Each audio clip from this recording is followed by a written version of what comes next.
All right, everybody. If there's anyone out there,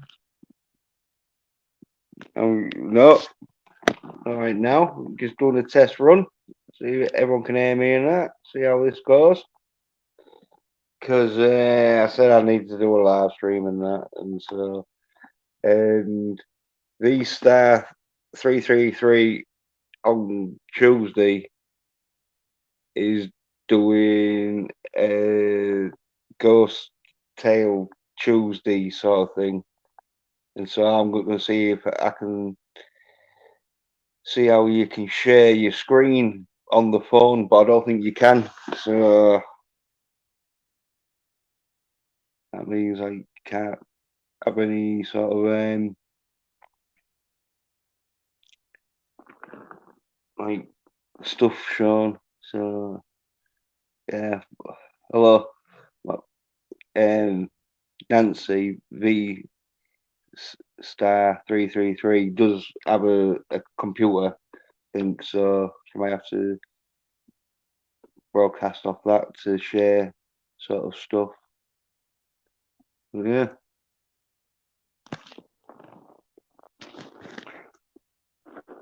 Uh, don't know if the um,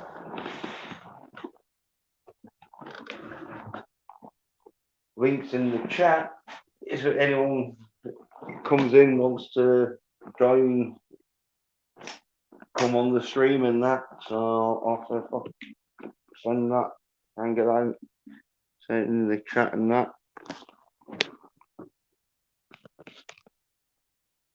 Because yeah, it's like first time streaming on StreamYard off my phone on my channel, and so it's all sort of like new to me, it being the sort of like host. Yeah.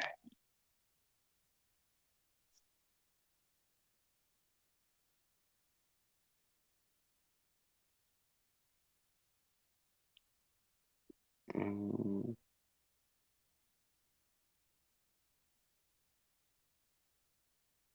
mm,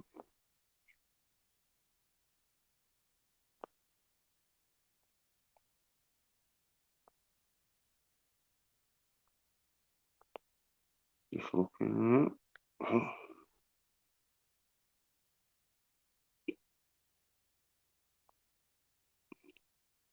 it.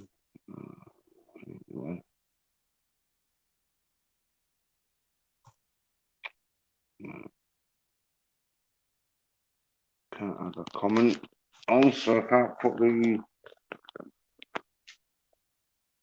link in the chat.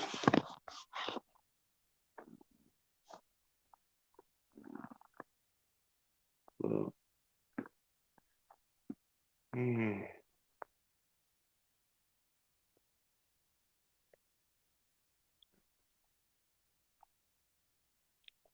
I think I'll have to have a look on the laptop.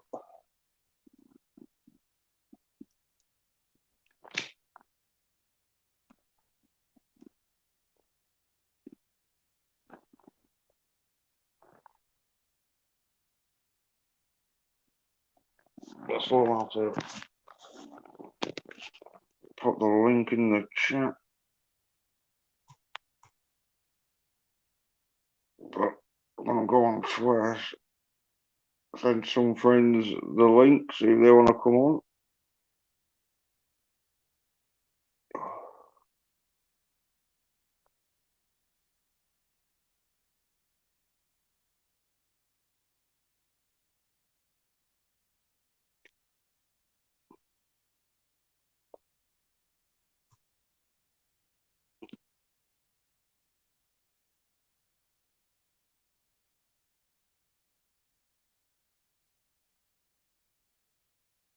Yeah. One. First one I sent it to Slasher. See if he's not doing out.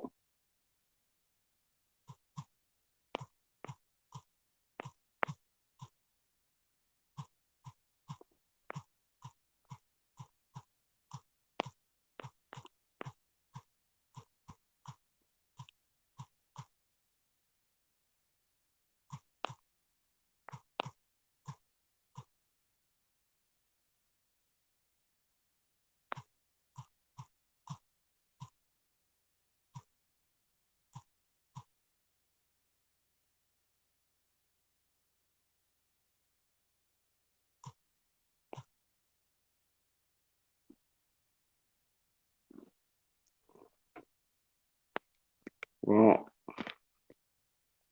I see. I have sent him the link there, so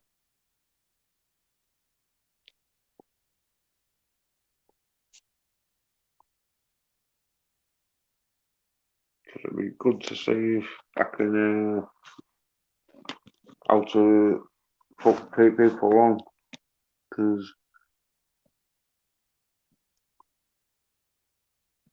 I don't say it's first time on it and that, so I don't know.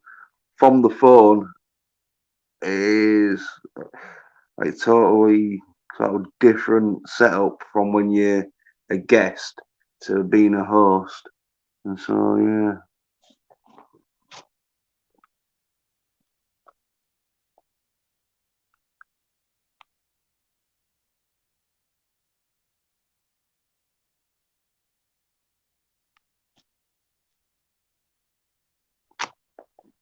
Oh, Salty Crackers streaming.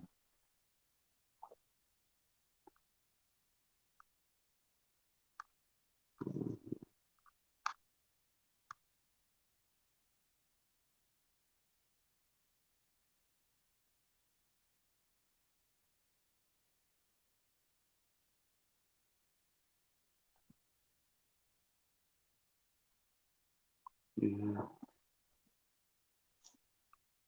Yeah.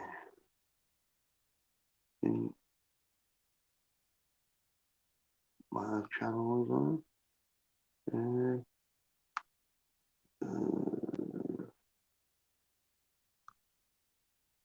Streaming. Yeah, yeah, we're live.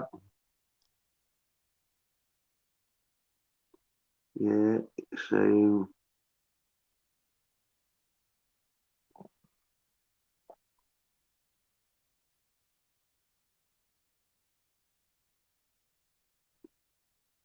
yeah, it's live. Oh,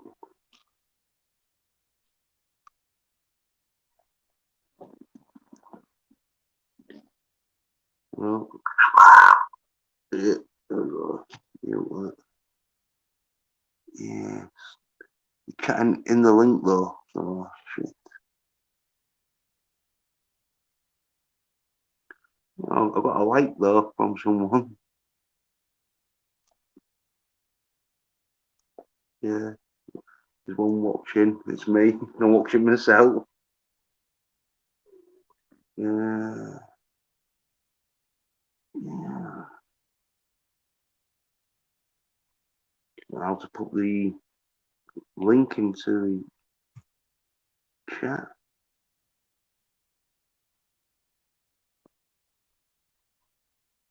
Yeah, yeah. So you see anyway.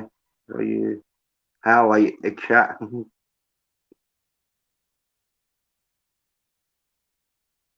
Yeah. I still can't put the link in the chat. I must be like if I'm on a laptop or computer, you'd be able to put the link in the chat easier.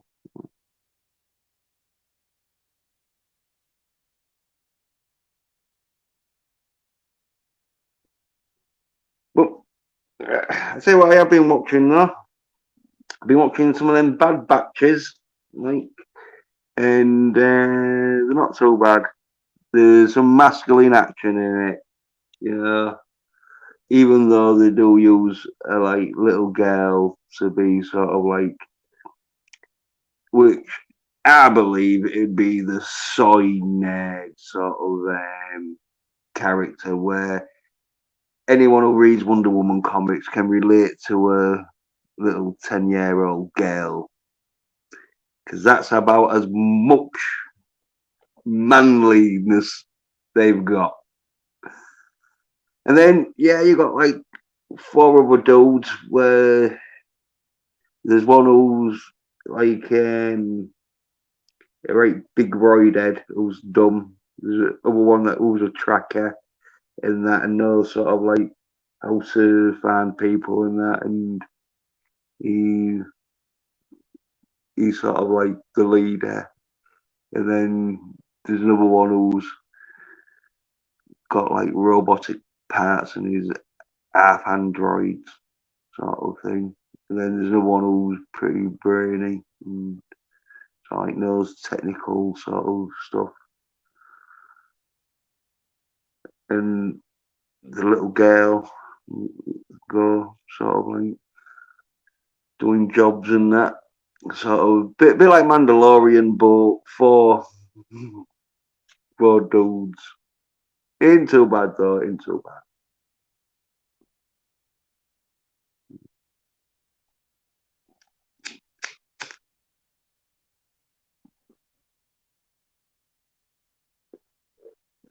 Yeah, I should really, see, check out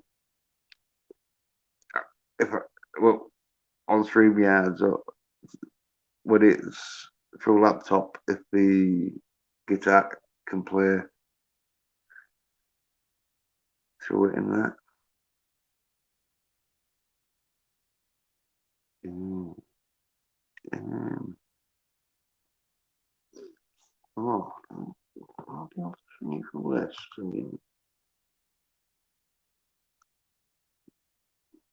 No.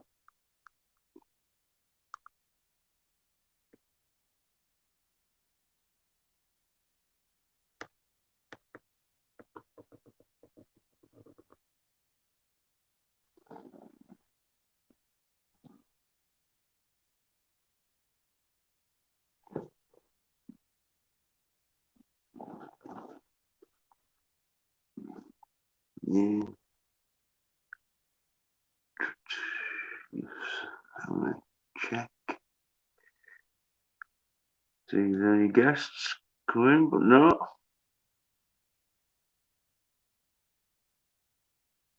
Mm,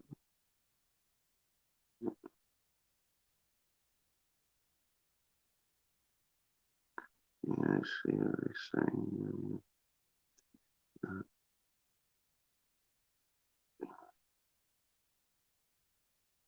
saying.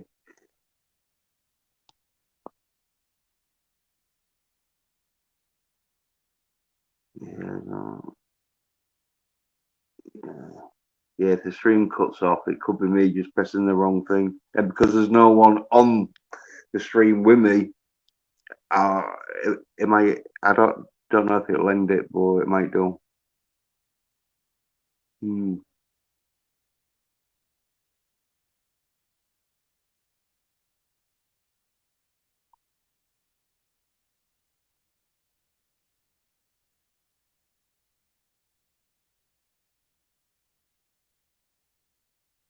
Yeah. Yeah. Yeah. Yeah.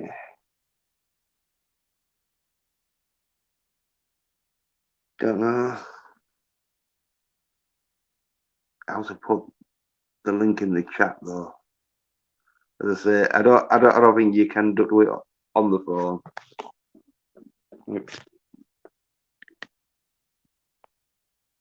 Different options when you're on laptop, I think so. Yeah.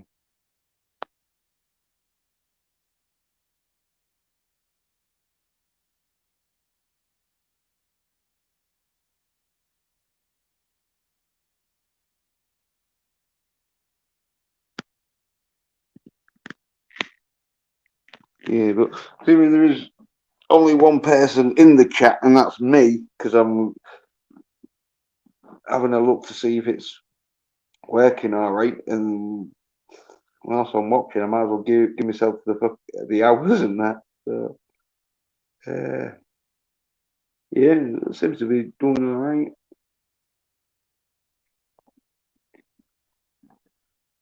Don't think it plays guitar any good though,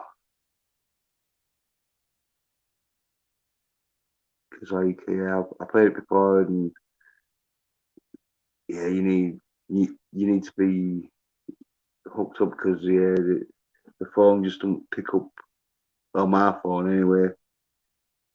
The fucking mic in that good to pick up musical sounds.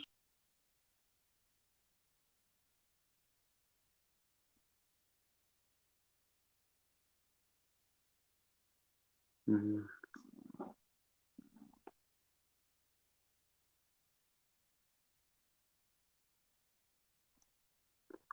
What?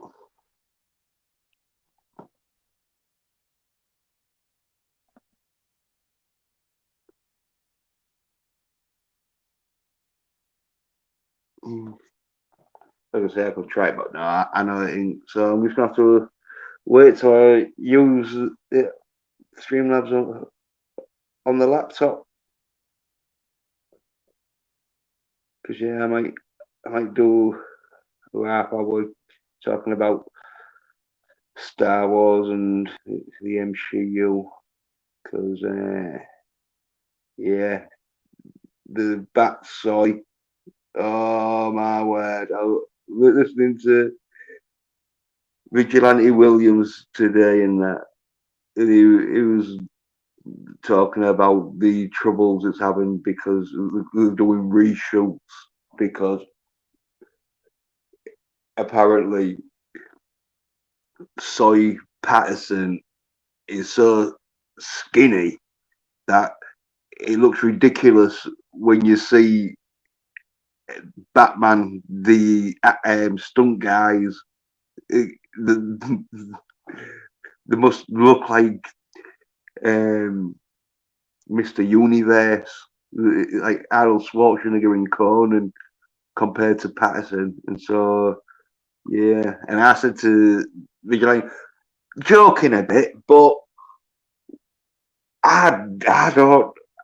If it happens, though, I'll probably claim I'm a psychic, but I think it could kill Patterson.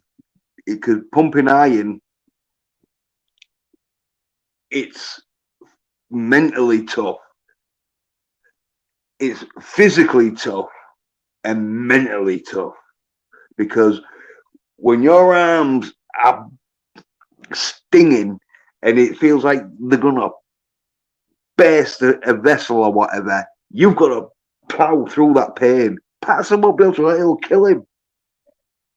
Or if he don't kill him, he might kill himself just to get out of doing the um, weightlifting and that. So yeah, saying to Vigilante. Well, in the comment anyway, saying yeah, it probably will kill him.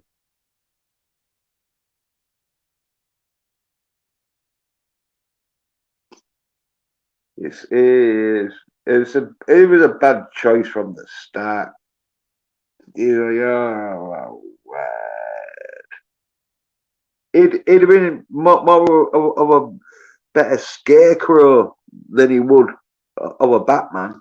But sorry, nerds, watching Wonder Woman, the fucking got arms like Gal Gadot. Of course, they're going to think Patterson's a big tough guy. But I'm not bothered about them. I've told them I've just got to wait a few more years now until it gets released, and then they're all crying, "Oh no, the ruined Batman!" It's like, "Oh, the really." You couldn't tell that. You couldn't not tell that when you're getting a skinny hemo to play a Batman. You want your tiny little minds? But what can you do apart from laughing their faces when they're all crying because their favourite franchise has been fucked up? I don't make the rules. I just fucking tell you them. You employ soy boys to do men's work, then it's gonna fucking end up being shite. But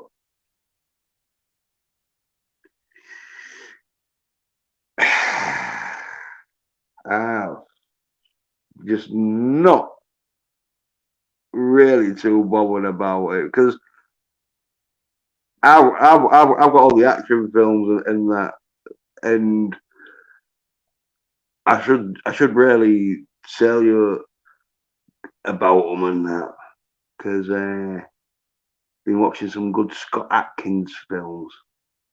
Now that is gonna be like gibberish to you, but you will have seen Scott Atkins because he's done a few stunt work in a few Marvel films, and you've seen um like X-Men and Batman. Oh, DC and all. Yeah, he also done Marvel and DC, so you've seen him, but it was his stunt work. But he's been doing films, and the last one I saw, oh, what's it called? A- Accidental Man or Accident Man.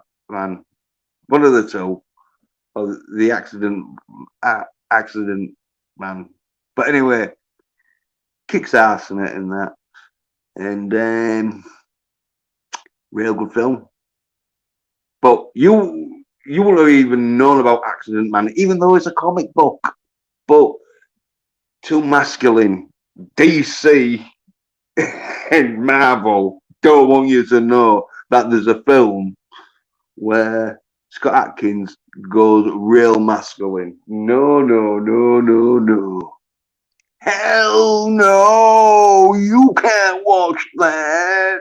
You might want to pump some iron afterwards. We don't want you pumping iron. No, no. No, you might um, start producing more testosterone. We don't want you pumping iron and, and giving you more testosterone. What? No! We want you watching Wonder Woman 1984. And then Batwoman Season 2. Oh, God. Oh. That makes me laugh. The idiots are still watching Batwoman Season 2, and there's some that are watching it before their channel, and I don't even know what the ratings are, but I reckon even the ratings for watching people taking the piss out of Batwoman has gone down because it's like, oh, God, no. It's like seeing a cripple being beat up. It's like, no, you just got to turn your head away. It's like, no, I can't do anything about it apart from not watch that fucking atrocity. But sorry, nerds. I watched 2 years ago, but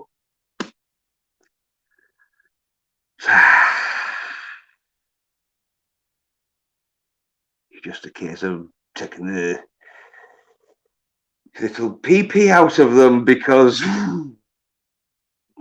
they're watching some crap. Honestly, this is when they're probably gonna make themselves into reclusive hermits again because it's like you can't seriously walk down the street with a Marvel comic now and be taken seriously.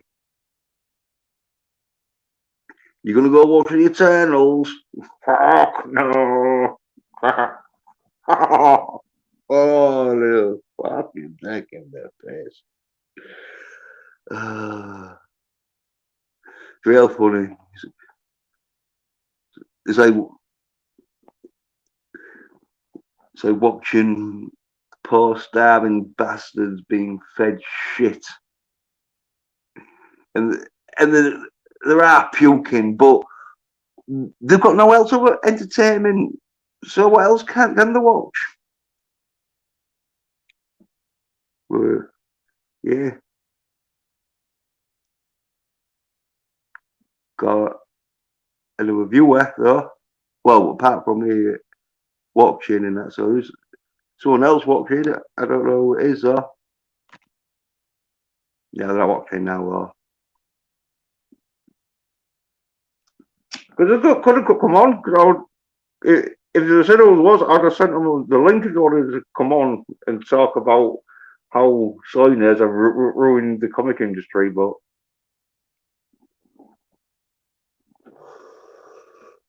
no, no one wants to come on.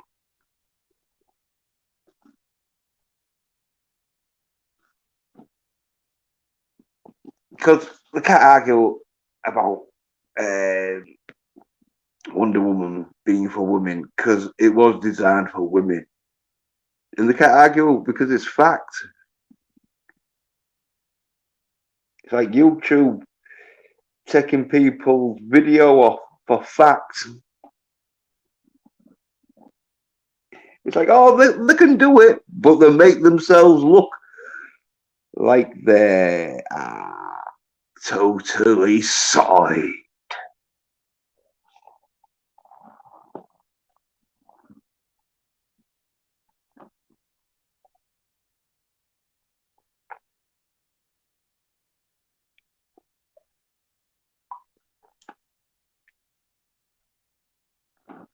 Yeah.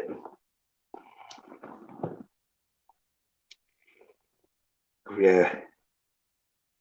There's going to be a one. I told this about like 6 months ago when Bounding into Comics came out. Where I said, "You're going to get a Wonder Woman 4 or 5," and I don't think people believe me. I think people are like, "Oh no, they can't do that because the number 3 is going to be shit, or the people won't buy it." Like, oh, they don't fucking want to make money. They want to make signers.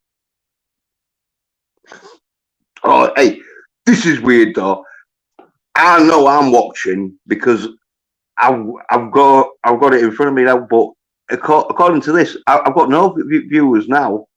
So yeah, once I started slagging off YouTube about being soy, oh, shadow banning, like, oh yeah, he's on again. He's on.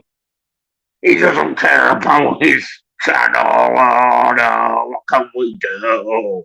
Oh, the view's gone back up. Yeah, but one view because I had to tell YouTube. Oh yeah, I know I've got one view because I'm viewing myself. So don't make out I ain't got no views. YouTube. It's like, oh shit.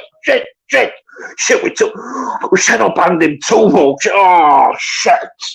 Yeah. Well, the one who, because I'm going for the title of most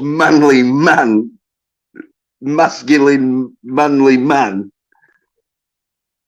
When Chuck Norris, obviously not Chuck Norris, but I'm going for Chuck Norris's manly mantle once he passes it down. So that's why YouTube need to shadow ban me. They don't want me going around getting my colours all stiff. Hell no.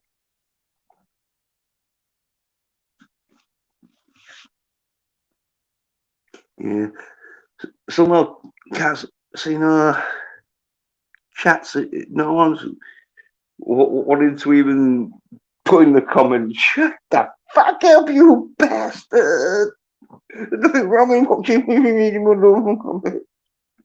So what if your collars get stiff? I don't need stiff collars.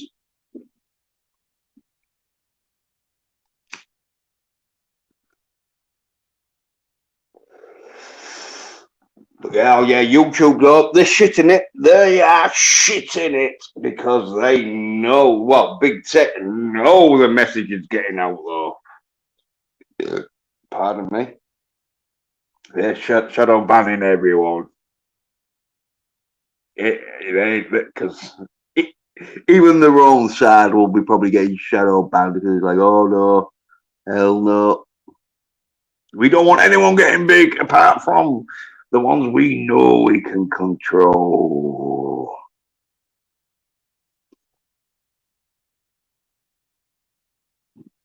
Well, that's what happens though when you're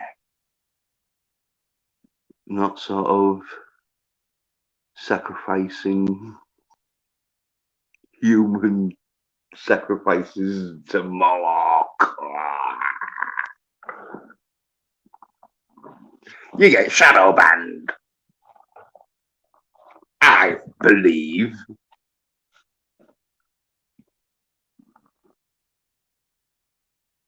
Yeah. Because I was watching Salty Cracker and they proper want to take his stream down. Every time I watch it, it's like um oh buffering and that. It's like, oh. No, that rather tells me either A, they're getting interfered with, or B, they've got so many viewers that the stream, and if he's got so many viewers that the stream can't, that the servers can't keep up with the stream's demand, then they'll definitely wanting to massage the figures down. But in these times, though, the figures don't mean shit. In fact, they probably mean the opposite. The more fucking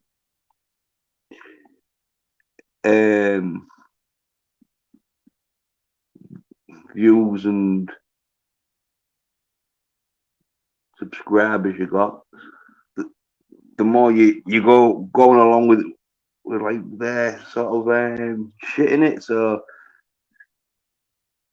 it's like anyone who's not getting the figures and that, they're gonna be the ones who are probably saying some good stuff, and that's why they're not getting promoted as much because they don't want to promote the truth because they know what the truth is, and when you know that the truth is your real side. Oh, hey, vigilante. Hey, I'll try to send you the link if you want to come on. No. Just because I'm on Twitter. Yeah, give us a sec. Yeah, the vigilante knows the score. Oh, where's fucking.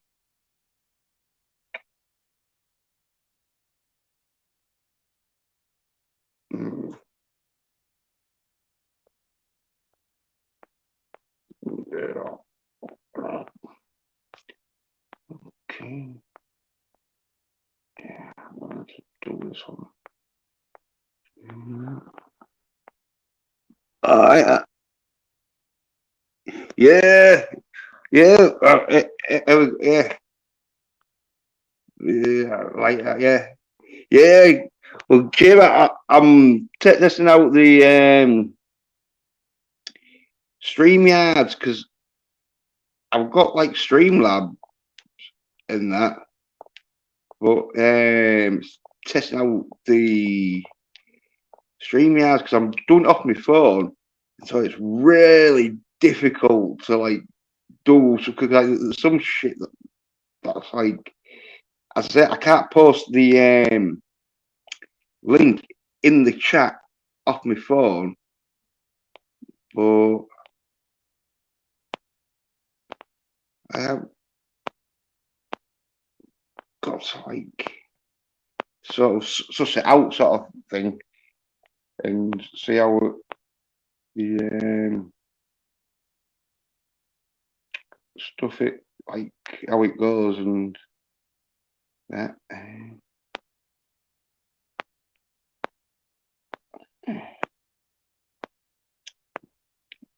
Okay.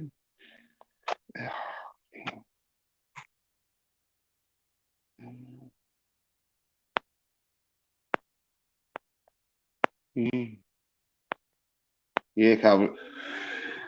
Talking about the boy saying, "Oh yeah, it's definitely in trouble because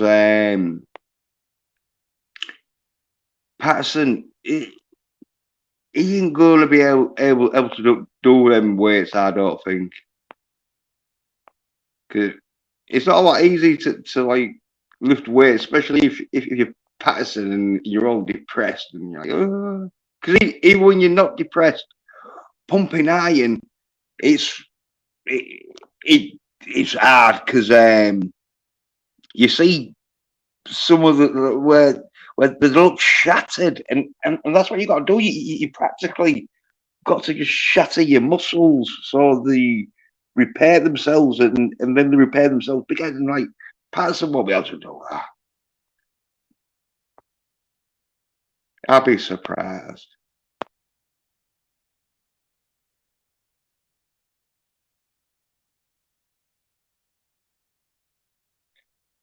But yeah, see, Patterson just got a deal from Warner Brothers. They like the sparkles. Yeah. Well, um, yeah, Warner Brothers, but as we know, Vigilante, the owned by China and that, China does want the sparkle to the soy sparkles to just glitter, and yeah, I'm I'm like, it's gonna be bad.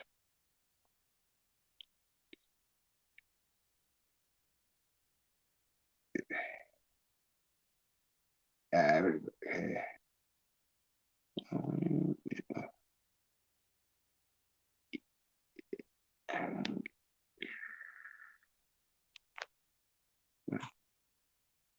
yeah, go. Yeah, yeah, yeah. Well, yeah, Vigilante. I've sent you the link, so yeah, if it's in your Twitter sort of thing. So yeah, if you want to, if it's up to you and that, well, it's there for you anyway, man. Yeah, because I can send the link I to people's Facebook, but I just can't send the link onto the fucking chat. But that's because I use because my phone it can like it's fucking right good bargain. I only paid £80 for it, so that'd be sort of like about $140 sort of thing, and like it can split like two screens, and so I can have me StreamYard on on one screen, and then have a like Facebook or Twitter on the other.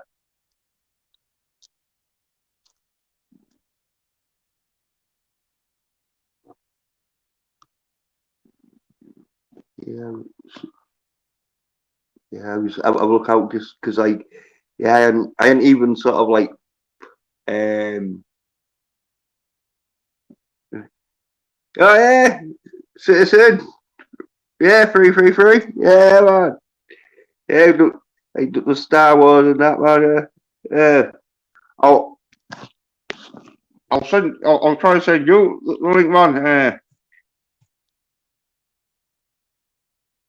'Cause, yeah, See. Uh,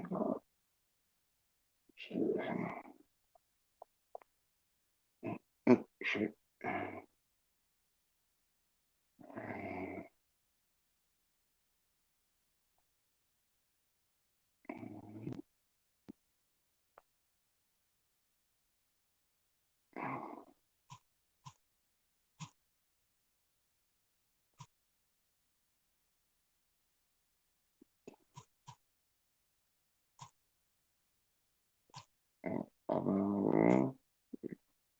Here we go.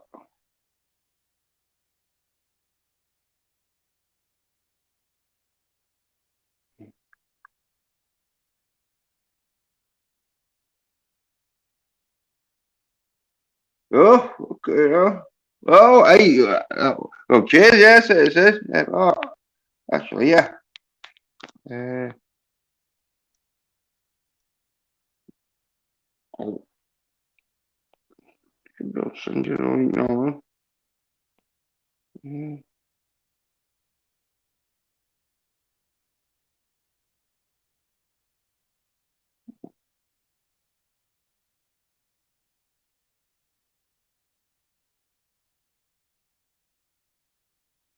Yeah, but I'm testing like streamyards like out here. Yeah, yeah, Vigilante, yeah, he's watching the same stream. Yeah, Dumbcock, I did all because like yeah, I just have to like check out this on my phone and that. So because I was thinking if there was I could share stuff on the phone for Nancy, who's V star 333 sort of thing. Yeah,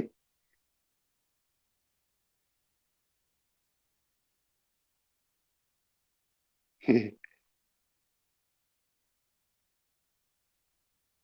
yeah. Vigilante might be joining in a minute and that. Yeah, so send the link to Citizen. Uh,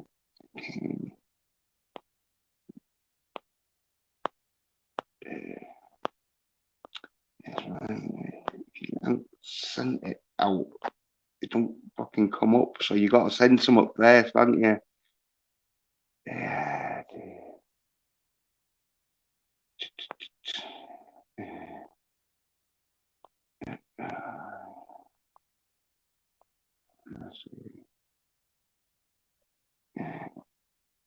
Okay.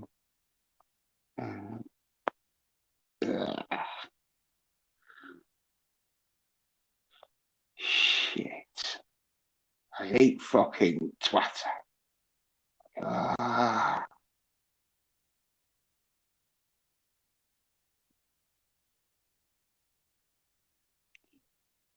Well, Citizen 333, if you send me a message, then like it'll bring it in, and then so I can send you the link.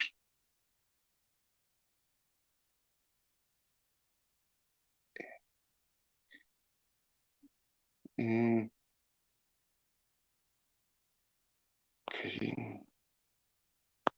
Fucking one of them where I don't know how to. Uh, yeah, the old twatters. Yeah.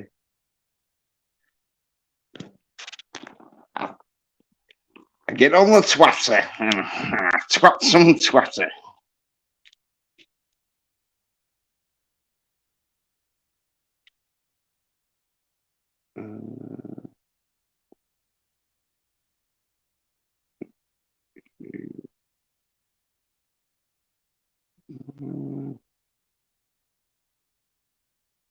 Yeah, yeah. Vigilante wants to call it shatter or shitter, depending on what it could be. But yeah, same thing though. It's fucking not that good. It's all getting fucking fingered and all, like censored to fuck.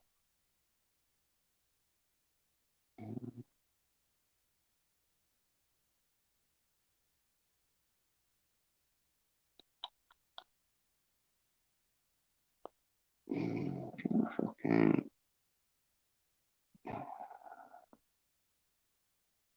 It's fucking. I subscribe, but it's fucking.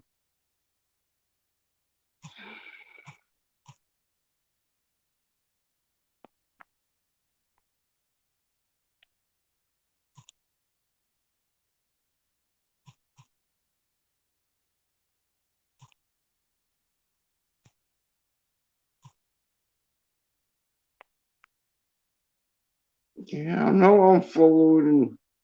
Fucking send a message. Just,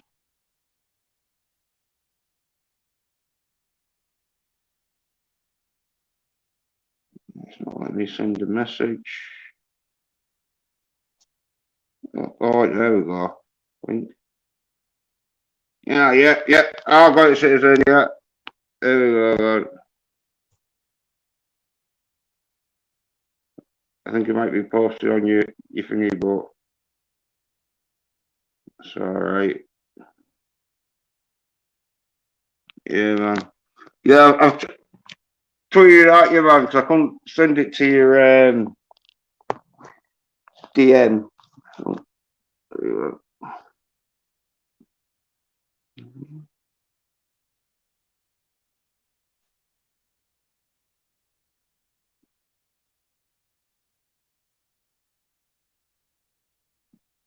Well, yeah, I was talking about the Bad Patch, though, citizen saying it ain't too bad. Got like quite masculine action in that. Like, got a little girl in it that like sort of prances around a bit and is totally out of place. But I think that they wanted just to put something in there to get the less masculine sort of viewers to have someone to relate to. But the character, she's not a Mary Sue anyway, but she's a bit annoying, as in like a bit sort of like, oh no. In real life, a little like they've been like, no, you're gonna get like killed easy, but I guess it's fictional, isn't it? So you know you've got to give a bit of um, leeway in the sort of crazy stuff and that.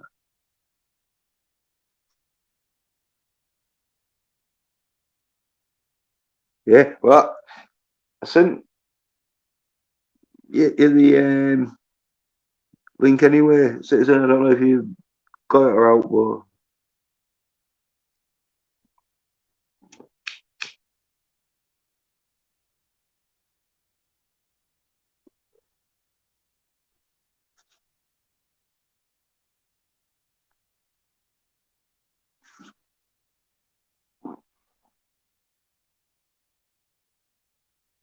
Oh, right, yeah, yeah, he's on his phones. He's not, yeah, so, he,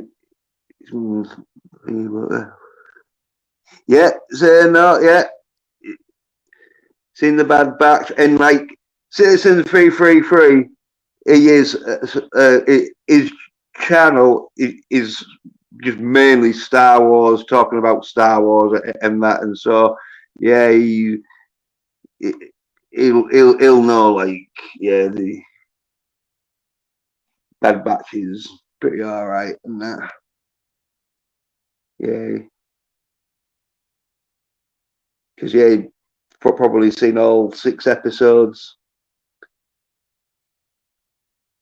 And yeah, like watches the Clone Wars because yeah, it's a carry on from the Clone Wars, isn't it? It's sort of like the first episode is sort of like where the Clone Wars ended, sort of thing, I think, and like where Obi-Wan Kenobi takes out General Grievous is sort of like the start of the time anyway of the Bad Batch in it, and so yeah, it's just like carries on from there.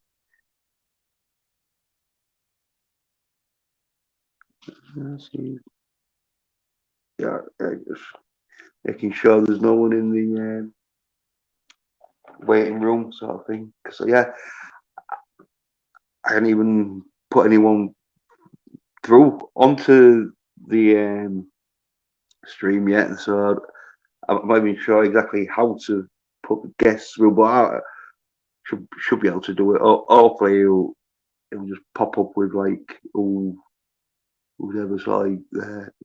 Hopefully, it'll be just a case of pressing it.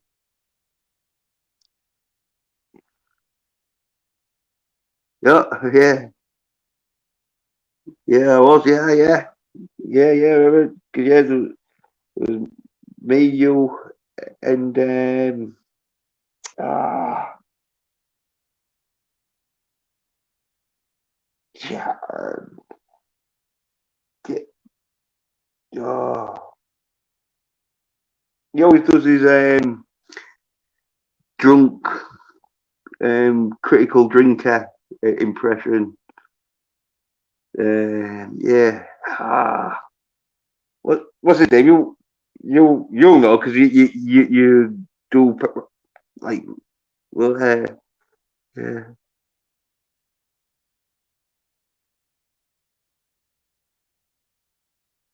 Right, yeah, well, no, yeah, well, it was alright now, man. I don't care. I've had worse. It was because I think it was because I disagree with it, sort of like I don't really like um think Critical Drink is the best person ever to own a YouTube stream. Yeah, he got a bit like arsy with me, but yeah, it'll be all right though. He's like, yeah, hey, what was his name? What's his name anyway? I'll forget his name. Oh, fuck it. Used to be, look, it was on like all the time. So I think what we was like, and then once I like slagged off Critical Drinker a bit, it was like, oh, fuck you. Yeah, is it Riff Mango? Yeah, Riff Mango. Yeah, yeah, there you go. Riff Mango, yeah. Yeah, well, yeah. It was like, oh, like, fuck you. You talk shit. Just like, oh, yeah, I know I talk shit, but fucking Critical Drinker, he talks shit and all. Yeah, yeah, he just didn't like he was properly defending Critical. But the reason why Critical Drinker pissed me off was because he slagged off fucking Rambo 5. And I was like, no, you can't do it. I thought it was all right because the best thing about Critical Drinker is only watch him if he's slagging off a film you don't like, because then you don't think he's a wanker. But when he's slagging off a film you like, you're thinking, shut up, daft cunt. Fucking Rambo 5 was fucking good. All right, yeah, it was a bit slow, but he's a 7-year-old fucking dude. What you gonna do when you're 70? You're not gonna be making action films. You'll be lucky if you're watching action films, but that just fucking thing it got me though. I was like proper fucking oh. But I'm a big Stallone fan because like Rambo 5 was fucking real good at the end. Half of the film was pretty boring, but he's 70 odd. He's not gonna be doing fucking loads of stunts and that. He was like, right, I wanna have a bit of a sort of slow beginning. Let's do a bit of a slow burn on this one. I loved it. I went to cinema to see Rambo 5. Oh, fucking class when a bit of a spoiler if you haven't seen it, but at the end, Rambo starts blasting out the doors 5-1 whilst he's killing bad guys, just burning so yeah. I was like, fuck yeah. I was expecting him to kill bad guys, you know, because like that's a Rambo film, but I wasn't expecting him to kill it with the doors 5-1 blasting out. I was like, fuck yeah. This is fucking entertainment. And it was real dark and also you couldn't really see that much. But just because fucking the doors 5-1 was blasting, and then you saw like Rambo just go run around like like shadowy sort of figure in these tunnels, just popping up now and again, blowing back. Like fuck yeah, real good film.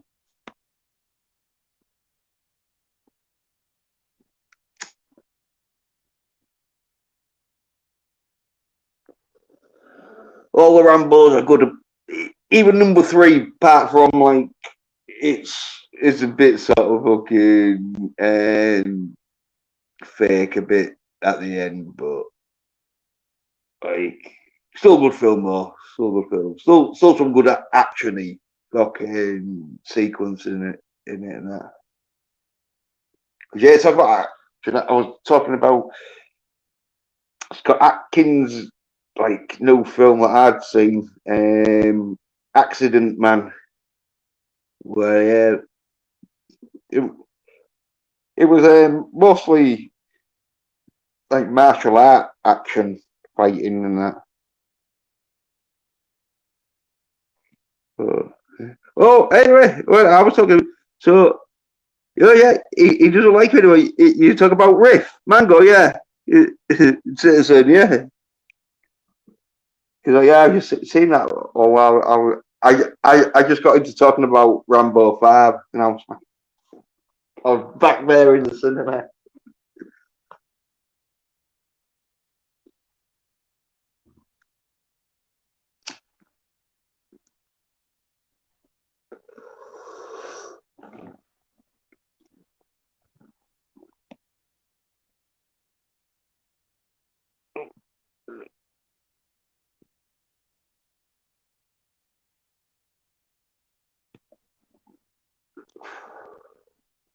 Yeah, you see if there's anyone that guessed perhaps.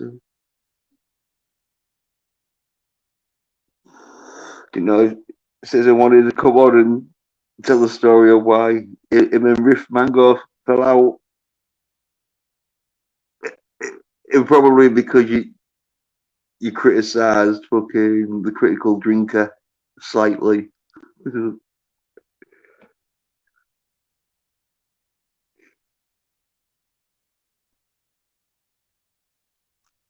Because yeah, as I say, he was well protective of a critical drinker.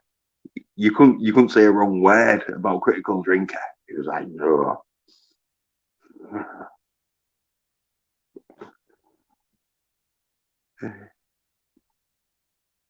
Yeah, know a bit about Star Wars, or well, he liked the sequels, or didn't he? He thought, well, or else, well, he might not like the sequels, but he wasn't slagging them off as much as I think I was. I can't. Oh, I can't remember. I might be making that up. Yes.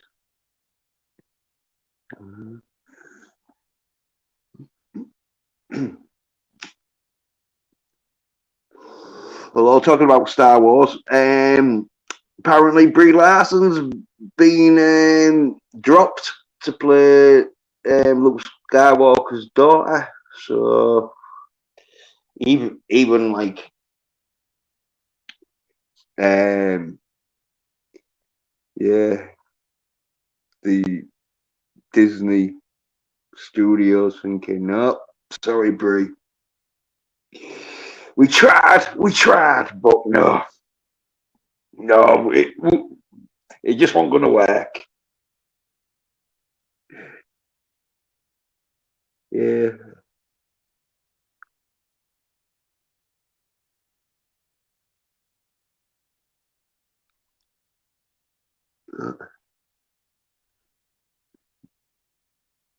right. Yeah. Hey man, the other night John did a members only stream, and I was the only person that showed up and ended up talking with him for almost 4 hours. Yeah, go on. Hey, I remember when John Talk came on your channel, wasn't it? Yeah, yeah, it was awesome. John is a class act man. Yeah, John talks. Yeah, he got he got 1 million views, did he? It was well buzzing because he did a fucking video about it saying, "Oh yeah, I got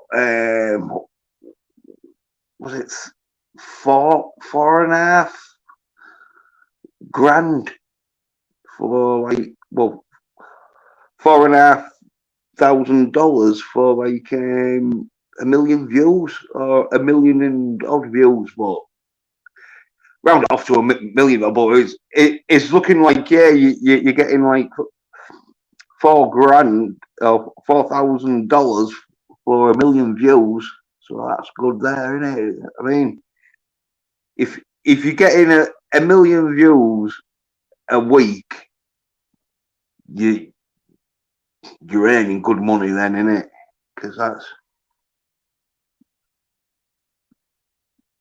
that's probably about nearly 250,000 a year.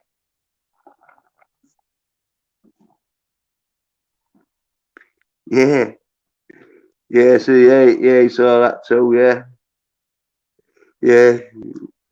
Banged it on his other channel. What one it is? Life Talks channel. So John Talks Life. So I think it was like a inspiration talk on it, where it's like, right, look, I can do it.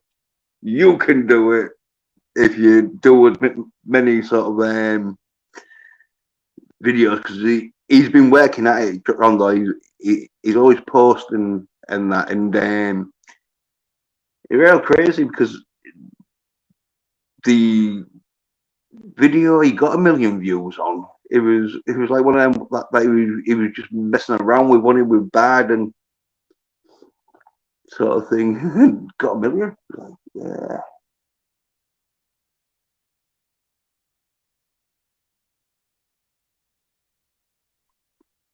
yeah. Goes to show though how much sort of like these YouTubers who are getting 3 or 4 million views a day or whatever. How much they'll be on?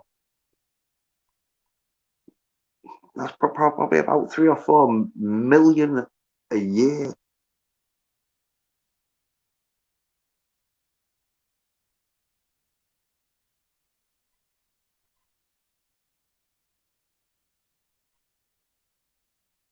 So yeah,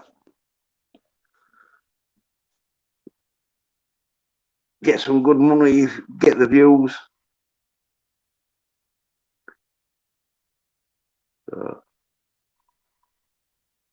get the views on it, because especially when YouTube is shadow banning channels who go against their sort of stuff.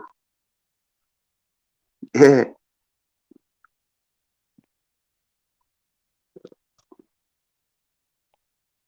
yeah, Yeah, yeah. He said it took him about 2 hours to make the million view video. He said he made almost two and a half, yeah, $1,000 per hour for that one. Yeah, yeah, you're right. Yeah, He- yeah, best. Well, yeah, yeah, that's pretty cool. Yeah, it is. He'll, he'll, he'll be like, oh yeah, right. I've done it once. I'm gonna do it again. Because yeah, you're gonna be sort of getting. I reckon because with million views, it probably picked up a few subscribers with that extra subscribers. So yeah, it should it should be a case of only getting easier. If he's not getting shadow banned because John was talking like pretty outrageous for YouTube's policies, and so yeah, it could have been that shadow banning.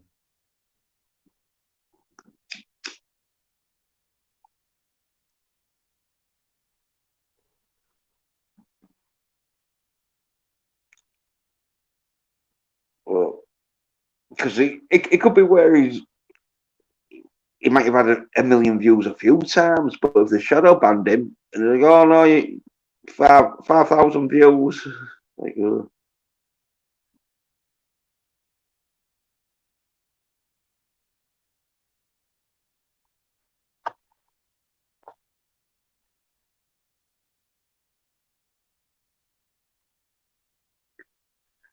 mm. Oh yeah, I, I need to start posting some videos. That's why I've done because it's been like 3 months since I last posted, but they got took down though. YouTube, it was like, no, you can't tell the truth. We don't like the truth if it's not um, going along with the YouTube's guidelines, and took me fucking two of me fucking videos down. I'm like pissed off a bit because it's like, oh, they could have been like getting a million views, and that's why maybe they took them down. But they probably won't, like, you know what I mean? Because like I, I do get it. Probably had about 10 or 20 views, you know what I mean? I don't know for them to get worried anyway. So they was like, no, no, no, no. Yeah. Uh, yeah, yeah, I probably will. But since I've been streaming um, mainly on Slasher Max Splinter's chat channel, and been um, in the chat on Vigilante Williams' channel a bit, and then there was one time I was on his channel, but I sort of like I think I pissed off one of his guests because one of his guests was claiming that he could watch Stargirl every day, and then I was like, well, that's why we're gonna get shit fucking action fucking superhero fucking things now because you're satisfied with Stargirl. And yeah, he was like a bit like, oh, fuck off, you cunt. Sorry. So, and then yeah, I was going to go on V Stars 333 or Nancy sort of. I was doing this stream about like ghost stories and that, and but she had a mate on who was talking about fucking her relationship with Loki, and I won't go into too much detail, but it's mostly in her head sort of thing. She believes Loki's going to come down and well, his spirit's going to be in some dude that's going to be getting with her, but she's impatient and she's fucking complaining that he's not here yet. Why ain't he here yet? He should be here. I did everything I could do and all this shit. Well, she went on for about 3 hours probably on about that, and then so I didn't get put on, and so Nancy was like, "Oh yeah, we'll do a stream on Tuesday where go on, yeah, yeah." The lad is like, "Yeah, sorry, I've been silent. I've been watching Doomcock thing, and it's only getting worse as Jeremy is counter streaming. Yeah, yeah, yeah. Jeremy from Geeks and Gamers. Yeah, it's like yeah, yeah. Oh well, yeah. I picked it again, didn't I? Yeah, I'm going up against Dumbcock and Jeremy from Geeks and Gamers. Like, oh, fucking hell, you're not gonna do that good. Yeah, yeah, same for you. Yeah, it sucks that. Yeah, yeah, this is the old shit show. Yeah, yeah, it's vast. Oh, like probably you two are too young to remember when they want videos or you didn't have a video, and so if there was two programs on you liked at the same time, you rather had to just watch one and then hopefully you'd see a repeat next year or some of the other, or you try to flick through and try and watch both of them. Where, but yeah,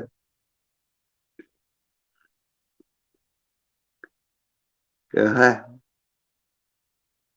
yeah. It started with Ryan Kennel and RK Outpost, and then Doomcock, and now it's whole shit show. Yeah.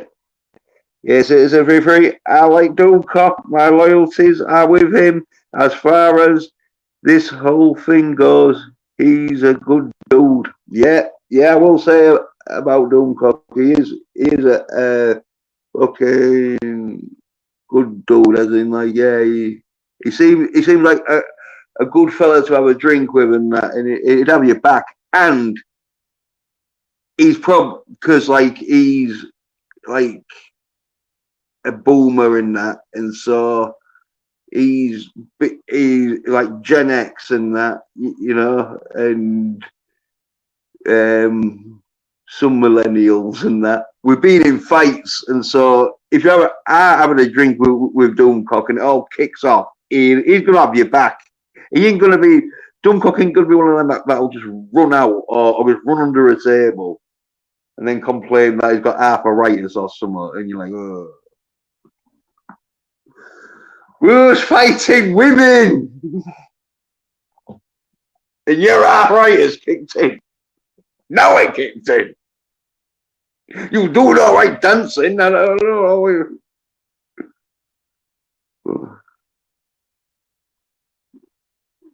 Yeah.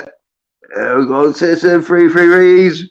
Really like boosting Doomcock yet. I can't say I've ever heard Doomcock talk shit about anybody in the fandom. Yeah. No. No, but as I say, Doomcock, he's probably knows quite a lot of what goes on in the industry because like Vigilante today, he was talking about on his show about his rumours and that, because someone was it was some of the salt still must flow dude who had like an Arsenal, which is a English soccer team player. I don't know which player it was, but yeah, he was saying, "Oh yeah, Duncock's rumours, they're making him a laughing stock and all this," and it's like, no, like. Don't go. The rumours, they're fucking good. It's like, obviously with rumours, some of them may not be true because that's why they're rumours. But don't go. He knows like some good fucking contacts in the industry where they're giving him good like info.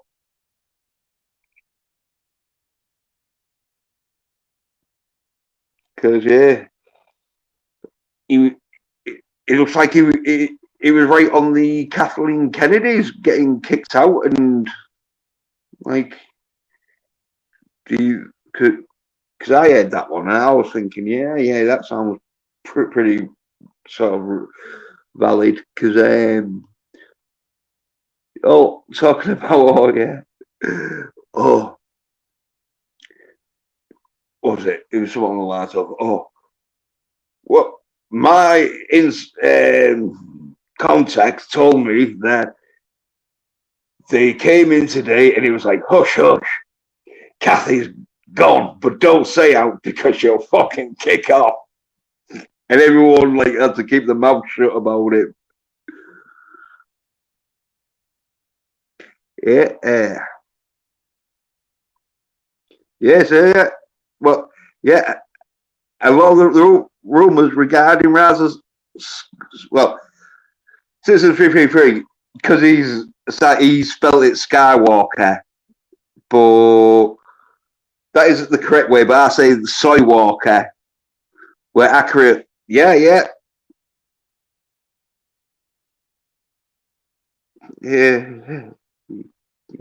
Well, yeah. Because they were so accurate that's why they changed them, because it was like it got like the story out, and so they had to change the story. So Duncock predictions didn't come true because they just reshot it, and that's when Midnight's Edge, they fucking got sources who were saying, look, yeah, we've just seen the reshoots and that shit.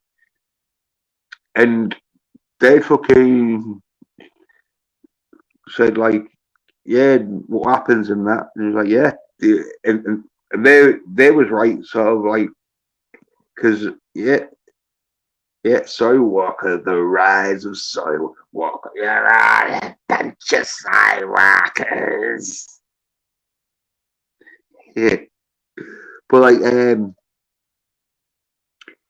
they had to change it because then you saw like when they're gonna wanted to release the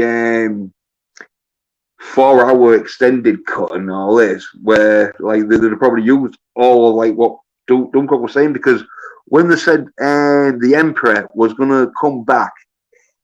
They said, the Emperor is going to be in rather Skywalker.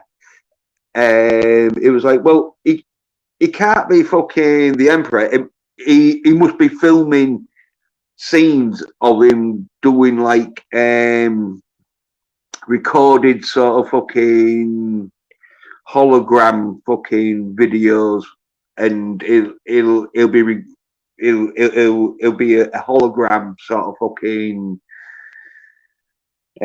program in rather Skywalker in that, but they knew, oh yeah, shit.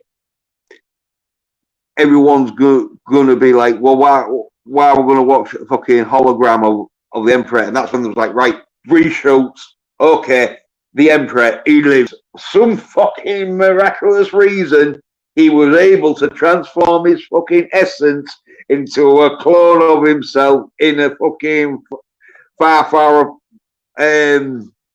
emergency store bunker of clones. Yeah, and now he's back. Like, fucking hell. Yeah, yeah. You know what you're saying? You are right. They are shot. It's weeks beforehand, and most of his rumors still came to pass. Yeah, yeah.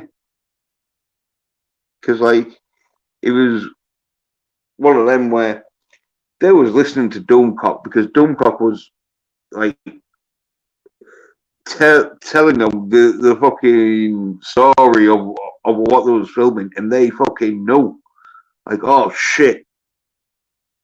If if we release this film, then Doomcock's gonna have fucking high credibility. So that's why they decided doing the reshoots. And they knew the film was shit. I don't even know what the ending was, the original ending, but it got changed. I think the fucking original ending was probably where she does say, "My name's Skywalker," but they made them like kissing that shit, man. Where it's like, oh fucking hell, what the fuck is it? When did Star Wars turn into Twilight? Oh, the last 10 minutes of fucking Rise of Skywalker looks like.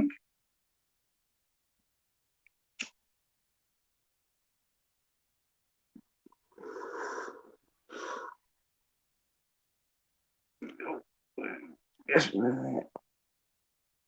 yeah, fucking. Oh, they totally knew Dumbcock was like fucking on the ball with that one. So yeah, it was one of them where they rather destroy their fucking work of art than have someone predict what they was gonna fucking make. But their work of art was shit anyway, so they didn't destroy much. But I knew from the start though when they used a female for the lead role, like oh. Not in an action movie. You don't want to be doing that unless you're going to be able to get some dudes around her to do all the actiony parts, like they did with what was that? Okay, oh shit, the one that's in between four, in between yeah 3 and 4. Um, oh oh yeah. Yeah, now this is how bad Rise Skywalker is. Citizens 333, he's a fucking big Star Wars fan, but even he's like, no, fuck that. I'm not interested. No, you know what want to see Citizen? It's like I've practically seen it because I watched them just take the piss out of all the fucking bad bits in Star Wars sequels. Yeah, yeah, Tommy. Yeah, yeah, Tommy the guinea piglet too. Yeah, right, Tommy. Yeah, okay. Thank you. The link. I tried to put the link in the chat, but I couldn't do it. Oh, but oh, let me send you the link. Get on Twitter. Yeah, I'll be a bit thingy here because like I've got to fucking get on this Twitter now. Fucking do some.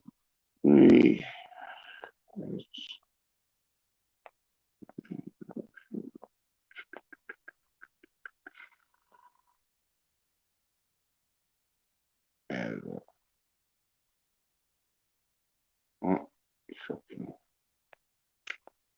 Oh, Oh, my fucking phone's getting a bit hot though.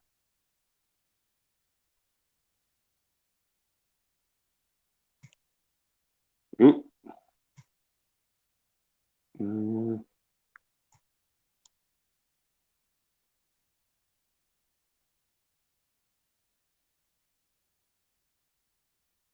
Yeah, so I sent you the link, man. So if you want to pop on and that for a chat.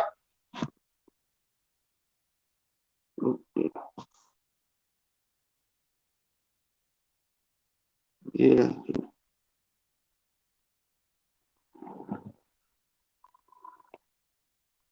Yeah.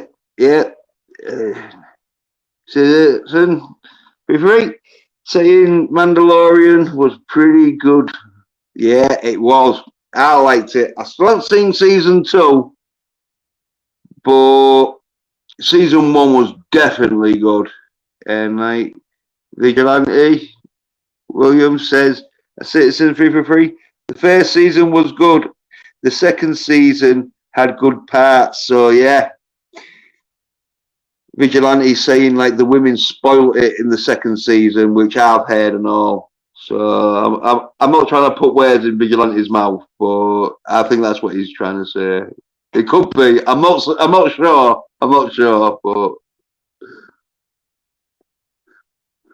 but the end part though, yeah.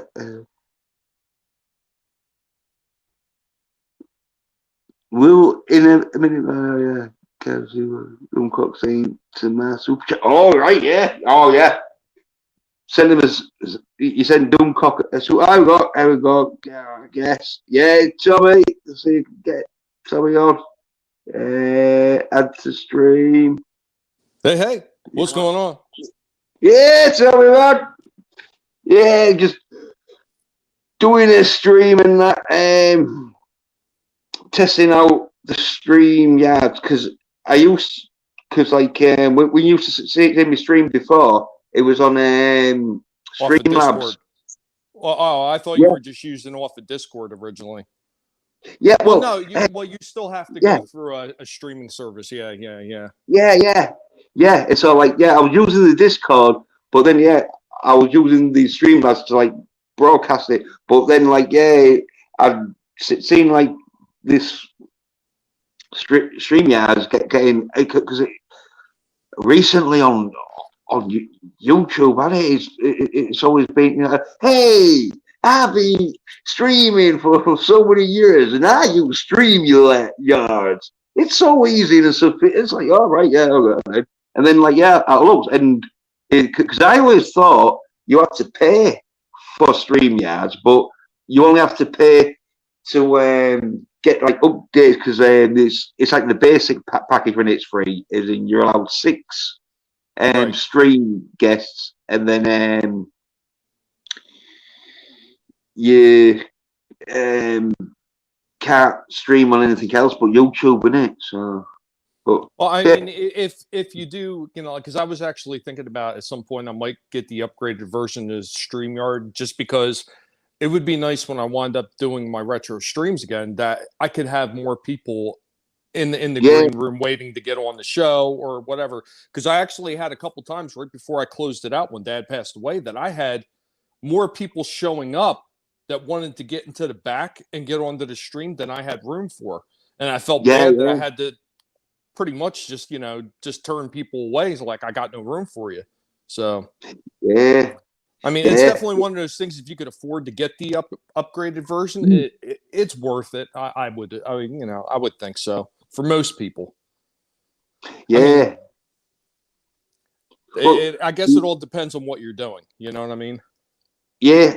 So the advantage though in it where because like when you've got 10 sort of people, because I think it's something like 30 in it. They're like, because there's an upgrade to like 10, and then there's an even bigger upgrade to like 30 or something. But yeah, when you got like 10 people, then like you've got like that space on you where you can be like, oh yeah, got like 4 extra more seats. So yeah. Citizen 333 says, yeah, tell me. Yeah, Just like Citizens also brings up another good point. With the free version, you only get 20 hours per month, and if you go over that, you got to wait for it to reset before you could stream again. So when you get the upgraded version, I'm pretty sure you get unlimited amount of hours that you could stream for yeah, once you get yeah, the upgraded version. So, I mean, if you're doing a lot of live mm, streams or you're doing really long live streams, even like yeah, yeah, once a week, because yeah. my retro streams, I was running the very edge every month of my free hours on StreamYard. Every single month I was running right up to the edge that I had maybe Yeah, 40 minutes left or maybe an yeah, hour left at the most. yeah, yeah. Yeah, it was pretty good that. Like you gives you extra hour time, though, isn't it? So if you want to run it over, but yeah, bit like that when you got a contract that's sort of like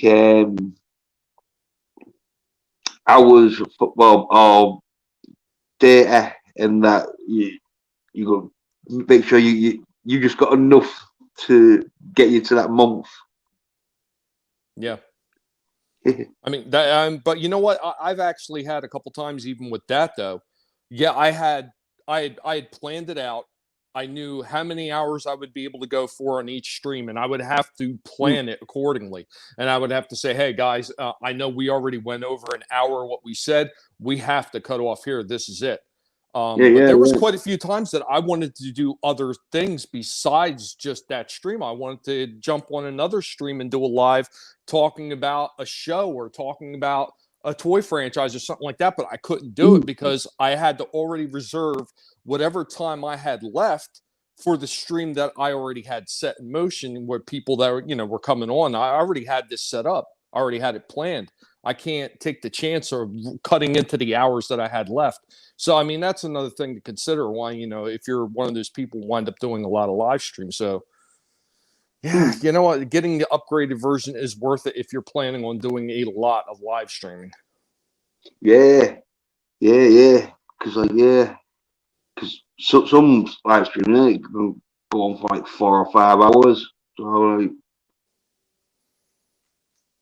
And I know the so, people that once they get up to their sub count and they're trying to get monetized and they're trying to get those watch hours, it's imperative that they have as many open live streaming hours as possible to try to meet that goal because of the way YouTube not only takes away their watch hours, but how they roll them back at the year. So yeah, cause like Mara Kitty, she fell asleep one time. Like apparently she was getting like the hours because a bit like them people who watch like Big Brother when they're just sleeping. There'll be people just watching just to see like if she falls out of bed or something. Or yeah. Well, I was there for a couple of those because I was watching the chat for her.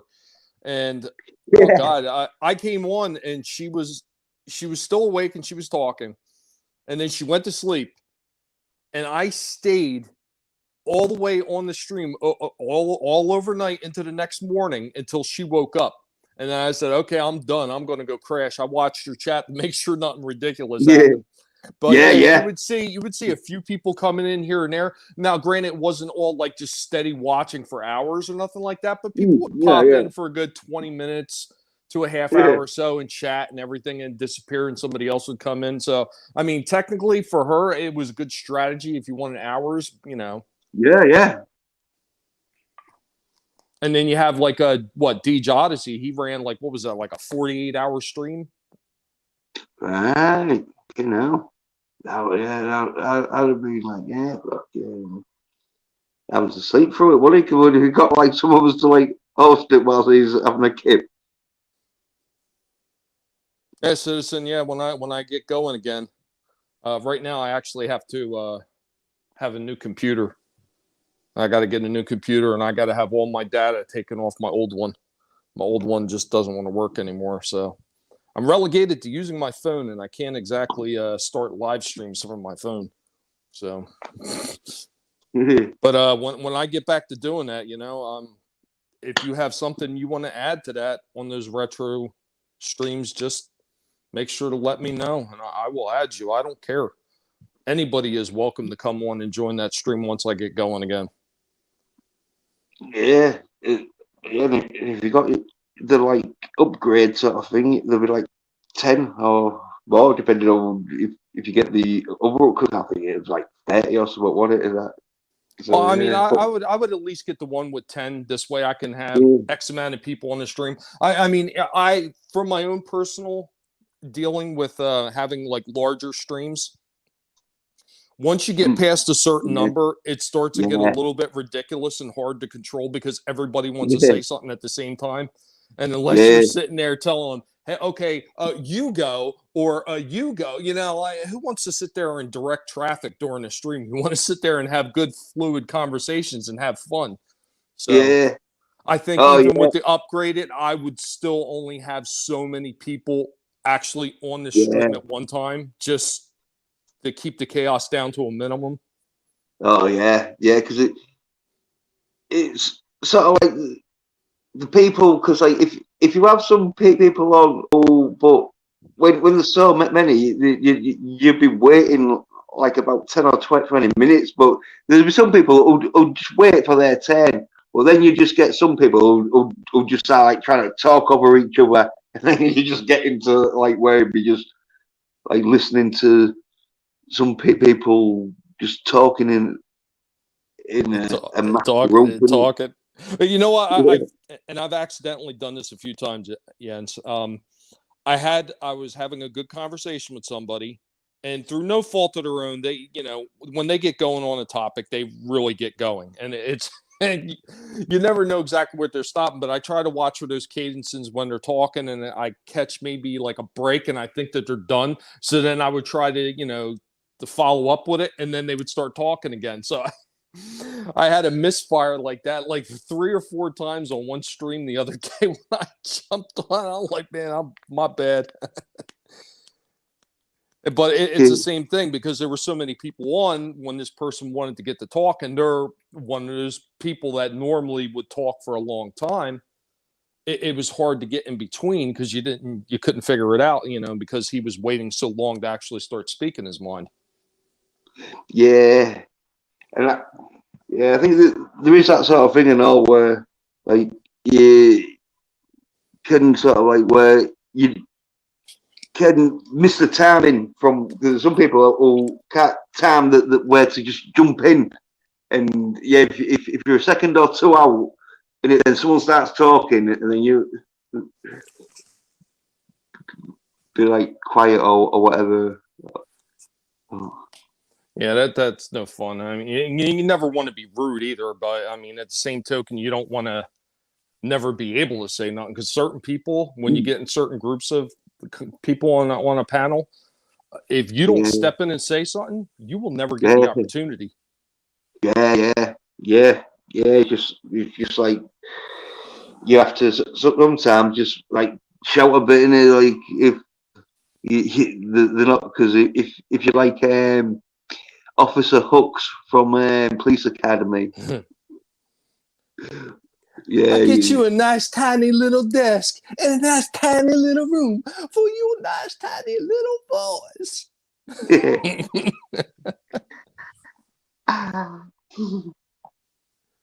Oh, so that's my one bass that I usually play. Oh yeah, nice there. Yeah, that And yeah. and then I got this one. The wife had bought that for Christmas for me. Hey, yeah, hey, that's nice. Little did she know that when I was up in Jersey, I needed a bass to play, so I bought another one. So now I got 3 of them. Okay, yeah. Nice, all nice ones, though. Fucking yeah. Hey, I tell you something though. Do you have them in different tunings or? What's that? Do you have them in different tunings? As in, you have No, one no, in. no, no. I have them all standard tuning right now. Well, I drop one because I've still got the guitar, but I broke the head on it, and that so I need to like glue it back and bang some screws in it and that. But I used to always have like one guitar sort of like tuned in the standard E, then I'd Hmm. have one guitar down in D. Well, you know what? Here's the funny thing with these two basses. So, Even though they look very similar, they're actually yeah. two completely different makes. Like one is actually a name brand, it's an Ibanez, and the blue one, Oh, I don't even see a name brand on that. That's like just like some yeah. kind of like low model one that she picked up. So the Mm-hmm. sound from that one is a lot different than this one. That one has Yeah, got a yeah, lot more of a higher pitched sound, and this one has got a really low, earthy bass sound. So yeah, I mean, yeah, retuning that one is yeah, technically not necessarily because the sound is so different on the two. yeah, yeah, yeah, yeah, yeah. Cause like it could be the strings and all. If the strings are like different gauges, they sometimes will make a guitar sound different. Well, But the body is just slightly different too. Like one body is a little bit deeper than uh, the other one, so yeah, yeah, yeah, it yeah, gives it a slightly different pitch. yeah. Yeah. Oh, Citizen's backstage. Yeah, shit. Good. There we go. Yeah. Hey guys. Yo, Yeah. what's up? Yeah. Wow. Hey, thanks for letting me come on with you, Jens. Hey. Tommy, what an honor, man. It's good to meet my It's voice, no man. honor. I'm just a guinea pig. There's no honor here. Well, I think you're a swell dude, so I appreciate that. Thank you very much. pretty much I've known you from the chats for a couple of years about, and yeah, you're a class act dude, and glad to know you, man. So I try. I can't always guarantee that I'm going to be 100% nice about everything, but I try to do my best. we don't want to be try. nice. You don't want to always be nice, right? Well, no, I'm definitely not going to be. I mean, if you've seen some of the shit that I've done in John chats, Oh yeah, John talks chats rather. yeah, Like if people are getting out of control, I'm just going to act like a complete ass. yeah. You're overall a friendly guy, though, but yeah, you don't take no shit, and I respect that for sure. They can't, man. People will walk all over you. Absolutely, yeah. So Yeah. how you guys doing? Yeah. Well, don't do too bad. I fucking got you two on the chat and that one because I talked to you two for quite a bit in that. Because like, yeah, I haven't been doing much like myself. Because I was saying I've had so fucking videos took down by YouTube because both of them was about the election, and I'm not going to say anything more than that in case this gets took down. But yeah, took they were them coming both down down. hard on that. What? They were coming down really hard on that kind of stuff. Yeah, yeah. Well, like I see it as a badge of honor. I'm like, yeah. Yeah, totally. YouTube knows how dangerous and manly and masculine I am. They don't want another Chuck Norris. They're trying to take me down. Don't blame them. Don't blame them. Jack Dorsey, he's not going to want to see me on my total gym. But yeah, I gotta say, man, I know Tommy, you're a humble man, but I wouldn't. I know you're aware of my Star Wars streams I've been doing, but man, when I first started going on the live streams, like on John Talks, I had like 3 subscribers, and you were plugging my channel, and now I have 47. Awesome. And I gotta give you credit, man, because had you not been plugging my channel when I had nobody, I wouldn't be doing this. So thank you for that, man. And thanks for being a cool friend. You're a good dude. Hey, it's not a problem. I mean, I wish I could have got around more to check out more of it. I mean, sometimes I'll stop by and I'll check people's videos out. And most of the time, I will leave a comment. It's one of the things I always try to do because I like to get the comments on my videos. Totally. Sometimes I don't always have time. Sometimes, especially the past 8 months, with everything that I've been going through. Absolutely, I completely understand. Yeah. A lot of times I'll put somebody's video on and I will just let it play while I was working. So yeah, it kind of I feel bad about doing that in a way because it feels like ghost watching to me. I mean, I know I'm listening to the stream or listening to the video, and everything. But I mean, I don't know. It kind of feels cheap to me in a way, but. Well, you got to do what you got to do, right? You know, if you can't interact, you know, it is time consuming and a commitment to interact in chats, you know. No, especially when, you know, like what I was doing before when I was modding all the time. I had a wrench on over 55 or 56 channels at one point. Really? Yeah. I didn't know that. I didn't know that. Wow. Oh, me and Jens sat there one time. Jens was like, "How many you got?" And I sat there and started counting them up, and it was something like 56 or something like that. Yeah, it was on one of the streams because I remember, because that's how I could count them, because you was writing them in the chat, and so I could keep count of them.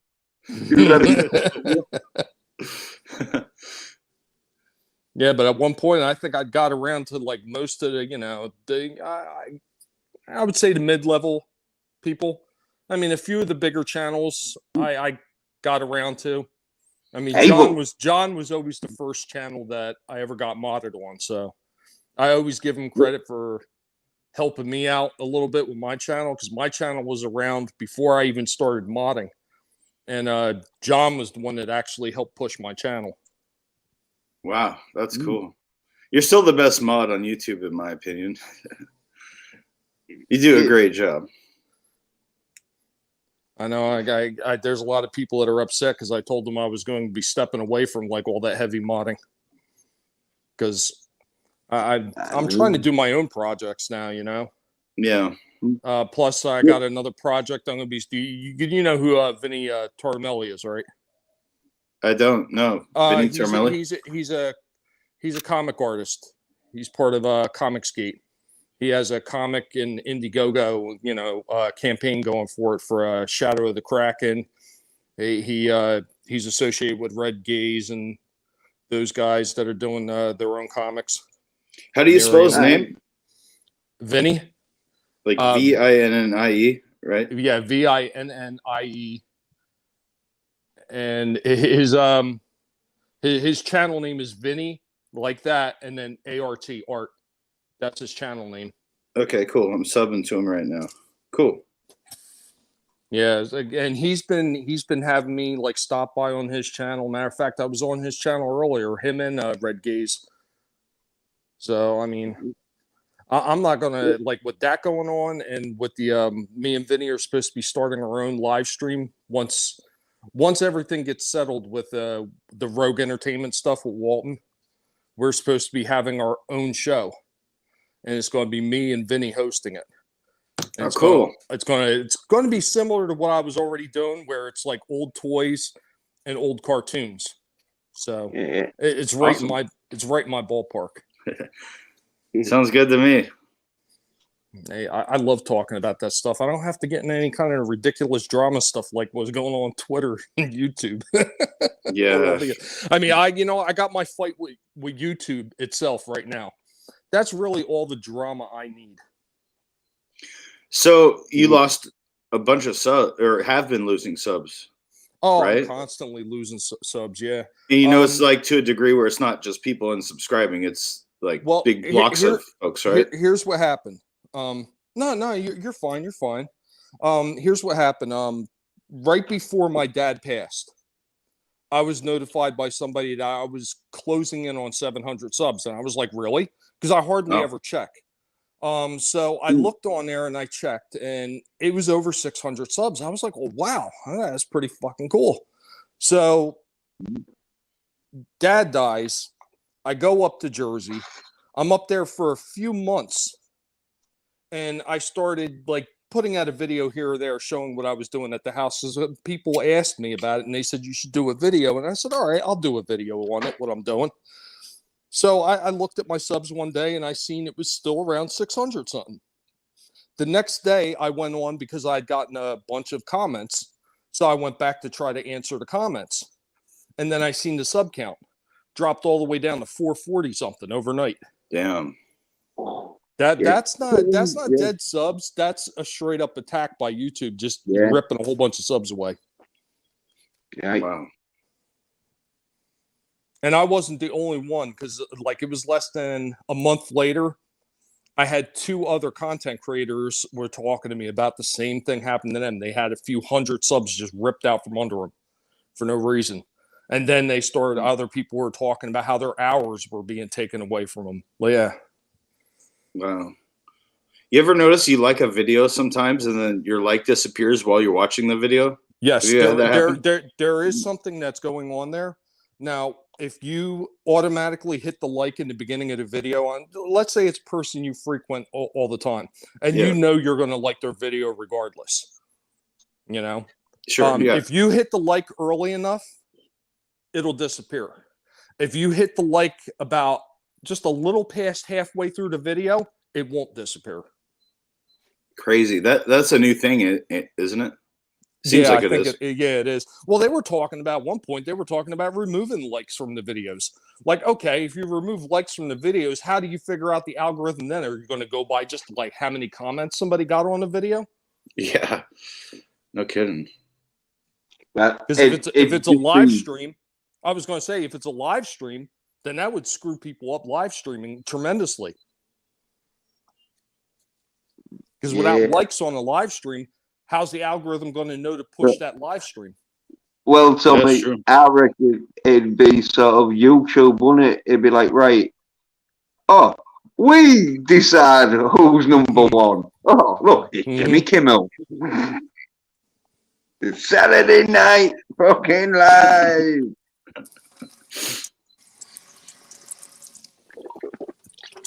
Yeah. That's what they want to do, though. They want to get rid of all the like monitoring because it's going against them. Oh, fucking hell, Regional is backstage. Shit. Yeah. Some of the same sources. Hello. Hey, Vigilante wins here on the first episode I've ever been on Jens Peter's channel. And I always got to say it. Awesome. What a great intro. Vigilante, we meet again. Yeah, we do meet again. We do. Way to come in with style, man. Yeah. But you know what, Tommy? We had streamed before on Slasher's channel like a while ago. That was a long time. That was probably like a good 4 months ago at least. Yeah, it had to be at least 4 or 5 months ago. But yeah. So it's cool. I've been following this Doomcock drama, so I've been like totally glued to the. Oh my god! You know, I already had my say about that, and I don't care. Basically, it's like this. I have no dog in the fight. Once again, it has nothing to do with me. Yeah. It's not going to affect me personally, one way or the other. Who's wrong and who's right? If somebody, the only thing I do disagree with is people that are part of the channel cliques that want to get involved and start running their mouths and talking about people need to be canceled. That kind of shit, I don't agree. Now, I'm not a fan of canceling, but I mean, it has affected how. And this isn't it. It's been a lot of drama, and it's just like, oh god, that's just this fandom is looking little. You know, it's not. It's disconcerting. The drama of the past 3 or 4 months seems like every week there's some new drama involved, and it's just like it's just. Well, do you want to hear my theory on why? Yeah, let's hear it. Okay, this is my theory of why it's happening. Because we had like the whole thing where Walton went after EVS. Yep. And other people are always going after geeks and gamers constantly. Then you had the whole Mary Mayhem thing that blew up, you know, with Tom Connors. And now you have this. It seems to me that there's just not enough for everybody to talk about and to be outraged over. So now they're turning on each other to try to drum up some kind of freaking watch hours. Interesting. There's something to that, man. Yeah. That's a very interesting perspective, and I agree with you. I agree with, especially in certain. You know, I don't want to get too much into it because it's like you said, it doesn't involve me either. I kind of got upset, and I kind of actually tweeted something on Twitter because I was just like, "What the fuck." Because I just don't understand why you can't just talk to someone and just apologize or just whatever. You know what I mean? Like, this doesn't even have to be a big deal. And so I did tweet something. I didn't tweet anything that bad, and I don't care about any of this. I don't know, though. If someone's talking shit about one of my friends on a live stream, I'd probably say something. You know, I wish Gary would have said something. That's just my opinion, you know. I do too. Even though I think when I watched it live, well, I didn't watch it live. I watched the playback just a second ago, watching on because I'm in the chat and I'm still waiting for Doomcock to get my super chat just to see what he says. I just asked, has there been any formal apologies? And I honestly think the answer is no, unfortunately, but I just want to see what he says. But when I saw the clip, I think Gary thought because Mahler and Az started making fun of Ryan the second he said something. And Gary almost looks like, okay, they handled it and went about his day. So I think that's what his thinking was. But I absolutely understand where Doomcock's coming from, because had that been me, had the same thing happened to me, I probably would be a lot worse than what Doomcock is. Yeah. Well, I know me personally though, if somebody's attacking me, I don't expect nobody else to stand up and take that bullet for me. I'm just going to freaking charge right in myself. Mm-hmm. And I'm going to handle it myself, whether it's ugly or not. I really don't expect nobody else to step in for me.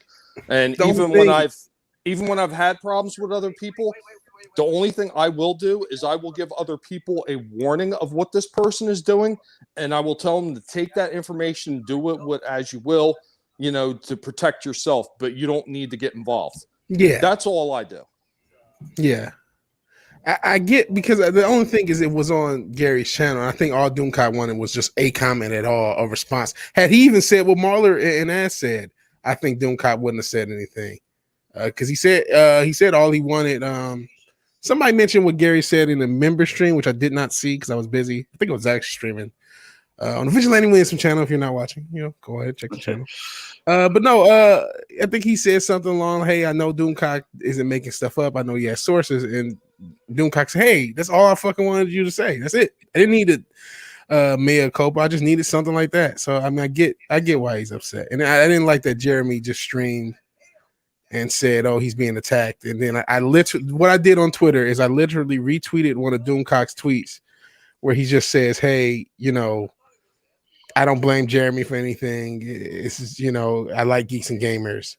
And I just tweeted at him, like, how is this an attack on Geeks and Gamers? And that's the only little thing I did. Because I got a little upset about that. I do like Doomcock. Doomcock is my gateway into the fandom. He's the guy I found. And I mean, I seen a couple other channels like Anna and a few other channels beforehand, but Doomcock was really my gateway into the fandom. So I really don't like. I'm sure, like a lot of us, you probably were getting around watching a lot of the big names initially at first. Because when I first started watching over 3 years ago, I was watching EVS, I was watching Jeremy, I was watching Overlord DVD, I was watching Nerdrotic, I was watching all those channels. John talks Star Wars. Well, of course, John talks. I mean, that's obvious. Of course.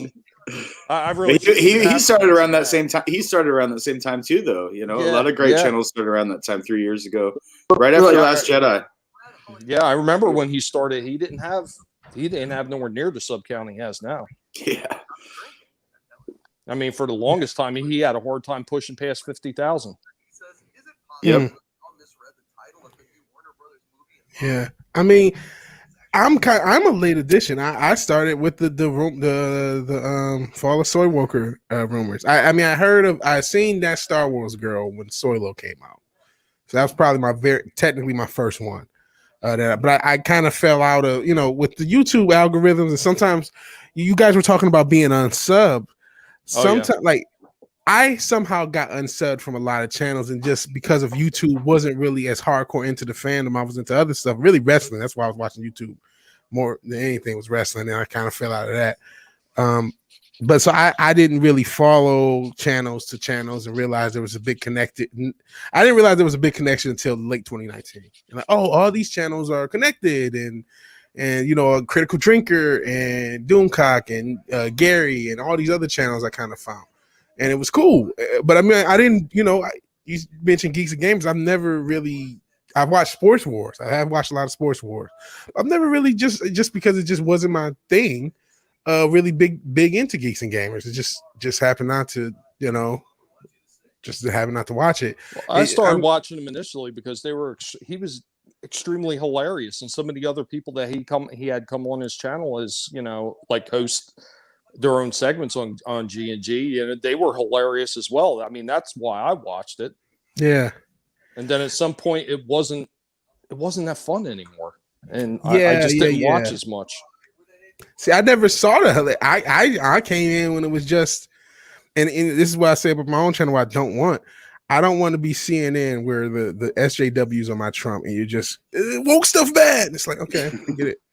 It's woke and it's bad. Like I'll make fun of it. Right, But, like, you don't want to be the polar funny. opposite, right?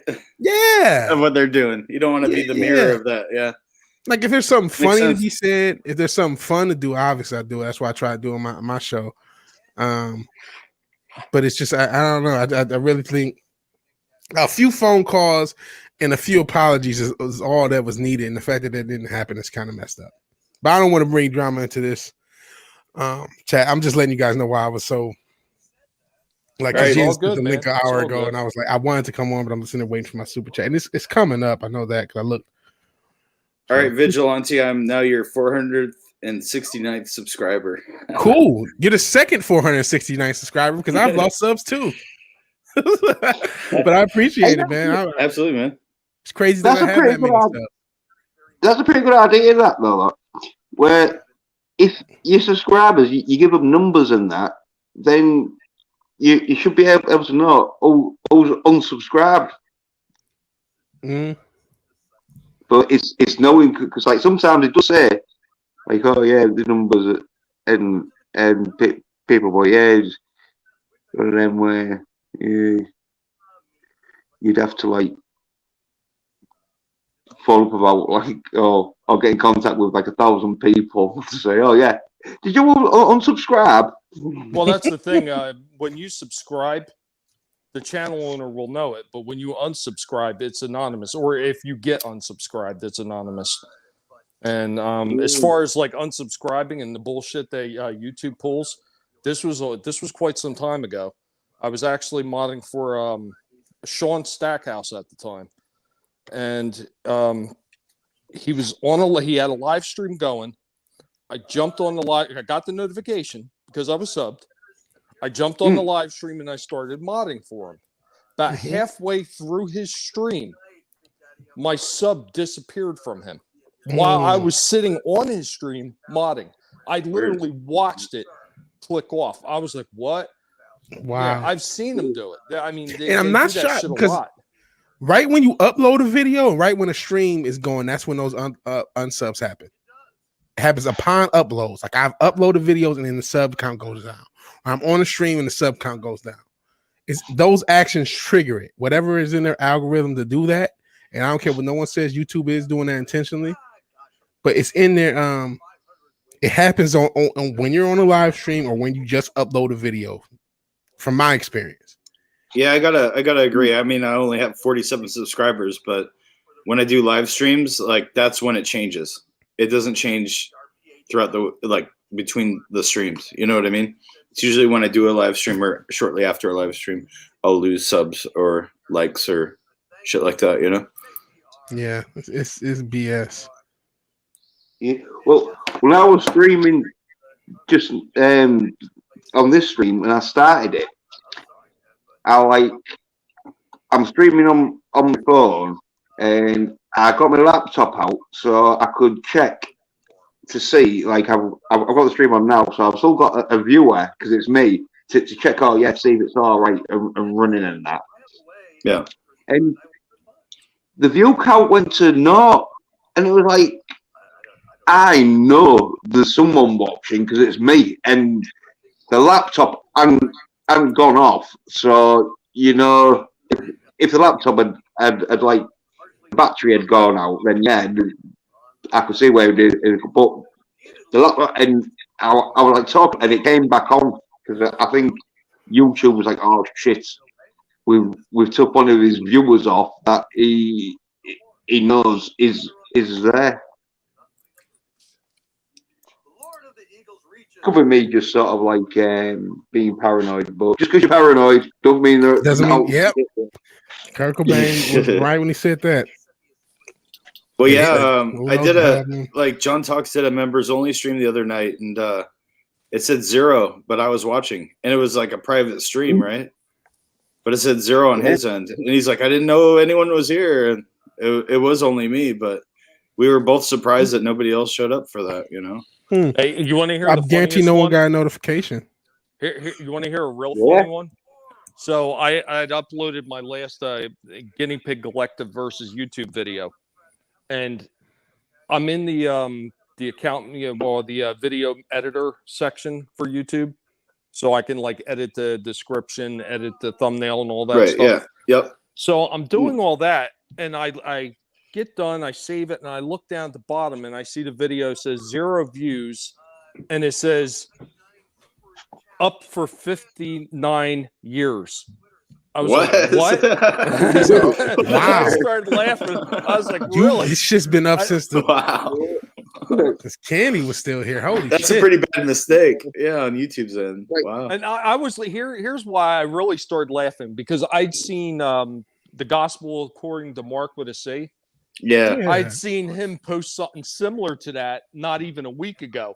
So when I seen it, I started cracking up. Yeah, like they definitely have a lot of problems. I mean, a lot of it, I do believe that they're 100% doing it on purpose because they're trying to stifle people that they don't agree with.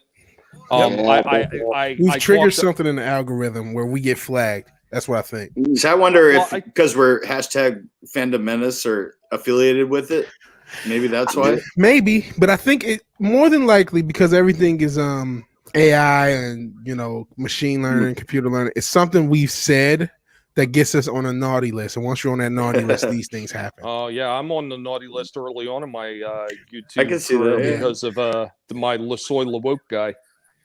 I made a video about Kyle Rittenhouse on my channel, even though I didn't have that many subs at the time, but things were funky with my channel ever since. Oh, That's yeah. Well, Thrift Kyle Bikes, hello there. Kyle Thrift Rittenhouse Bikes in the is a white nationalist. That's what they said. He's a white Nazi nationalist. No, he was just a kid that I don't think should have been out there, but I don't think he killed it. I mean, murdered anyone with self defense. But that's what I said. I didn't have a hardcore like far right. Oh, he's a hero. I said he's a dumb kid. He probably shouldn't have been out there, but at the same time, I had a middle of the ground take, and that's enough to piss them off. Well, I was going to call him a white nationalist Nazi. Yeah, YouTube won't allow it. Exactly. YouTube doesn't like it. Yeah. That was so odd. I just went to check the chat again because I seen Thrift Bites was in there when I said hello to him when he popped in the chat or her. And when I clicked back off the chat and came back to this screen, I lost all sound completely. Oof. That was weird. So I had to click on and off on my mic a few times for the sound to pop back on. Yeah, and honestly, you guys talking. I know anytime I stream, there's all like it could be like 7 or 8 people in the chat. It'll say 2 people streaming, and I'm like, okay. I see 7 messages in the past like 2 minutes. There's no way there's only 2 people watching me. Yeah, it's not. So, and then eventually it'll show up, but it's just there's something funky happening, definitely. Yeah. You know what I think the problem with the fandom is it's kind of like Tommy was speaking of earlier, like there's not enough pop culture to talk about. So people are like attacking each other. And that's the problem is so many of us we've lost focus of what brought us all together, which is the preservation of the lore and the keeping these franchises we love, alive.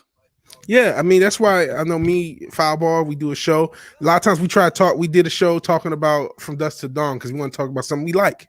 We don't want to just keep talking about this. That's a great movie. It's a great movie. We want to talk about stuff that we like. We want to talk about and we want to discuss things that we like. Keep it fun. Keep it fun. And we want to do more. We have other stuff we want to do. You know what I mean? And I that's why you mentioned, oh man, it's not always something to talk about. That's why I started playing Tetris and I'm actually going to start playing like Super Mario and other retro games and stuff like that. Just because I don't want to just, like I said, don't depend on woke stuff to hate. I want other stuff. I want this to be fun. This is supposed to be fun. Well, Vigilante, I mean, when I started doing my own live streams, that was one of the things that I said I was going to do. And I was talking with Steve Kenobi and Slasher for a long time about doing a retro discussions panel, and both of them were originally on board. And I did get Stig to show up a few times, but he couldn't always show up because of that, that time difference. Yeah. But I decided then and there. I mean, it wasn't going to all be about the doom and gloom of comparing it to today's shit, but it was going to be more about what did we love about all that stuff back then. Yeah. And that's what I wanted to keep it. It's not to say that I won't talk about some of the negative stuff sometimes, especially if I'm on somebody else's channel and they ask me about it. Sure, I will talk about it, but I am not going to go on my channel and make that my mission, my parameters of each and every video that I'm going to do, because I wouldn't be having fun. Because if I'm just going to sit there and just bashing this shit all the time, it's going to get repetitive, it's going to get boring, and it's going to get old really quick. Yep. I agree DJ Dances with Dogs. Oh, Montana, because he changed his name. We all know who you are. Good to see you, man. I know speaking either DJ Dances with Dogs. Montana. That's because he lives in Hawaii. I think my super chat's coming up. I'm sorry, guys. So if you hear Doomcock loud, I'm waiting. Oh, he's gonna read your super chat. Yeah. Oh, cool. You know what I'm waiting for? Now this is what I'm waiting for. Now this is just a rumor, but I hear that Lucas and Spielberg are going to get together and they're going to tell this Ryan and Doomcock story. That I don't know. That's just a rumor I heard. So. All right, he's reading it. Hold on. Oh, you should share the. Oh, you don't want to screen snipe. Running both, and I know a lot of mistakes. There you go. Yeah, play live, especially when hosting. Yeah. No. No formal apology has been made. But we are talking, and I hope that we will reach an understanding. I pray we will reach. That's sad. Yeah, I don't know, man. See, thank you, Vigilante silence doesn't. I don't know. It's a tough call because it is a tough call. Like, it is a tough call. Maybe he was shocked by what was said. You know, I kind of felt that he was. Moment, you know, and that's what I said in my super chat. I said, was there any formal apology? To it's hard to do things live, especially when hosting. That was my full super chat. I don't know if everything came through, but so I'm like, I as someone who actually stopped doing a show, I used to do the Brave and the Bold because I hate hosting stuff on my channel.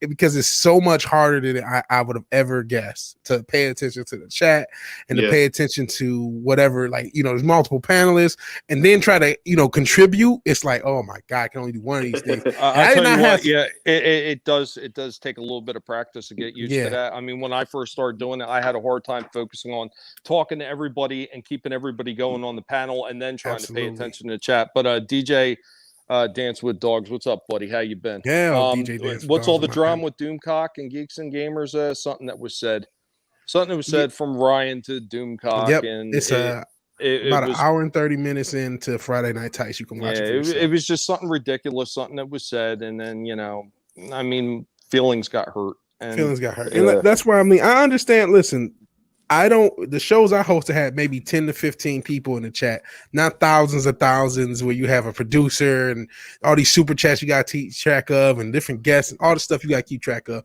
So I could imagine how for Gary in that moment you can mess up and just like, oh man, I didn't say anything. And it just moved on. And plus the chat, the panel kind of got on Ryan right in that moment. So he probably said, oh, okay, it's handled. Not realizing that Doomcock probably felt some type of way because it's like, hey, you're my friend. We've been doing this for a while. And he just said something on your channel disrespectful to me and you didn't say anything. I understand both person's point. That's why I really wanted to be hashed out. I mean, if it was me personally and somebody would have said something I didn't like, I would have said something to him right then and there in the moment. Yeah, that's what you got to do. It would have either been squashed or it would have just escalated to the point where we wouldn't be talking anymore. Right, and that would have been the end of it. He should have said something, He should have said something in that moment. And I agree with that. But as somebody brought this up in Doomcock stream, he was somebody who said Uche should have said something at Geeks and Gamers stream. And then a similar situation happened with him. I'm not a Monday morning quarterback because I realize how hard this shit is, and I don't have thousands of streamers, and I can see people making mistakes in the moment because I make mistakes all the damn time. Hell, Slasher McSplitter. Hey, Slasher. But so I get in that moment just saying, oh man, just not even thinking, but afterwards it's like, how hard is it to apologize afterwards? So I hope they get it hashed out. I'll tell you what, if I'm wrong about something, I will admit it. I had a bit of a go with somebody in a Twitter feed, and it really descended from the whole part of the Merry Mayhem thing that was going on at the time. I mean, it wasn't directly involved with, you know, what was going on with her and Tom, but it had something. It was a residual consequence of somebody telling somebody not to say something at the time. And the person that I had a problem with on Twitter, we had a lot of back and forth initially on Twitter, and then it took me I wound up on a stream with Snow Dub because there was another person that had the same experience with a few of the other same people. And after we had that stream, we wound up being able to reach out and talk to each other in DMs, and we were able to settle it. We both apologized to each other, and we moved on. As simple as that. It didn't need to continue. So, I mean, did I handle it a little bit like wrong? Probably. But it's one of those things, and I say it in every one of my videos. I say it at the end of every live stream, and somebody gives me an outro, and I, you know, never let anybody tell you what you can and can't watch or what you should and shouldn't say, especially what you should and shouldn't say, because I truly believe that nobody should be able to just tell somebody that they can't say something. Yeah. And freedom of speech. Absolutely. Exactly. I felt that that's what was happening to me and this other friend of mine, and I felt that I had to speak out on it because it's not a catchphrase. It's not just a mantra. It's something I truly believe in. So all in all, I still love Gary. I still love Doomcock. And I hope they handle it. As far as Geeks and Gamers is concerned, I think some of that's a misunderstanding, because apparently Jeremy reached out to Doomcock, and Doomcock said he was tired and wanted to do this stream and didn't answer back.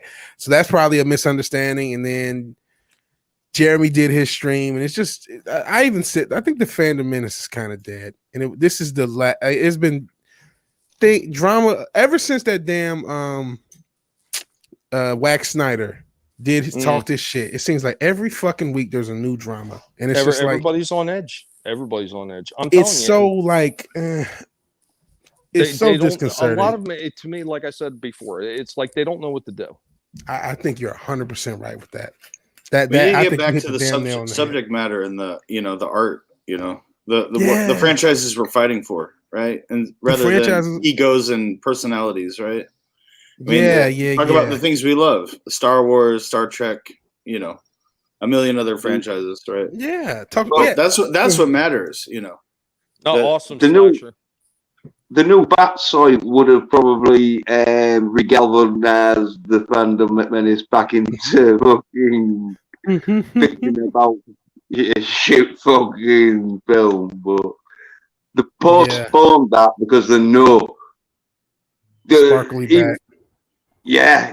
Even they was like, fuck no, we hate this film, so if we hate it, just think about what people who don't even like Patterson's gonna think about it. Because he's not pumping up, is he? He's not able to pump that iron. Yeah, he's not a manly man like Jens. He legit needs a total gym. No bullshit. Yeah. A total gym would have solved all this. Not only does he need a total gym, he needs me to go down there and threaten to beat the shit out of him if he don't fucking get on the total gym. Yeah. Hey, they were filming in England. They should have called you. If they had called Jens, none of this shit would have happened.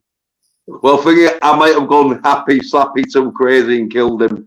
And it's like, shit, you killed Batman. Like, they would have probably gave you like $100,000 personal trainer fee. You're like, all right, you might have yelled at, you may have made him cry.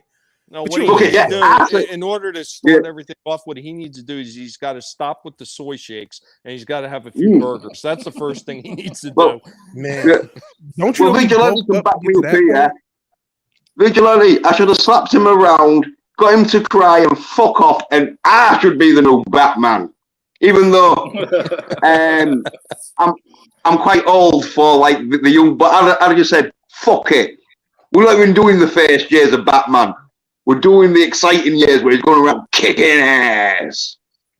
He's already learned how to kick ass that good. That now he's doing like he did in Warfield, where he don't even kick ass. He just grabs them and shouts in the face. I'm Batman. This summer, coming from the studio that brought you every other Zack Snyder film that you love, a new Batman for our age, geriatric Batman. He is no longer just fighting criminals. He is fighting for that prescription line to get exactly the medications he needs. No, Yins is in better shape than Robert Pattinson. That's not a joke. That's not an exaggeration. That's a shoot. Well, it's because I'm from the generation of we had to compete against Van Damme. You know, Birds, when they looked at Jean-Claude Van Damme in fucking like AWOL, Bloodsport or whatever, and then they look at you got to have some muscles or you're getting laughed in your face. But then he went on to like where and so now there's no, because when we was young and that, we used to slag each other off for being rather too skinny or too fat. And so if you didn't want your mates to be constantly winding you up about your body size, you better get to the gym and fucking get rather some muscles up. So even if you're a bit skinny or fat, you've got the muscles there to throw a punch, so people aren't going to shoot the mouth off so often. Or you like trim up like I did to be like Chuck Norris. Well, I mean, that's the thing with him. It's such an iconic role. To even be able to get that role, number one, it should have been like, I don't want to say an honor, but it should have been like a blessing for him at the very least. And he should have been willing to do something extra for the role. I mean, look what Stallone did for that one movie he did for Copland. That movie was not well received. It was never going to be that big of a movie, but he gained all kinds of weight just for that role. And he was a man that was constantly in shape, and look what he did for that role, for a smaller role, really, at that. Stallone, for what was it? One of the Expendable movies, he broke his neck and kept and they figured a way to shoot around. He broke his neck, and granted, you know, it wasn't like a full break, but anytime you damage one of your vertebrae enough, they consider it a broken neck. He damaged the vertebrae in his neck, and it was still doing the movie. That's insane to me. I didn't know that. That's badass. Yeah, in one of the Expendable movies, he I can't remember which one, but in one of the fight scenes or whatever, he hurt his neck and had a crack in one of his vertebrae, and he fucking finished the movie. That's because people aren't tough anymore. I mean, you can't have Kurt Angle anymore. You can't have somebody to win a gold medal with a broken freaking neck. Kurt Angle was special, man. He was great. But there's people aren't good like that now. I know, like Jackie Chan once broke his ankle, and he had to film the rest of the sort of film with a like cast on it, but then they made the cast look a bit like a trainer or a jogging. Wow. Yeah, well, that's a different generation. I hate to say it, my generation, we would be the softest generation ever, but the next generation up looks softer than us. So they're saving us. But outside of that, the millennials are soft. That's just the reality. And there's no debating. I say that as a millennial, there's just no debating. We're soft. Yeah. Generally speaking. There's obviously exceptions. There's obvious exceptions. There's always exceptions to the rule. But any generation that don't do competitive sports is like, you're going to be like them Bays. When I remember when I was a Bay, and I used to hate losing like everyone does, and like proper winners always hate losing. But that's right. You know when, you know when like you're playing against your mum and that, and like. Or an adult, and they know, like, oh yeah, you're a kid. You're gonna start screaming and throwing all the fucking pieces around. So, yeah, and then but there's that stage where you realize, oh no, you need to be, because there's no fun in winning games that you fucking know you can't lose. Right. There's no competition. Right. You want that. You want a good competitor to go against, right? Well, yeah, like, but there's so many of these generations now. That's what they want. They want it to be easy. Yeah. Well, that's the thing. The participation award generation. Mm-hmm. Yeah. Well, for them, it's real good until they get into the real world and it's competitive, and it's like, well, it don't matter how nice you are if you can't pull in the figures or fucking lift the weight or fucking whatever, you're out. Right. Yeah. And that's when they're like go into this fucking communism of, hey, doesn't matter how useless and pathetic you are, we'll find you a job. Yeah. Working for the fucking dictators, or being a slave to the dictator. Yeah. That's the new. That's what they push. And you know the most ironic thing is, like, I don't know if anyone knows right now. There are a lot of jobs available. Like, if you wanted to work, like, not necessarily the best jobs always, but like if you're just somebody who's like, man, I'm down on my luck, I don't know what to do. You can actually get hired now. So it's maybe not the best job, but you can start, and that's huge. That's not always been the case. There's a lot of those delivery service jobs that are popping up all over the place now. I mean, that's especially with everything that's gone over the past year and a half. That is becoming a booming industry. Absolutely.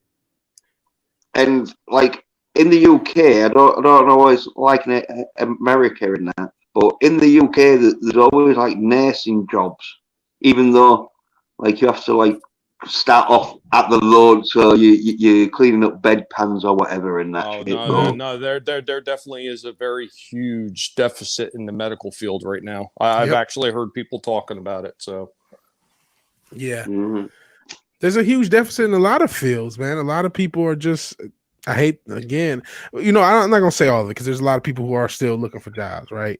But there's just a lot of people who just don't, I don't know. They don't want to. They hate to say they don't want to work hard but it's just like I don't know what else to say.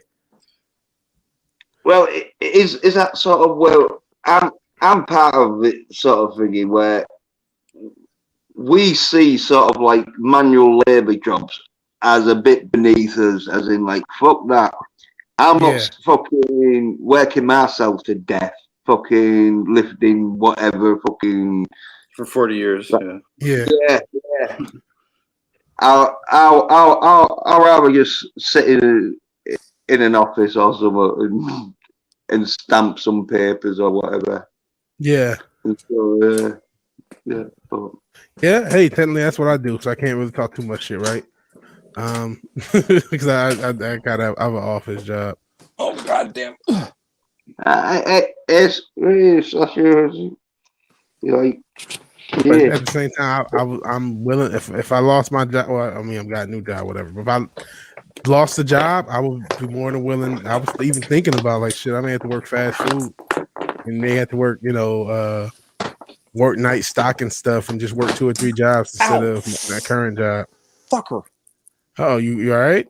Yeah, I just got whacked in the head. I was pulling a crate out from all the stuff that I have because I've been going through crates that I brought back from my father's house. And so you're back home now, man? Well, yeah, for a while. It's not permanent. I still have to go back up to New Jersey and get my brother out in the nursing home.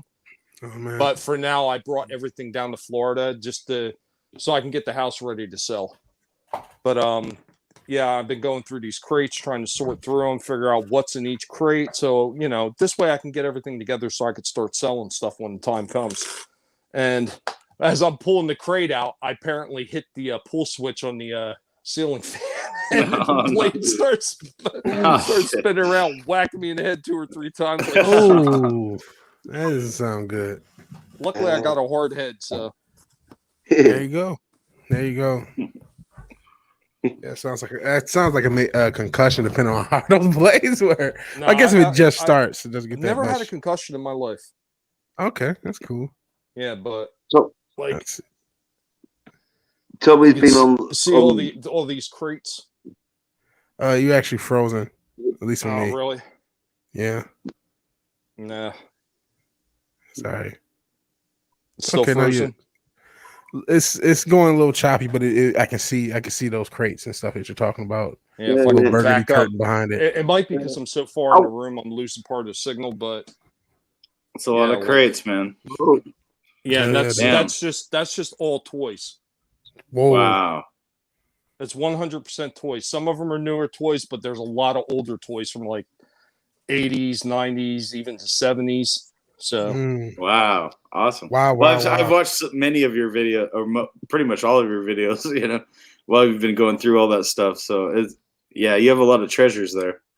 Once I get my stream back going, and one thing I'm going to do is I'm going to pull a few items out of this old stuff every week, and I'm going to talk about them. Cool. That's cool. That's what you guys ever watch Retro Blasting? I have seen some of their stuff. I really do like that channel. They only stream like once a week, and they do only a few videos, but it's all about like retro stuff. They had a stream about 80s music and 80s movies and specific types of movies. I love that, and it's all in the service of nostalgia. It's all in the service of what we love. At one time, weren't they doing stuff on toy repair too? I feel like they have, yeah, because they're big into a lot of retro action figures. I would love to get my hands on some retro action figures. Yeah, Tommy has some great videos on the retro. Retro figures. Transformers. Oh my God! Some of these new lines of retro figures that they've been coming out with lately. I mean, wow. They're just amazing. Like if you really want to touch of that old nostalgia. The Transformers look fucking awesome. They're bad. Well, I have a bunch of Mego style figures. Without having to break your piggy bank. Yeah, they've got some new stuff out there now that hits that sweet spot. Okay, yeah, I've gotten into these Mego style figures. Not actually Migos, but they have that the cloth and stuff like that on it. Right. So there's a few different companies that do it. Well, 60s.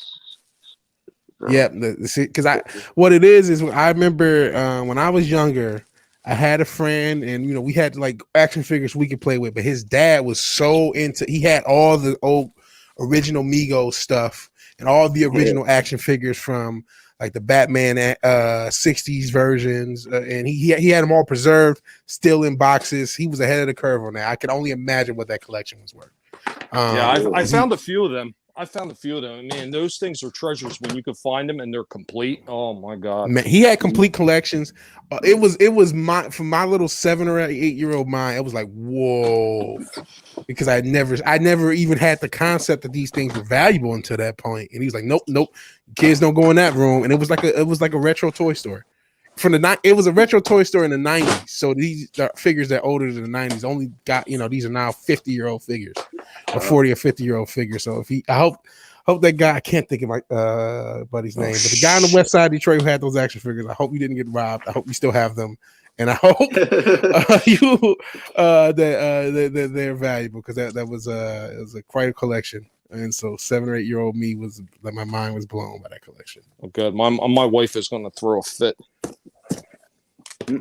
Tell her it's an investment. Well, one of the other things that I brought back is I found like some really good deals when I was up there on older movies, and I couldn't stop myself from getting them. So now I got another stack of movies, and I just unwrapped a stack of like 20 some odd movies last night. So I just found this stack of movies.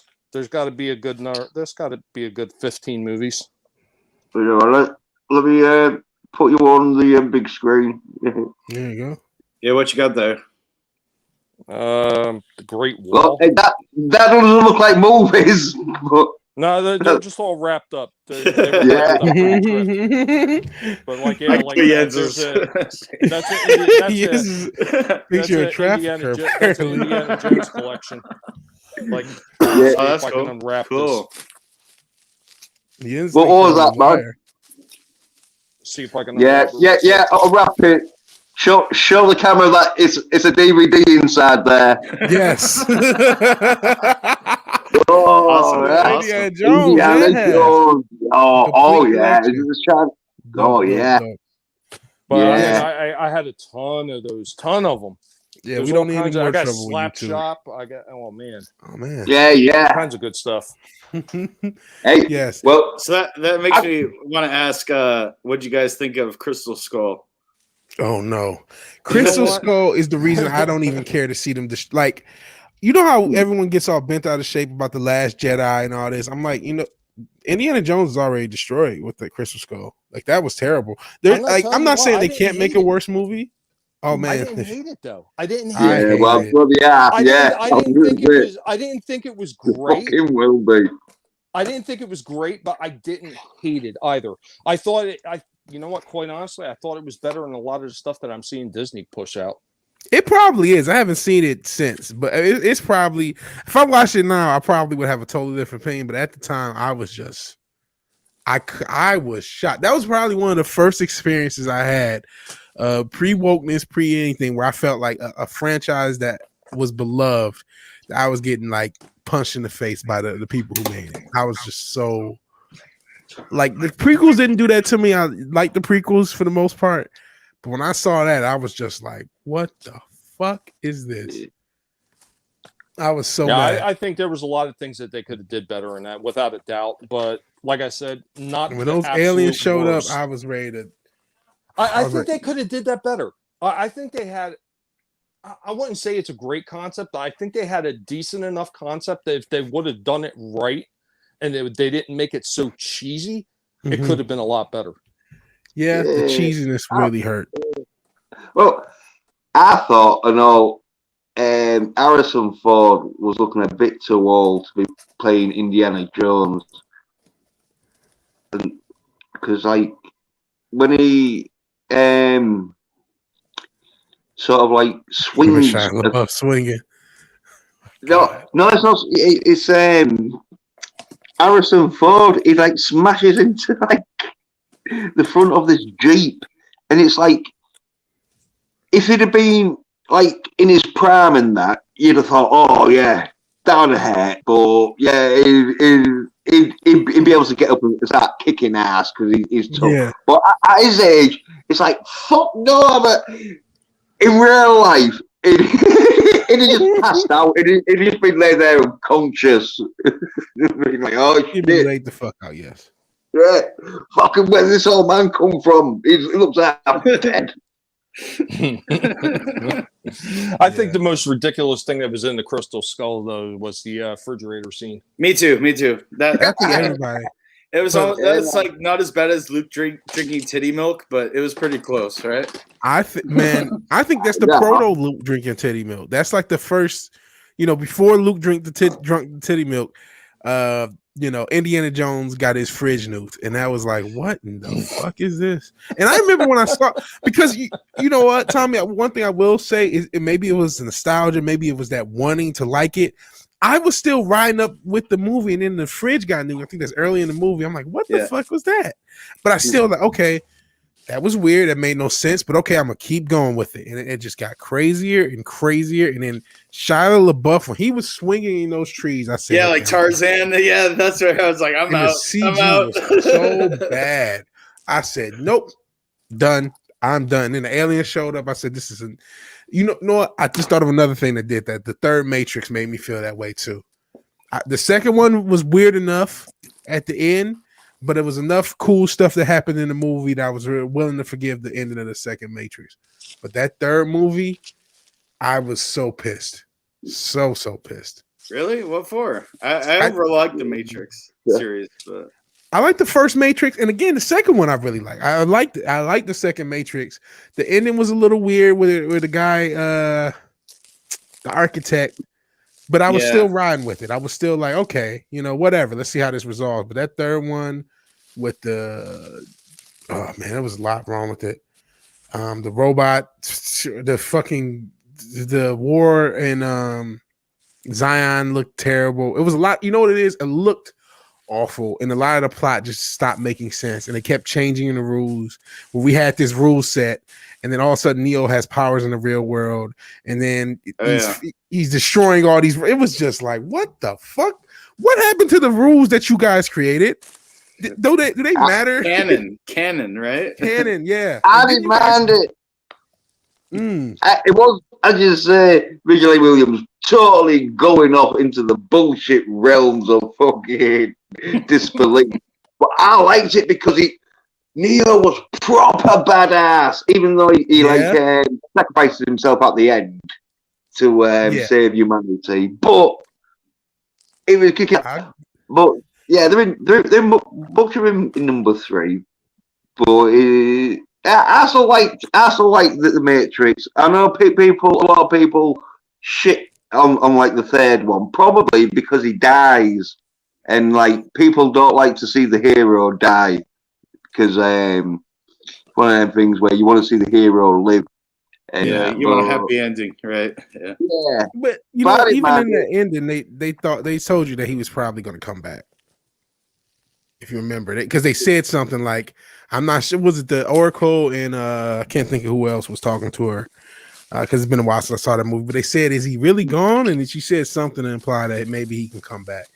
So, which I mean, obviously is because they're doing a 4th one. Yeah, he's not even dead. But yeah, I didn't mind the third one because tell you what I thought was really good about the third one was the fight with him and Mr. Black. Smith? I mean, that was a cool fight. Smith. That was a cool fight. I'll give you that as well. Yeah, and so there was some bits in, but number 2 was like probably the best one, I think, for like the fight scenes and action-wise, maybe. Yeah, it had some really cool fucking scenes. Because a lot of cool fucking scenes. That chase scene was excellent. Yeah, the freeway scene, right? The freeway. Yeah. From the fight, because remember, it starts off in that fight scene in the Merovingians. Fight before it, where that fight before was cold. Oh yeah, it goes right into it. That whole sequence was so cold. Yeah, I watched the Matrix films again. It's been a while. Matrix, I liked them all, to be honest. I thought they were all pretty good. I will give you that, Jens. They at least Neo was a badass in the third Matrix. That much I will give you. I thought it was cool he lost his eyesight as well. You know, he's not a Mary Sue, right? Yeah. Oh, yeah. That was kind of cool. Now you guys are talking me into liking that crap. Maybe I should watch it. Maybe, you know what it is? I guarantee you I would love it compared to this shit now. I would say, oh, man, what was I thinking? This is good. Yeah.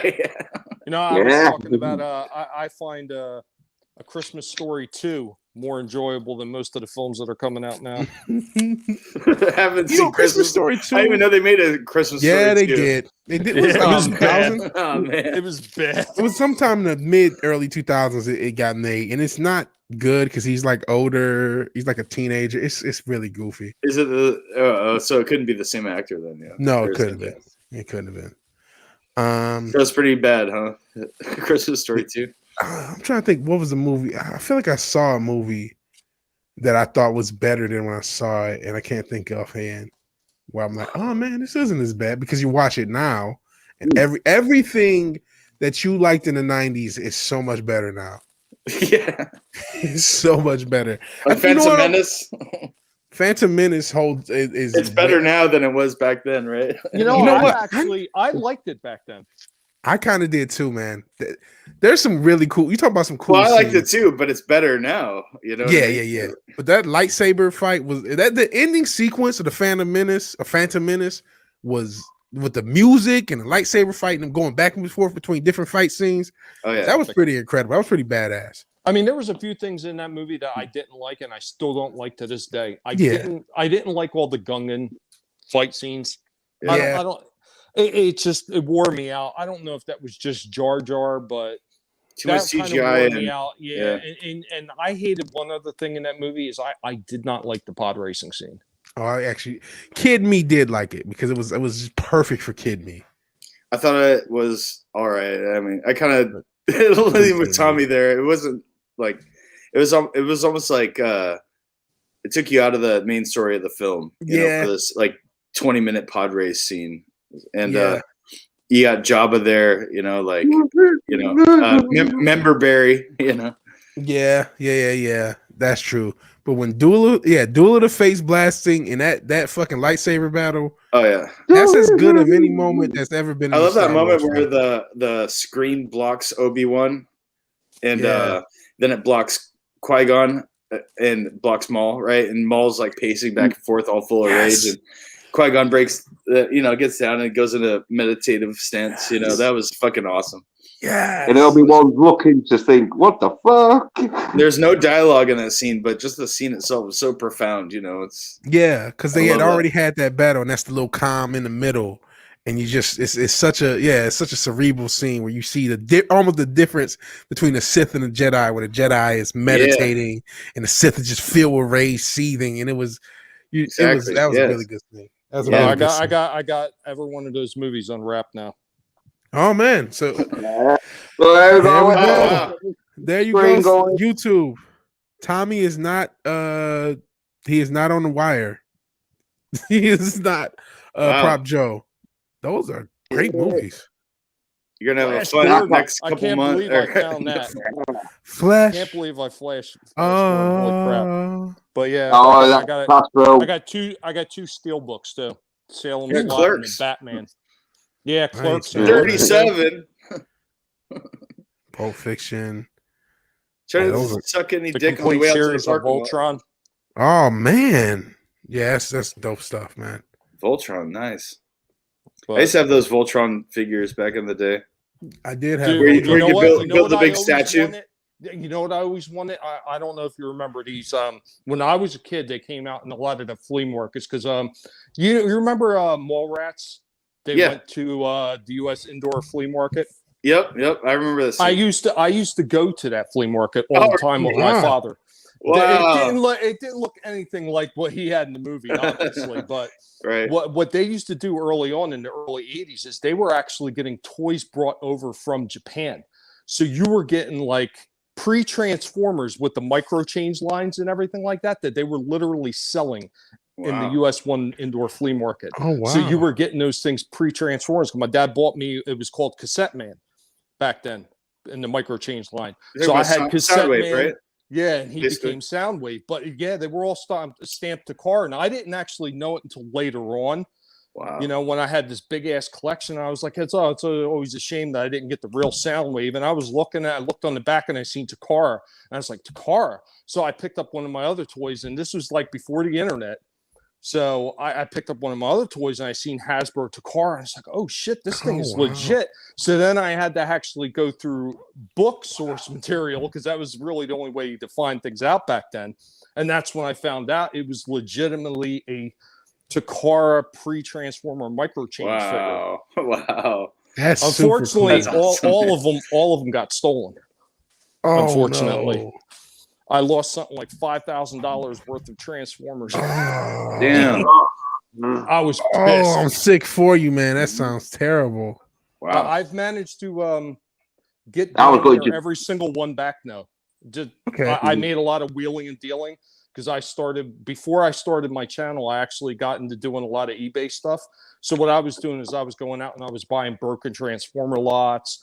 Or if somebody, like I caught one guy who was moving out of town, and he had a huge collection of Transformers he just wanted to sell for cheap. So I bought them and I took the ones that were broken and I fixed them up and I was selling what I didn't need. And the other ones I was piecing together with real Transformer parts to make my own collection again. And eventually I've just about got to the point where I've got my entire collection back plus now. Nice. Awesome. And I didn't spend no $5,000. I can tell you that much. I mean, the only difference is with the stuff I had is I had everything. I had all the original boxes with all the, all the packaging, weapon, like everything. They were 100% complete. That was the only thing that still kind of stings about that. Sorry. But getting back to the point, U.S. Indoor Flea Market, not only did they sell those, but they sold what was originally, I believe it was the Go Lion series. And these were 12-inch long die-cast metal lions for Voltron. Wow. And they all formed into this big, tall, like 2-foot tall Voltron figure. Wow. Never seen them? No, I never seen it. Never even heard that they had that. Oh, they were amazing looking. Amazing. Always wanted to get my hands on them, but they were even back then, I want to say that they were like $25 a lion, which, in today's market probably be about 70 or 80. You know, Man, I freaking loved Voltron as a kid. I love that cartoon. Did you like the car? The car. I was born in '80, so I'm probably a little younger than you guys. But yeah, Voltron was on regular rotation, and I had the whole statue of all the cat transformer kind of things that build them up. Did you like the Vehicle Force? Vehicle Force. I don't remember that one. They had a Vehicle Force Voltron where it was just a whole bunch of vehicles that formed the Voltron. Oh, really? Yeah. Oh, wow. I don't think I knew about that. And I'm not that. I'm let me see. Hold on. I think 40 share. On the back of this collection box. I don't see if I can. I'm not sure how well. That's awesome that they made vehicles that built into Voltron. I didn't even know that, man. That's awesome. So this is why Tommy's a legend. He knows this. He knows his stuff. It's one thing I do know is like those older toy lines and everything like that. I mean, I don't know them all. So sometimes I've had people ask me questions about them where they wanted me to do a video and I would have to research it. But for the most part, I do know an awful lot of it. I actually got into a discussion where I knew something that are you familiar with Rodimus Primal?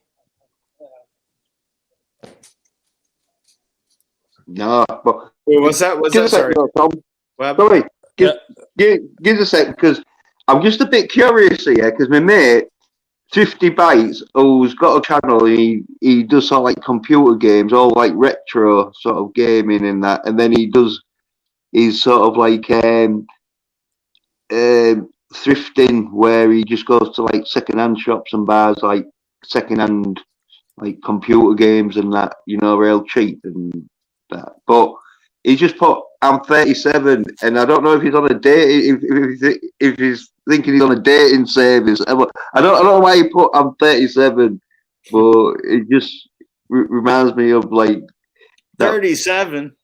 Yeah, that clip in Clerks. Waterboy. Yeah. You know what I just realized? His avatar is a Dreamcast memory card. Is that the Dreamcast memory card? Yeah, because he's into his old. Oh, well, no, it's not. It's not, I think it's a it's one of them Clerks. Little toy things, and little like Tamagotchis. Yeah. I think it's like one of them things, but yeah. But I thought. Yeah. He's quoting Clerks, I guess. Oh, right. No wonder I didn't get it then. Yeah. I got it. In a row. Tommy had Clerks in his new collection. That's how I caught that. That's what the whole 37. You gotta watch that movie. You'll get the 37. Yep. Try that and suck any on the way through the parking lot.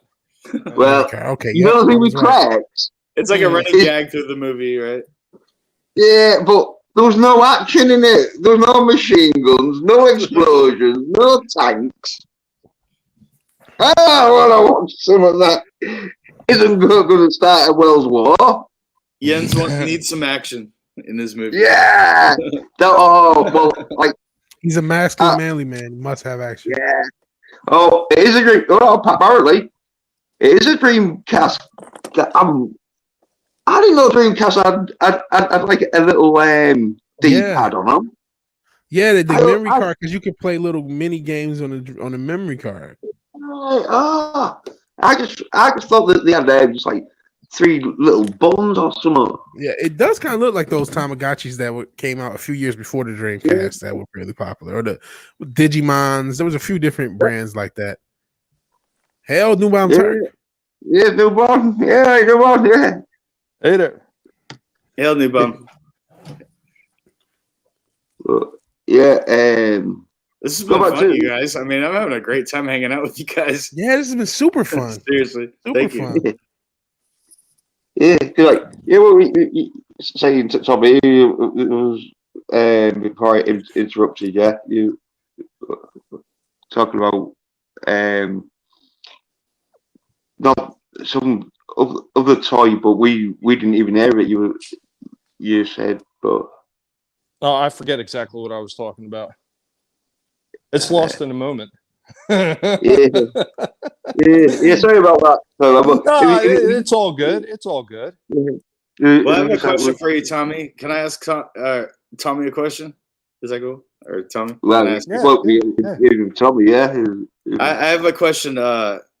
Have you seen anything past Last Jedi, Star Wars, or what Disney Star Wars have you seen? I went to the theater and I watched The Force Awakens, and I damn near walked out. I didn't go back to the theaters to watch another Disney Star Wars movie after that. So you still have not seen Last Jedi, right? Well, no, I did not watch Last Jedi. I did have a friend of mine who's a huge Star Wars fan as well. We were since we were kids. You know, he went to see the movies when they came out and all that, just like I did.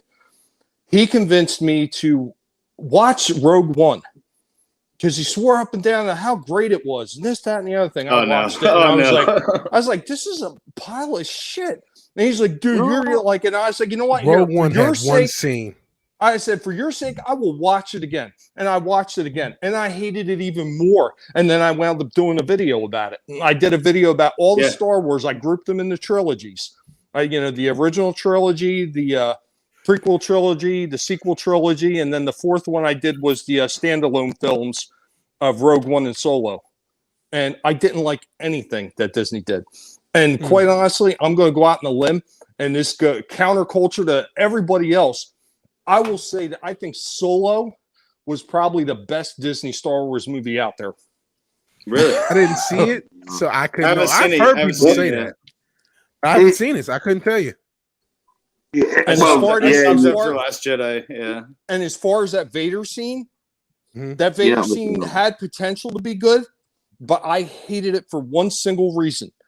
He's chasing after the rebel. He knows the rebel has a disc in his hand. And at the end of it, he's standing there. He knows he could have had that disc. And how do we proceed? Because that goes right from that, pretty much within a day or so, or maybe a few hours, whatever it was for them to catch up to the Tantive 4 and Leia. Yep. He's talking about, I want to know what happened to the transmissions that were sent to the ship. They were beamed to you. Several transmissions were beamed to you by rebel spies. I want to know what happened. So you're telling me, in the moments of the end of Rogue One to New Hope, he suddenly had Alzheimer's and forgot that he was chasing a disc, and now he's chasing after transmissions. I had that same issue when I first saw that. That's a great. I had point. That was because I remember leaving the theater. I'm like, wait, okay, it doesn't quite math right. You know what I mean? Because like you just said, I did actually had a similar thing where I'm like, wait a second. First off, if he was going after that guy, why didn't he get him? Because he had force choke. He could have got him, but he can't because it doesn't make sense canonically. And then like you said, you fuck up the film though. If that made canonical sense, he would have opened up Star Wars. I'm not going to call it A New Hope because when I grew up, it was just Star Wars. Yep. Because that's just what it was, and even maybe Vader was stoned though, and he forgot about the disc. He just got carried away of killing fucking rebel alliance soldiers. And oh shit! Yeah, I know I fucking came in here for something. It was that disc. Oh, but the door shut. But the problem is they can't even explain that because then he wouldn't have been on that main ship. He would have went right for the Tantive 4. He would have went right for the Tantive 4, and he wouldn't have been cutting his way through the main part of the ship first. Yeah.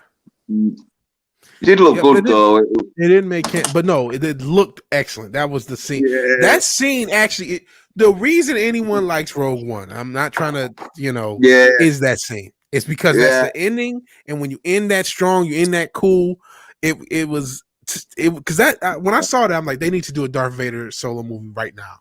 I tell you what, if they didn't try to tie that in so heavily to New Hope, and if they would have did away with the whole plans thing, and they would have just made it about somebody who was secretively working on the Death Star in the background, and if they would have just did that, I don't think it would have been a bad. I mean, there still was going to be some huge canonical mistakes that they made, but I don't think it would have been as bad because it was a good action flick.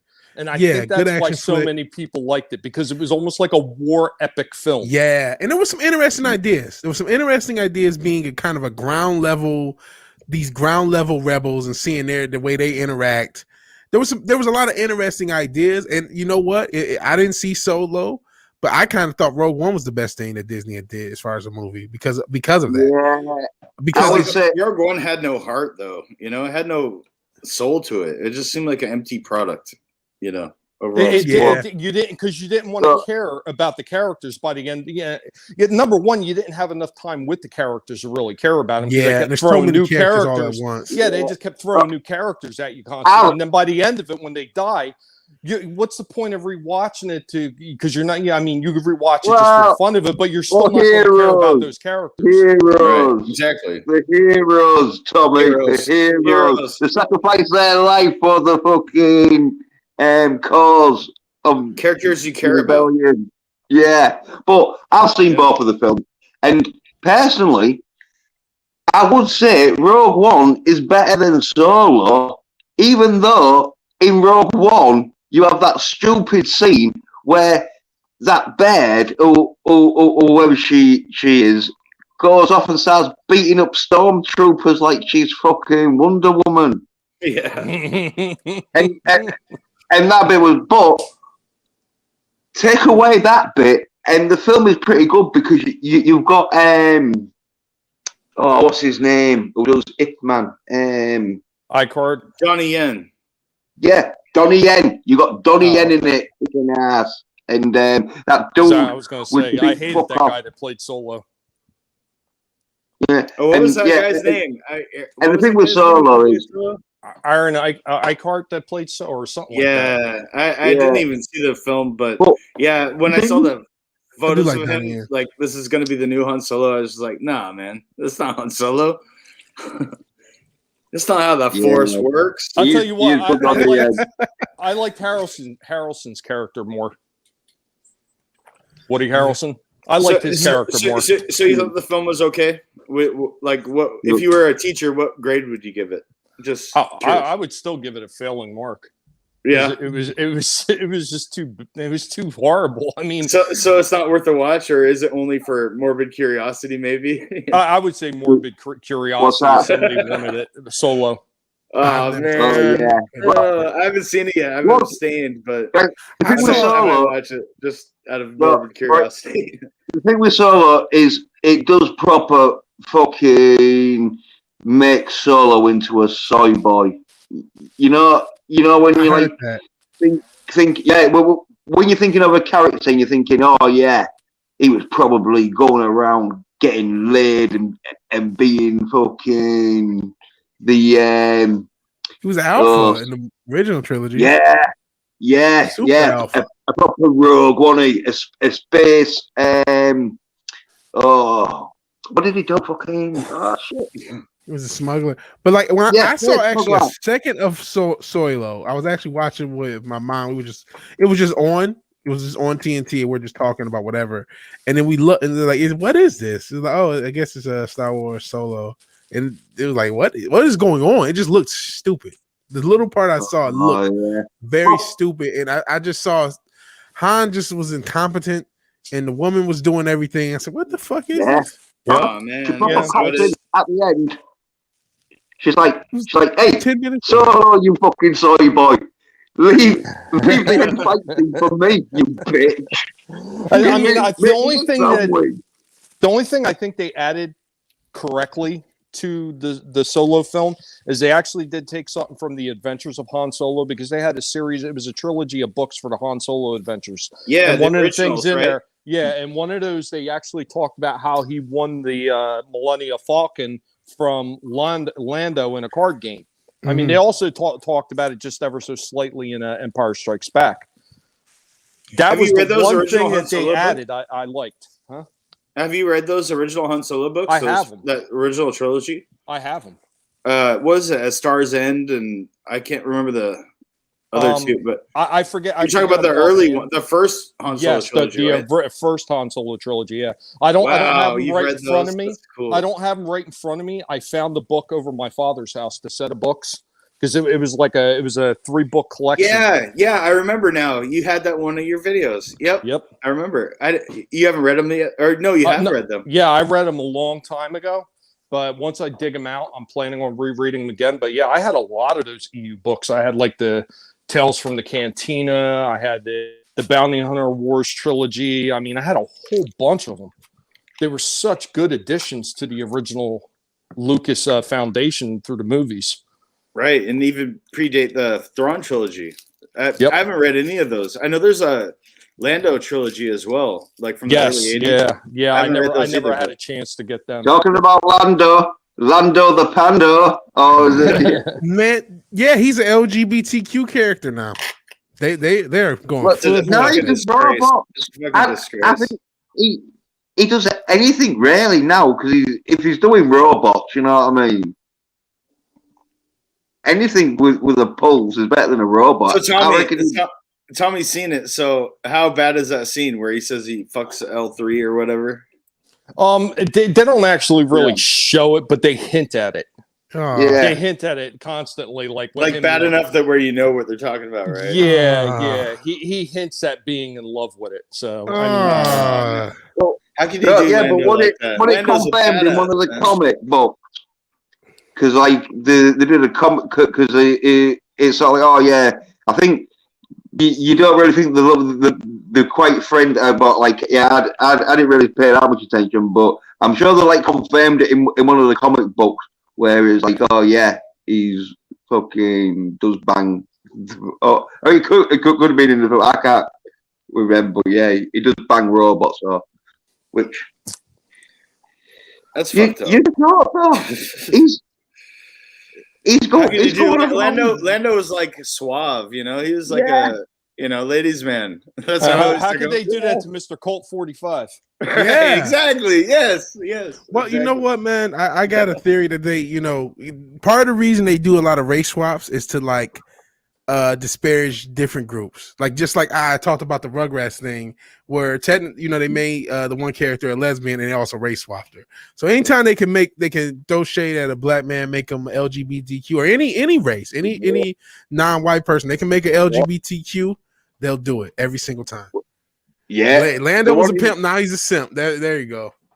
That reminds me of when Dave Chappelle was talking about how black men were required to wear dresses in all the TV series and shows. And white people too, though. If you really look over the history of film and TV, but yeah, he's like, I'm not wearing that dress, and good for him, man.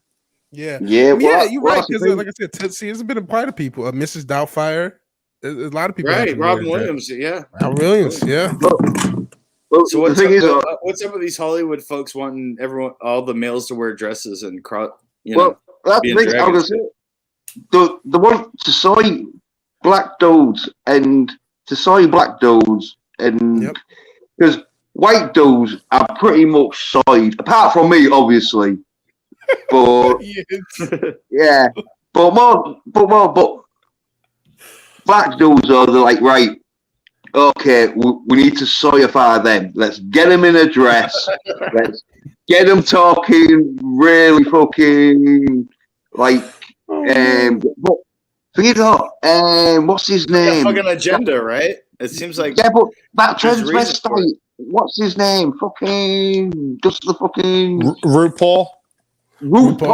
Yeah. I didn't even think about RuPaul. You're right. He was like one of the first where like I remember when he is because he used the pronouns right. Don't get it messed up. Yeah. Well, they did that in movies he's a he prior. because he's transvestite, isn't he? He just dresses up as a woman. He could easily. But Jens, they did that in movies prior to RuPaul ever surfacing. What was that one with Dustin Hoffman? Yeah, Tootsie. Tootsie. Yeah. And then they had the other one with Patrick Swayze and Queen Tu Wong Fu. That came out because Patrick Swayze, Wesley Snipes.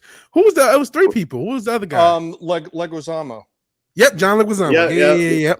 Yep. Well, and I think John Leguizamo wore a dress in another movie. He was the one before then, because if you remember the film, what was it? I think it was Bonds at West, something.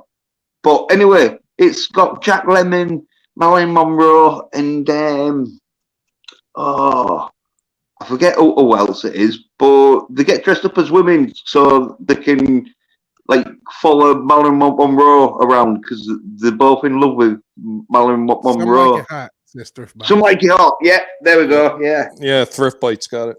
Shout yeah, God, yeah, God. Even the Jeopardy challenge. That's the 60s, 50s, late 50s. So they've been doing this for a while.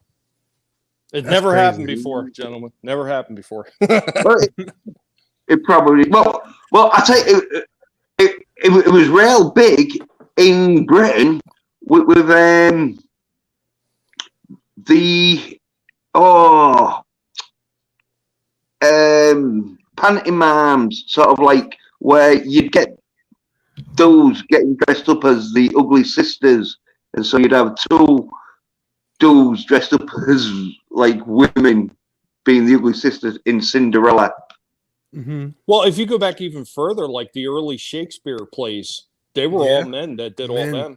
You're absolutely yeah, true. Yeah, probably because the Greeks and Romans they was like well into the fucking homosexuality. So that's been going on part of the culture. Yeah, the Spartans weren't just rubbing oil on themselves. Yeah, no, you talk about the Spartans. Didn't they used to was part of their training, wasn't it? They would have like I mean, they were kind of badass, but they had a part. If I remember correctly, I am not a scholar, so please correct me if I'm fucking wrong. I don't want to just misspeak and just talk shit. But I don't know if it was the Spartans. It was one. I want to say one of those Greek communities or cultures had something where like after like 15 or whatever age it was that you would have a mentor, and that was usually a part of it is you fucking your mentor. Yeah, could have been because like the sort of fucking have a bit of a scene like that in 300 where like touching him and probably wrestling him. And that probably the sports coaches, isn't it? That's where they get their fucking genes from. But yeah, well, I mean, they also talked about pirates. More than likely, did that as well. Oh yeah. Well, I don't know, it's a long time. Yeah. Well, was it? There was some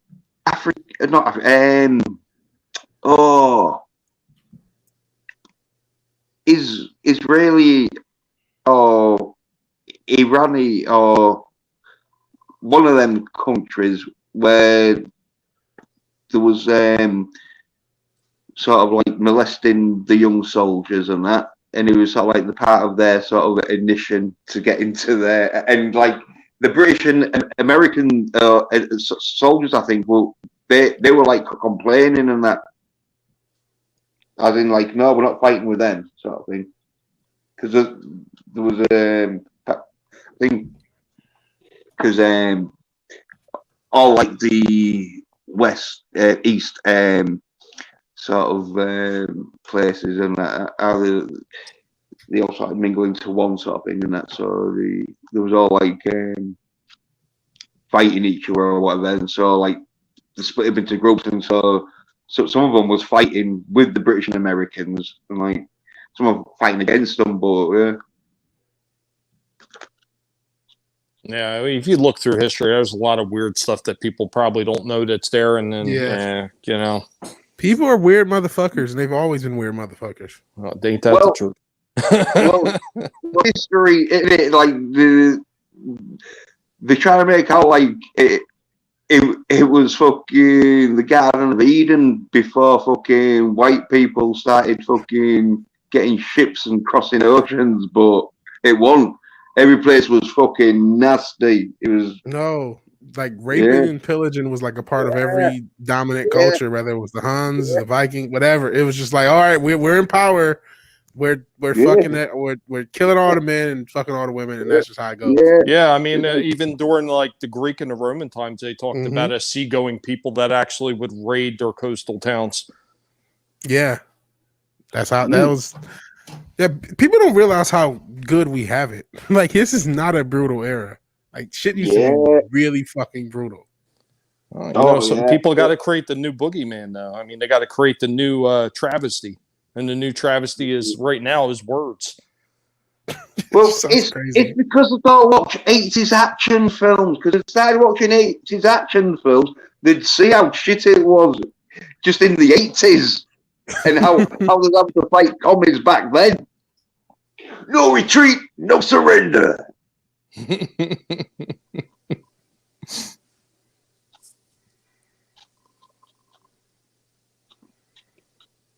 Yeah, I think the younger generation, though,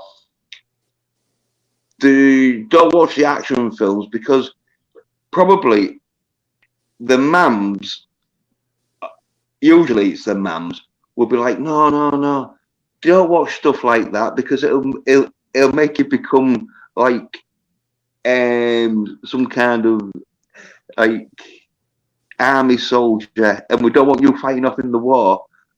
Watch something else and that, and then so they're like don't really know about like fucking communism and that, and how bad it is, and how Rambo and fucking. Well, you know what? Now, you even take the movies aside, and you take about things from history, like Tiananmen Square. And they don't want to talk about that, and they're censoring anybody even trying to show pictures of that now because, how's it going? Subscribe, awesome. Cheers, man. Yeah, cool. Yeah, New Bomb Turk. Oddly enough, I wasn't completely sold on Marilyn Monroe. There were other actresses in that time frame that were complete knockouts. It was the beginning of Bottle Blondes. Yeah, it was. Yeah, I like that. You know why the fucking dye the hair blonde? Because, well, like, I'm not saying all of them do, but you can't get headlights if you've got bleach in your hair. That's why I think most of the wrestlers bleach their hair and all, because when they're on tour and that. Yeah. And a lot of like cheap hotels are used to back in the day. Yeah. Not now, they're all rich. But yeah, that makes a lot of sense. I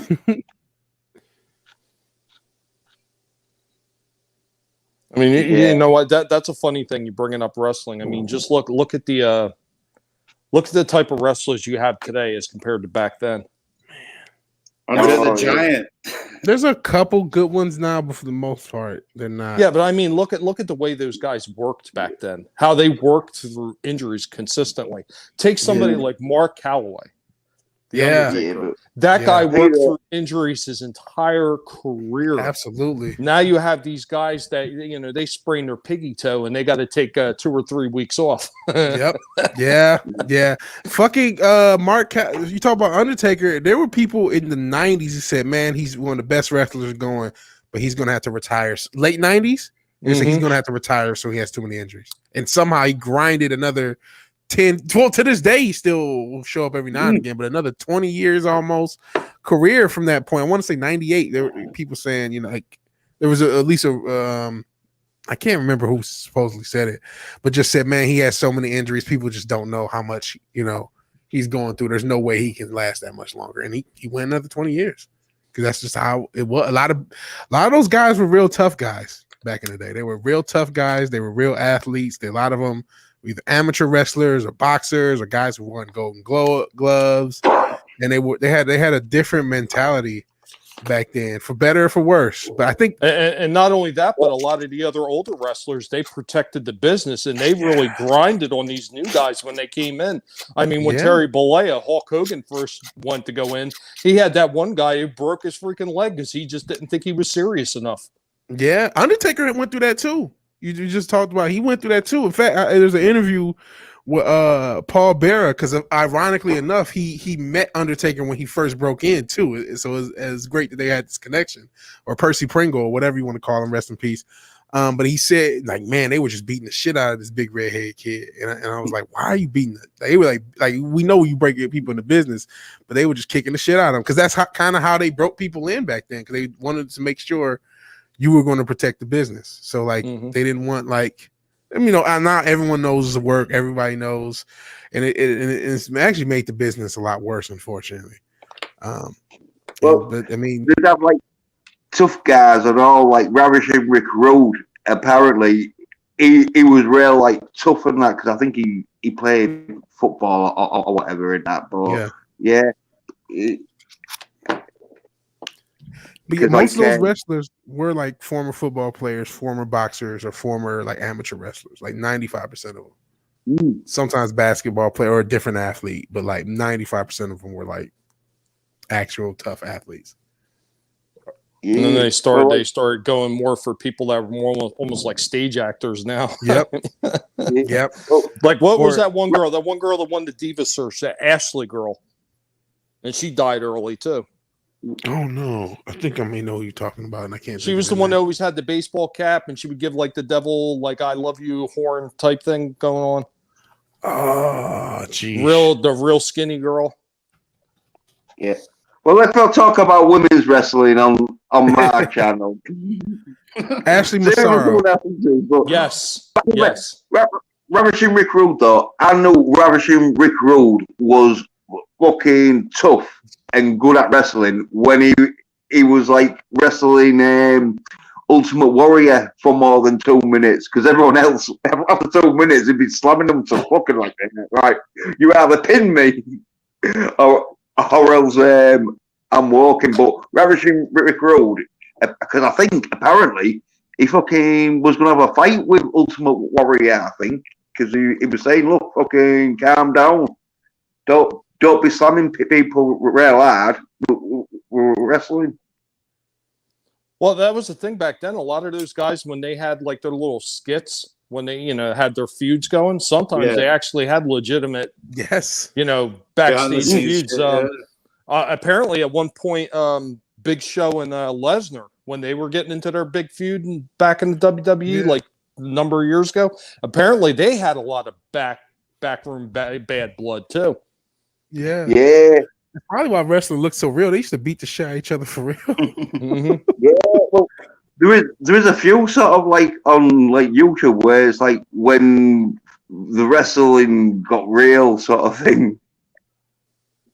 Because apparently they were saying like Andre the Giant, if he was fighting someone who was as big as him, he would slap him real hard to just say, look, I'm the giant around here. You're not taking my sort of spot. Well, it wasn't only that. If Andre the Giant didn't like you, he was going to punish you. He was going to punish you during that match. Yeah. Yeah. Was he like 8 feet tall or something like that? He was. I want to say he was like 7. Yeah, I think I think they tried to say he was like 7'1" or 7'2", but I don't think he was quite that tall because they always exaggerated a lot of the heights. Okay. Yeah. But I want to say he's like he was a big dude, like 350. I think he was close to 10 feet. 7 foot. Because because Hulk Hogan, he's 6'8" or something, isn't he? No, he ain't that tall. Well, I tell you what, I ran into. Now I legitimately met them in Trenton, because in Trenton they had a CYO arena, and ECW used to always come to town, and at one point WWF, when it was still that, came to town. But I used to bump into a lot of the ECW wrestlers over there, so I bumped into people like Bubba Red Dudley and all those guys. I also seen Brian Lee. You remember the bulldozer Brian Lee, and then he went to WWE for a while, and he was part of that the biker gang, DOA. Yeah, DOA. Yeah. And they claimed that he was like, they tried to claim he was like 6'5" or 6'6". He was not even close to that. He was maybe about 6'3" at the most. Yeah. He was a little taller than me because I'm 6'1". And Bubba Ray, I was looking eye to eye with Bubba Ray, and they had him listed as about 6'3". So all their heights are a little exaggerated. Well, another thing also, those wrestlers lose height from all those bumps, because Undertaker's way shorter than he was in his prime. No, I met Taz too. Taz, I heard he was 5'7". He's only about 5'7", but holy shit, was that dude wide? I met him at the height of his career. He was wide. He was he was huge. How big he looked on TV, he genuinely was that big in person. He was freaking huge. Yeah. And I was going about 240 at the time. and he made me look small standing He was next like to him. 280. I mean, and it wasn't like fat. I mean, he had a little chub, but he was like muscle. Like, yeah, he was solid. He was solid. Yeah, solid. A lot of those guys. That's why. That's another reason wrestling's not as good, man. And there's a few guys that still have like really, put work in their bodies. But there's, we talked about Robert Pattinson. There's a lot of guys with that attitude who wrestle now. They're just like, I can do all the flips, so I don't need to, go hard in the gym. I mean, here's the number one thing, and this is why I brought up Taz. The reason I brought up Taz, though, real quick, there was actually a reason when we're talking about heights. Because I legitimately know he was only about 5'7", and when he stood in the ring next to Kurt Angle, they were almost the same height. Yep, you're right. Kurt Angle's only 5'9", 5'10", maybe. And they have Kurt listed as 6 foot even. No, he's like 5'9". Because he's the same. Because the same thing happened when he stood in the ring. Sorry to keep cutting you off. With and I know they disappeared him. Chris Benoit. He has to be 5'8" max. Yeah, well, let's not talk about them. Let's get back to Andre, because look, Newborn Tech, they're listed him as 7'4", so he's got to be at least 7 foot, I reckon. If they're listing him at 7'4", yeah, because they had about 3 inches, 4 or 3 inches on them. So, all right, New Bomb Turk says Andre's French passport listed him at 7 foot 2. Okay, well that's semi. Yeah, I mean, the passport. Wow. I would imagine isn't going to be lots. So he was still tall. Still tall. Yeah, there we go. Yeah, I thought Andre was over 7 foot because, sure, like Hogan, he's about 6'6" or something. Because I know he's massive. About right. Yeah, because and as I said, he's looking up. At Andre. Andre made him look like he was short, and he's 6'8", so like, yeah. 6'6" sounds a lot more believable for Hogan. I don't know about 6'8". He's still tall. He wasn't even that, because if you remember during the WCW days, they had like the crossover where the basketball players were coming in. Dennis Rodman was, what was he? He was listed as 6'8". 6'8". Yeah, I believe he was listed as 6'8". He was about as tall, if not taller, than Paul White, who became the Big Show, and he dwarfed Hogan. And like, he was just that much bigger than Hogan. Hogan was nowhere even near that tall. You know what? Now I'm about to go look. Yeah. Newborn Tech. Check for Hogan's height if you could for us, please. But he's talking about Georgie Gonzalez. He's about 3 inches taller, so maybe 6'4", 6'5". It's probably more realistic. 3 or 4 inches taller. I'm looking at. There's a picture of them kind of next to each other. And that's another thing. Like I said, these guys do lose height because they fall on their back. They get surgeries.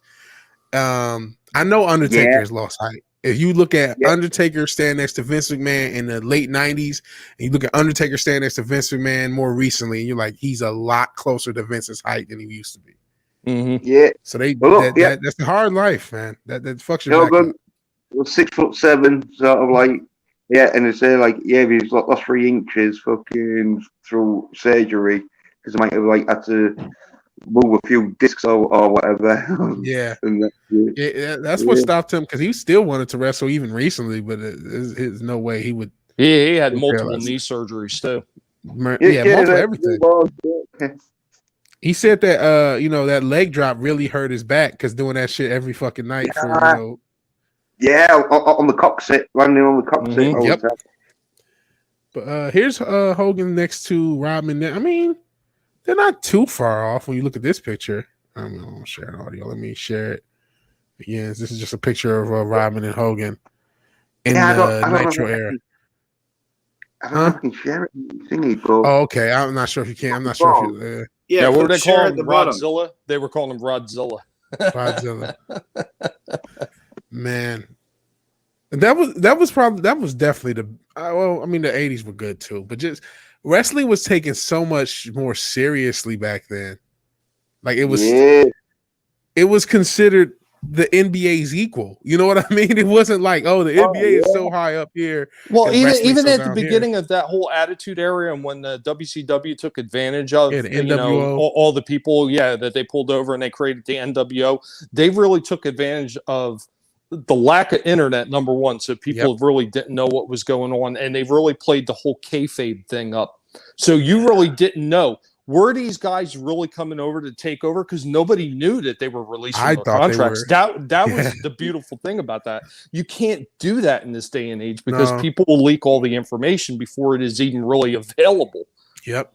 Because I didn't know. You went a few weeks, you didn't see Razor Ramon. All of a sudden, he's on WCW, and you're like, "What the fuck?" You had no idea he was gone. I just, because wrestlers got injured, they would go away for a few months and then come back. And so he's just gone for a few months, and also he's on WCW, and it's like, what the fuck? And then Diesel shows up, and I'm like, what the fuck? And Hogan joins them. My 10-year-old mind, or whatever age I was blown. I remember seeing that Bash at the Beach because if you guys remember, like if you wanted to watch, and it wasn't just wrestling, but if you wanted to watch like the channels you weren't supposed to watch, sometimes you could look at them and it would be fuzzy, but you could still see it. And so that's how I saw Bash at the Beach '96. And my jaw hit the fucking floor when Hogan turned heel. I could not believe it.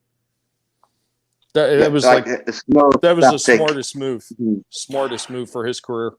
And the fans lost their shit. They're throwing shit in the crowd, or they're throwing trash at him. I think one of the fans tried to fight, hit the ring. It's crazy. The shit beating out of them if a fan comes in. Wrestlers just break character. Just beating the shit out of fucking whoever's running in. I tell you, when I used to think wrestling was real and that, I used to watch like British wrestling, which like was like with Big Daddy, or was like this. British wrestling. Yeah. Well, because British wrestling was more chain stuff. It was more. It looked realer because it would look like real wrestling. Yeah. It did look more sort of point scoring and like they had rounds and shit. Well, yeah. Well, then it was like, there's this American wrestling sort of thing, it's called WrestleMania, and it was WrestleMania 2, I think I'm watching, where it was Hulk Hogan versus King Kong Bundy, and Hulk Hogan was like injured because a week or two before he'd had his ribs smashed in by King Kong Bundy. Yeah, he had it taped up. Yep. Yeah, and it's in the cage match and that. And like at the time, I'm thinking this is real shit because Hulk Hogan's selling it like fuck when King Kong Bundy's ripping his fucking like bandages off his ribs and that, and like booting him and that. Hulk Hogan's selling it like he's fucking, and like it was all like, it was all like crazy stuff and that. And it was like, fucking hell, this is like amazing and that. And then like Hulk Hogan won it, and it was like, then the real American theme tune came on and that. And it was like, and that. And then like it wasn't until Hulk Hogan made like the film with Zeus. No Holds Barred. No Holds Barred. No Holds Barred. Movie. Yeah, I like that movie. Yeah. The movie was good in that, but that's when we realized. Yeah. Remember the part? Yeah. What's that smell? Yeah, that's how I knew Hulk Hogan was fucking a good over 6'5" because fucking when he's like, what? Because that dude, man, he's probably about 6 foot. I love that movie. I haven't seen it in years, but yeah, I remember it well. Yeah. Well, watching that, you realise like it's rigged because fucking 2 weeks ago they was wanting to kill each other in the ring, and now they're making movies together. Right. Yeah, and that's when Hulk Hogan came out and went, "Oh yeah, it's sports entertainment." Said on the lines of, "If you believe 2 6-foot men punching each other every night and you don't get bruised, it is real when you're out your head." Well, you know that there is at least the way they used to do, they did actually legitimately hit each other to a degree. But they would do it in a way where they wouldn't close their fist all the way, so they would hit like with an open fist. Right, they're not trying to beat the shit out of each other. Right. As much damage and as little damage as possible, like a nice balance. I mean, did you ever see those things where the guys were the guys were training, and they were getting bruised up just from the ring ropes? No, I never seen that. Wow. They did a series where they were trying to get new people in, and one of the cats that made it back then was this kid called Maven, and he didn't last very long. But it was called oh god, what was that called? Tough Enough. And they had these guys come on to try out for WWE, so they had them go through all the motions of learning how to be a wrestler. And one of the first things they had them doing was bouncing off the ropes. And they were walking, their backs were lit up from these ropes. And then to add insult to injury, after they had them doing that for a few weeks, they brought in Chris Benoit, and they had Chris Benoit show them how to take a chop in a corner. And anybody who knows Chris Benoit never held back when he gave his chops. Their chests were all kinds of broken out with blood, blood blister marks and everything. Well, my mate, he went into like a wrestling in Hull, and like it's not a bad sort of wrestling, considering they're from Hull and that. But like my mate, he was real good on the mic. He was that good. The crowd fucking hated him because he couldn't wrestle, and so he was real good at bragging about him being real good at wrestling, but never wrestling. So the crowd fucking hated him and that. And because he couldn't wrestle all that good, he never really got in the ring much, but they wanted to do a payoff for the crowd. And so they set up this like fucking stunt, and like it's on YouTube and that, where because like it's these two dudes that grab him and that, and one of the dudes sort of like puts him in sort of like if he was gonna do backbreaker, but when you throw him onto the ropes or into the ring. But anyway, he had him on the floor in that sort of position, and instead of keeping his neck down and waiting for this dude to jump off the top rope and hit him, he lifted his neck up. So when the dude hit him, it smacked his head. He was totally where he should have just kept his head on the mat, looking up. And then when he got hit, his head wouldn't have been. But anyway, he got a bit unconscious and that, and had to go to hospital for fucking concussion. But the idiot fucking didn't know about wrestling apart from watching it. Well, hey, Jens, Tommy, Vigilante, I gotta get going, guys. But oh man, I've absolutely enjoyed hanging out with you. I'll listen to it. I got some work to do, so no worries, I'll keep listening to the stream. So all right, buddy, take care. Hey man, take care, stream with you. Yeah, anytime, man.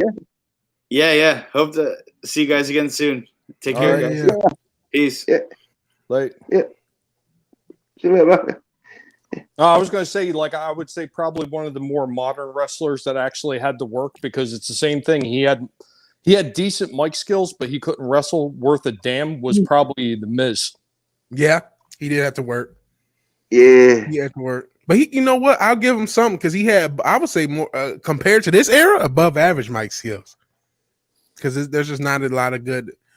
There's not. I mean, the guy I really like from today's era is AJ Styles. I really, really like AJ Styles. Well, AJ Styles is not even really from this era either. He started off in WCW and Air Raid. Well, no, he started off before that. I mean, he started off in the smaller, like the NWA when that was still around. NWA Wild Side. Yep. and then he went to WCW, and then he went to TNA, and then he went to Japan, and I do like AJ. Well, he went to all and all. AJ Styles. There was like before TNA split up, they was doing a tour, and they did a match in Hull because there was AJ Styles versus Abyss. Oh, I used to love the Monster Abyss. Yeah. And thingy was there, Samoa Joe and the other dude, the bald dude. No, you weren't there. Chris Daniels? Yeah, but no, I don't think he was there. But I know AJ Styles, Abyss, and Samoa Joe was there. And there was some others, but they were sort of like the three main, big names. Yeah, it's sad that wrestling has kind of fallen off so bad, and even you can go back to between 2013 and 2017, there was still some good stuff. It was falling off, definitely, but you at least got some, Yeah, well, women came into it. Let women in. What was it down? When you've got all men there, you're like, right, if you're not getting your head smashed into a table, then you're out. But when you got women there, they're not getting their head smashed into the table. Why should I get my head smashed into the table? Hey guys, I gotta dip out. The wife just came home, so all right. Yeah, this was awesome. This was really fun. It was so much fun catching up with you again. And Vigilante, it was great being able to talk to you again so soon. Awesome. Yeah, dude. Man. I appreciate it. I appreciate talking wrestling and all the old toys, all the stuff we were talking about. Really cool, really fun. Yeah, a lot of fun. I hope we get to do this again real soon. Yeah. Jens, I'll be catching up with you too soon. So, all right, gentlemen, everybody in the chat, thank you for coming and listening, and I hope to catch you all next time. Yeah. All right, Tom. All right, guys. Catch you later. All right, peace out, Tommy. Looks like Slasher may show up in a little bit. Yeah, Tommy's leaving as you come through. Sorry, Slasher. You won't says later, Tommy, and that. Yeah. Another thing about wrestling, it seems like I could talk to so many different guys about wrestling, but none of us watch it now. And that's like, same thing's happening with sports. Is going to be like that in a few years. Like, oh, do you remember football? Do you remember basketball? Do you remember baseball? Yeah, it used to be cool. I used to like Kobe or Jordan or Ken or whatever. But it won't be like we watch it currently. And that's the same thing's going to happen to sports, where there's a bunch of people who used to watch it and have good memories of the past, but don't watch it anymore. Yeah, but I think it could be one of them, though, where there's so much back catalogue getting stored up every day, and then it's one of them, a bit like with music, where there's so much back catalogue you can choose from. It is hard to get a new, unless you're doing something totally new and no one's seen it before it and that. But yeah, because ever since people's been jumping off. Oh, there we go. Yeah, Slasher. Yeah. Hey, Slasher McSplitter. What's up? Yeah, Slasher man. Yeah, good. I was I was at my friend's house. I was trying to get him to come through.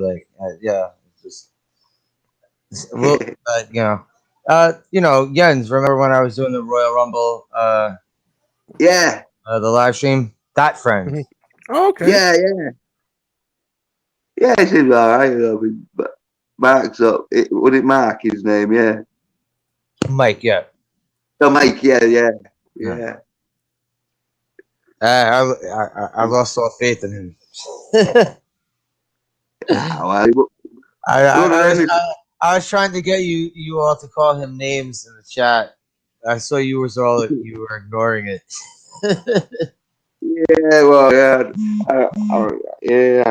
I should have, but a vigilante was saying like it is quite tricky to be talking and then looking at the chat and then making sure like the guests and it is. It's tricky. Very tricky. That's why, because we were talking. I don't know if you heard about the whole Doomcock thing or whatever, if you even care. But that's why I was saying, like,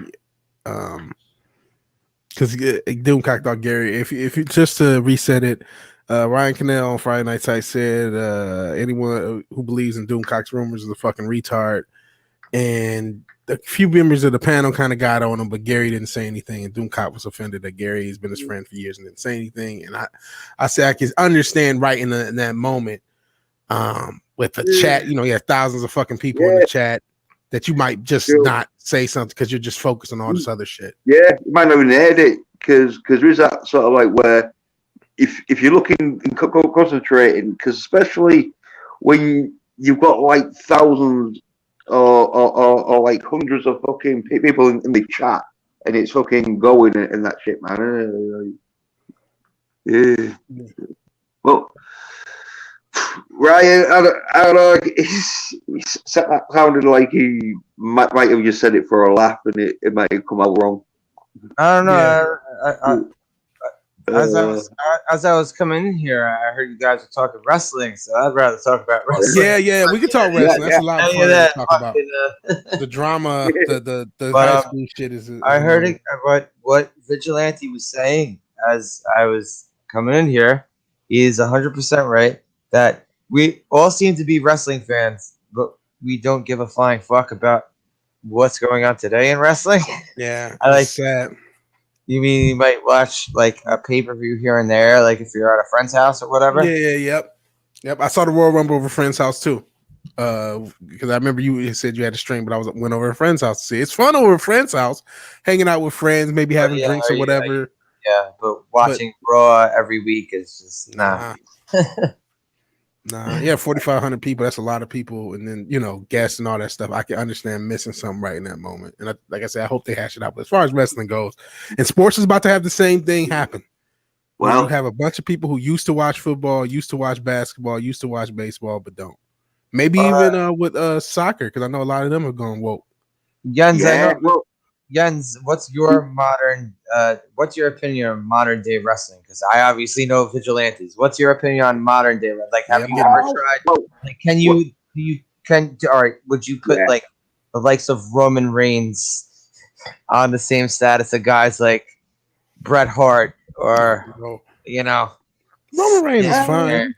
He's okay. He's better than a lot of them. Yeah. I'll tell you something. AJ Styles is the man. AJ Styles. AJ Styles is the man. He's the only guy from this era. Maybe Daniel Bryan, but even him, he's more crisp and wild type. And I'm not only saying that because I've seen him and that, but even when I saw him wrestling in TNT, TNA, yeah. I could see how much of a good wrestler was because he would put his body on the line and do some crazy sort of stuff where you like. He was such a good maniac that he would have been perfect if ECW would have fucking lasted longer. Like, imagine AJ Styles and ECW back before Heyman sold it to Vince. That would have been fun. Yeah. Like seeing AJ Styles and Rob Van Dam just beat the shit out of each other. Oh man, yeah. You know what? Rob Van Dam is a good count for AJ Styles. He's kind of similar. He's a little smaller. He kind of he's a little shorter. I wouldn't say smaller because AJ Styles is pretty jacked. The smaller type guys always have the people to look to, like Rey Mysterio. Shawn Michaels, Eddie Guerrero, which I think is Eddie Guerrero, Jericho. Yep, those guys they're not really small. They're average height, but no, they were also jacked to the fucking gills. Like Eddie Guerrero was that dude, super jacked, fucking roided out of his ass. Yeah, even before the roids, back in the early '90s, he was jacked because he really got roided back in the 2000s. Well, I don't know that he didn't do roids then. He might have then because a lot of guys did. What am I saying? All right. I'm not. I'm not going to speak ill of it. Protein shake. Yeah. And honestly, I don't think roids are ill. I mean, if you want to do them, that's your choice. No, I'm talking about they accusing someone of anything. That's what I mean. Yeah. I know what you mean. Shit, you can argue a lot of these guys nowadays should be doing roids. I mean, not to you don't want to fuck up anyone's heart. You don't want to tell. You would have been great working for Vince in the '80s. You would have hired you as a scout. As an agent, like yeah. I mean, I wouldn't. I understand. You don't want people's hearts. Like fuck wrestling. Fuck wrestling. Does he go to roid school? Does he fucking? Well, nowadays they're a lot smarter on using them than the guys in the back in the day, because they, back in the day they were just going crazy. They would just take a bunch of pills, shoot. They had no idea, because now they have like cycling and regulating time and all this other shit. You would also get the people like Hawk from the Road Warriors that would not just be a roid head, but they also coke and pills that's not a good mix for someone's heart. Also going back to Eddie Guerrero. Yep. Same thing. So it's probably if there's as much as these guys, a lot of these guys looking all skinny fat, it's not a good idea. But neither is doing steroids. So I Scott Steiner is still alive. Scott Steiner. Bless Scott Steiner. He's still amongst us. So didn't he have heart problems though recently? Once in the past 5 years, he had some scare. Well, he had that huge scar, which that's why he got that tattoo. Mm-hmm. Because he could have had it. Yeah, he had like open heart surgery or some shit. Yeah. He could have had like what Schwarzenegger had, where he fucking got a pig's heart replaced or pig's whatever. Is that a fact though? Does Schwarzenegger actually? Yeah. Got a pig's heart. It was something to do with a pig's organ, because pigs are like quite similar, I think, heart shapes and all that shit, and so fucking they use something from a pig's heart to make that like better again, because it was, I think, a valve or something was missing. I'm sure a lot of people did. I'm sure a lot of people did fucked up shit like that. Yeah. Yeah, it kind of ties in. We were talking about other stuff, just how people in the past were so much tougher and so much like, even if it was not necessarily the smartest thing, they just didn't give a shit. They would just do it. A new Mom Turk. That's the era that when I started watching wrestling. Yeah, me too. Mom Turk, Lanny Poffo, Superfly Snuka, RNG, Hogan, Piper, Macho Man. I think I was probably like 5 years old, 6 years old. I had to be like maybe 5 years old when I started watching wrestling. I started like 90s, like early 90s, like 92. But I had all those tapes because my stepdad had all that shit. Coliseum videotapes. Yeah, Coliseum video. So yeah, I had all like the original WrestleManias, and then they had like other stuff that wasn't. They had other events that never, like they had other events that like you would have never known of. Yes. Yeah, because they didn't have pay-per-views back then. They only had a few, and they were closed circuit, in the 80s. Yeah. So they would just have random events, and you might see Superfly or Iron Sheik or a lot of those guys just in a random Junkyard Dog. Yeah, Ricky Steamboat. Or shit like that. Yeah. There was so many cool wrestlers. They were cool. They were so cool. They all had their different, Mouth of the South, Jimmy Hart. They all had different personalities. Bastion Booger. Yeah. All right, well, I won't put Bastion Booger high on that list. So. No, he wasn't high, but he was good for the character. Just like it's different. You needed him to counter the British Bulldogs because you had this fat.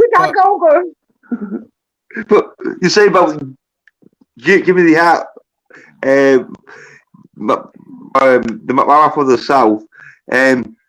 He was wrestling with Andy Kaufman, wasn't he, against King. That's right. He was involved in that whole thing too. Yeah, with Lawler. Yeah, man, fucking Channel 38 in Detroit replay all that whole angle in Memphis for some reason. It was in the 90s, and they would play old Memphis wrestling, and they played that whole angle. Was it around the time of Man on the Moon? No, it was probably right before that. It was actually ECW because they played ECW as well. Okay. That was the only way we could play ECW, and they just happened to play it. Don't get me started on my ECW memories. Oh my god, man! Oh my god. I mean, yeah, I was a fan of all wrestling, but good God, ECW was the shit. Yeah, I fucking loved ECW. I only watched, like I said, Channel 38 used to play ECW, so that's how I watched. That's how I first found out about Taz. I felt so cool when Taz finally made it to WWE because I was like, I've been watching this motherfucker for years. You know what I mean? I felt like I had like more cred or something because it was like ECW started to make it, and we started to see those ECW wrestlers in like WCW and WWE. Well, they would always switch all the time, like when you see it in the 90s and shit. I also remember there was a certain point where you would see. I remember there was one point where Taka Michinoku was in ECW and WWF at the same time. I actually kind of remember that too. And then actually, I remember when they had that angle. I think Al Snow was too. Yep, Al Snow was. But it was before Al Snow started using the fucking the head. Yeah, before he had head. Yeah, he had a more serious gimmick when he was doing the ECW stuff. He was a lot more serious than like the head and talking to the head. He didn't do any of that shit. Yin's just left. What? Hey, now he's back. But they took his logo. Damn you, YouTube. They do go for crazy characters, don't they? If they're thinking, oh yeah, I'm not getting anywhere with this cat character. I need something more sort of crazy in that for the crowd, like when Mankind or Mick Foley did Doodle. Well, I didn't even see it. Dude Love was terrible. But it one of them where it would have been better for someone else. It would have been better. That first time he came out was so great when, because he was supposed to be Stone Cold's partner. Stone Cold was getting his ass kicked, and all of a sudden, Dude Love comes out. They win the tag titles. I understand how some people like it, but I hate it. I'm a Foley mark. I'm not gonna lie. I mean, I like him too, but I just like, come on, I already saw this guy as Cactus Jack. It's like, now I can't see him the same way. Yeah, I think he explained part of it in the book. Like, one of the advantages with Dude Love was he didn't have to go through a fucking table every match and get power bound on the concrete. He could just be kind of a sillier character and take time off doing that.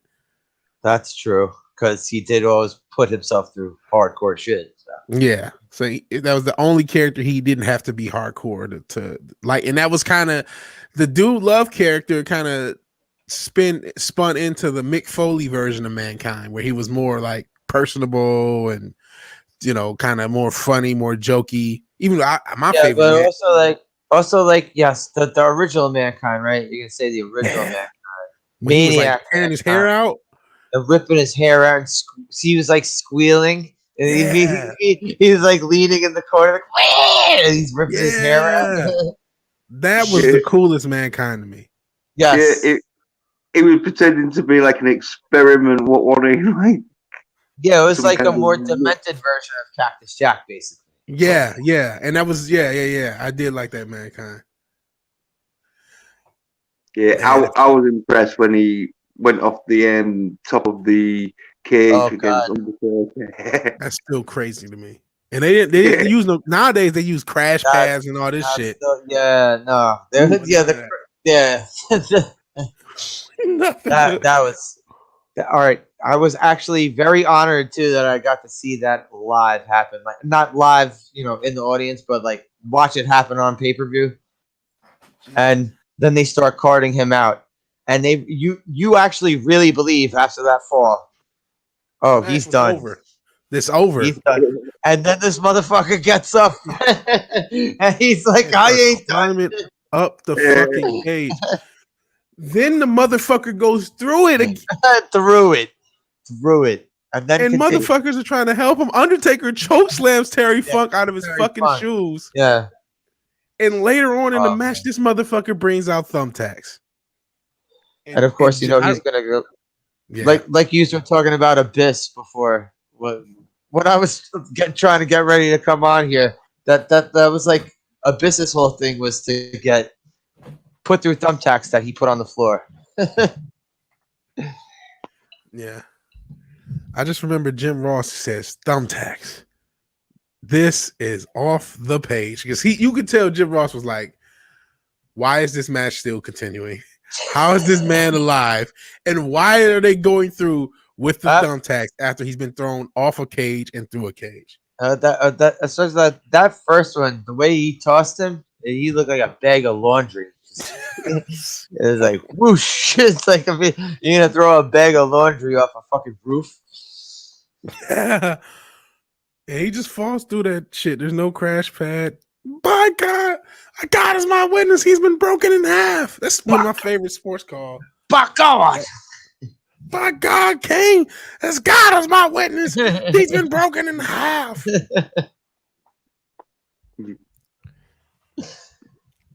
Yeah. Do you remember when Stone Cold and Vince McMahon had a fight in the cage? It didn't really start. Remember that fight? Yeah. Wait, are you talking about the one with Big Show's debut? Yep. When he came through the ring, and he throws Stone Cold through the cage, and that's how he wins. And that was also that was a great debut for Big Show. You look like an idiot, right? Yeah. Oh. Okay. Hopefully, you guys and then he made himself look like an idiot by going from face to heel 900 times after that. Yeah, that didn't help. But yet Goldberg was super cool because he was super duper cool. I liked Goldberg. I did like Goldberg. Yeah, me too. And like nowadays, people talk shit like because he couldn't do all the flips and all the wrestling shit. But like, I don't want to care back then. No one cared about that. Yeah, really, Goldberg it was real good for like 30 short seconds. Matches. Short matches. Yeah, that's it. It was like one thing. It did like it's kind of like Ultimate Warrior in that way. Yeah. But as I say, Ravishing Rick Rude, he helps Ultimate Warrior. Well, Ravishing Rick Rude could also wrestle long matches. Yeah. Ravishing Rick Rude was an awesome fucking wrestler. That motherfucker could go. Yeah. Oh, yeah. Well, Goldberg. There's a lot of overlooked people from back in the day, man.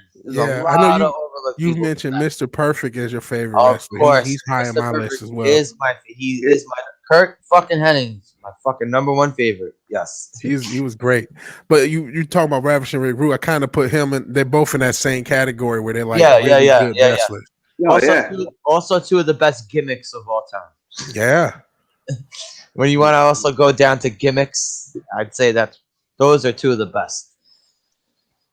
Yeah. God, you couldn't do Ravishing Rick Rude now. What would you say Jens, what would you say the best, all right, not your favorite wrestler, but what would you say the best gimmick of all time is? Well, I would have to say the Ravishing Rick Rude, the best gimmick of all time. Yeah, it's up there.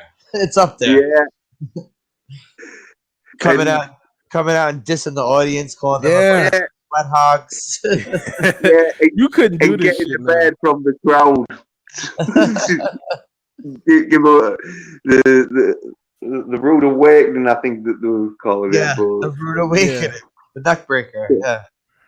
You know who I think might be the best gimmick? $1 Million Man. That's also up there. Yeah. That's also up there. Pay people to do crazy shit. Yeah, Virgil. Proper used to give Virgil shit, didn't he? Virgil. Fucking Virgil. They probably consider that racist now because he's an assistant. Oh, yeah. Virgil was great. Oh, yeah. He wasn't much of a wrestler, though, but because you never really saw the book. He was great at like be at ringside and get like or get his ass kicked or whatever. Yeah. He was great at being the sort of like manager role where he just tricks someone up or whatever. Okay, Small Time says Undertaker. That's up That is up Yeah, there. I agree, and I'm actually writing in the check. Oh yeah. It is indeed a great gimmick. He may be because I think there's a chance. Like my favorite wrestlers, Undertaker's up there. Is like Stone Cold and Bret Hart or whatever. But Undertaker may be all said and done the best wrestler of all time. I'd say Undertaker Ric is the Flair. best. I'd say Undertaker is the best big man wrestler of all time. Okay. I would throw him in that category. But I'm talking about like gimmick. I'd have to give it to a tag team, the Road Warriors. Oh yeah. So fucking copied, and even till recent years with the Ascension, yeah. Demolition was a copy, but they were cool. I like. Yeah, Demolition was a copy, and so was the Powers of Pain. So was the Blade Runners. What about the British Bulldog with what was the dog's name? Davey Boy Smith Matilda? And Dynamite Kid. Matilda, yeah. But Matilda was the dog, yeah. The dog, yeah. Matilda. Yeah, that's the best gimmick. The dog had the best gimmick of all time. Well, no, she was the gimmick. One of the used to like come down with the dog or something. Yeah, but the crowd loved the dog though. But Jake the Snake had Damien. I guess. Yeah, Damien but it was cute, right? No. What was it? Coco Beware had an eagle. Frankie. Oh, Frankie. No, yeah. he had the parrot. You had the parrot, Frankie. Parrot. Yeah, parrot. But which tag team who kidnapped Matilda one time? The Islanders. Right, yeah. I actually remember that. And then they had the thing to send in the postcards on TV to help rescue Matilda. Yeah. It was when the Islanders turned from heels to faces to heels, and Bobby Heenan was managing them. Yes, I actually remember seeing this on TV. Yeah. Fucking Matilda. Oh man, that was cool. They were so much more like creative and fun and different. It's Elizabeth. Newbaum Turk just mentioned her. She was beautiful. Oh yeah. Oh yeah. You know what though? I kind of I actually preferred sluttier, a little bit thicker Elizabeth in WCW. Yeah, she was all evil. She was all evil in WCW. Yeah, and she's wearing tight black leather shit. Yeah. Did you remember when Macho Man would come with holding Elizabeth on his shoulder? Oh yeah, showing how macho he was. No, but do you remember when someone was chasing him around the ring? He'd grab her as a shield. Yeah, when he was a heel. Yeah. Or I remember you said. Go ahead. I think it was King Kong Bundy fancied her, and he brought her some flowers, and he was trying to give it to her. No, George the Animal Steel. George the Animal Steel. Yeah. George the Animal Steel was in love with her. Yeah. Yes, I remember that too. Yeah, and then Macho Man just grabs the flowers off him and starts smashing the flowers in his face. Yeah. Oh shit! And I remember you talk about I remember Sensational Sherry and having kind of a crush on her. I thought she was kind of hot. Oh, she kind of was, but I swear to God, if you listen to her fucking when she's supposed to be rambling, she's either drugged up or she can't read her lines. Just listen back to watch Sensational Sherry clips when she's trying to talk. It's really weird. Really, there was weird. A lot of cocaine in the 80s. Oh yeah, a lot of cocaine. Of course.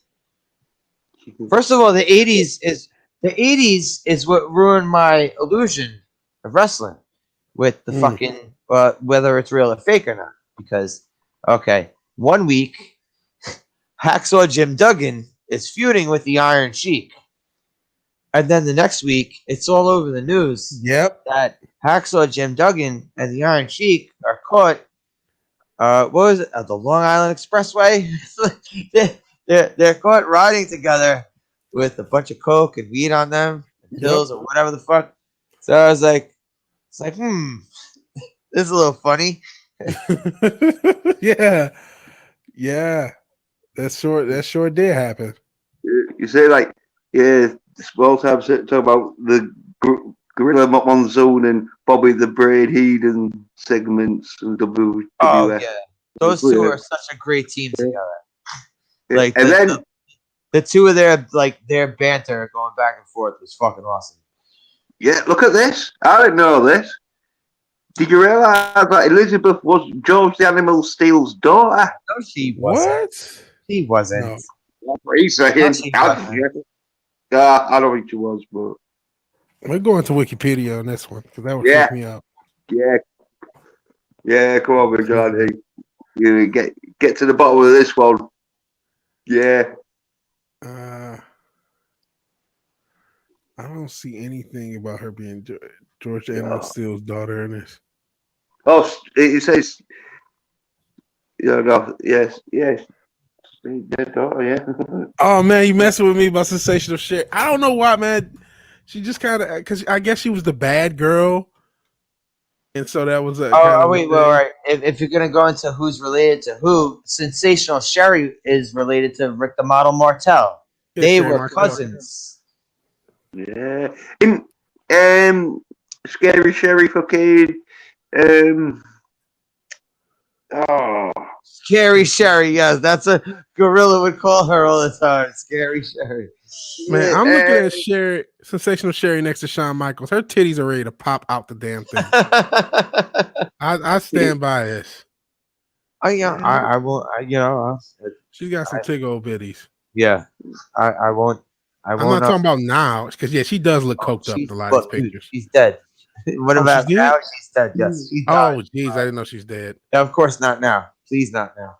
Oh, jeez, but like I'm seeing recent pictures are more recent when she was older and she looked kind of messed up. And even in some of these pictures, yeah, it sure does say she's dead. A couple of these pictures, you can tell that she was on a lot of drugs. Yeah, what you were with Finley? No. She like, who did she manage? She was when she was in WCW, because she went like everyone else from WWF at that point in the 90s. They went to WCW. I remember she was managing Harlem Heat at one point. She might have managed a bunch of other people. She was probably one of Ric Flair's 900 managers at one point.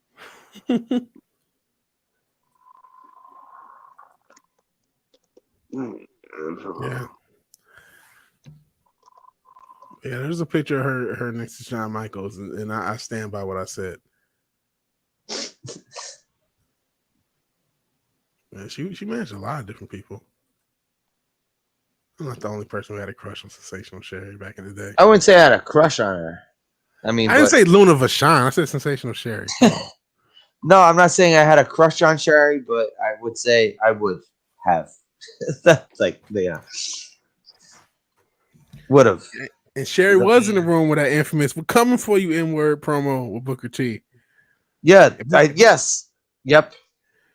Because she started smiling when he said, and Booker T was, he said, "Oh, you could tell." Yeah, I know. She's like trying to let him know that it's all right. It's like,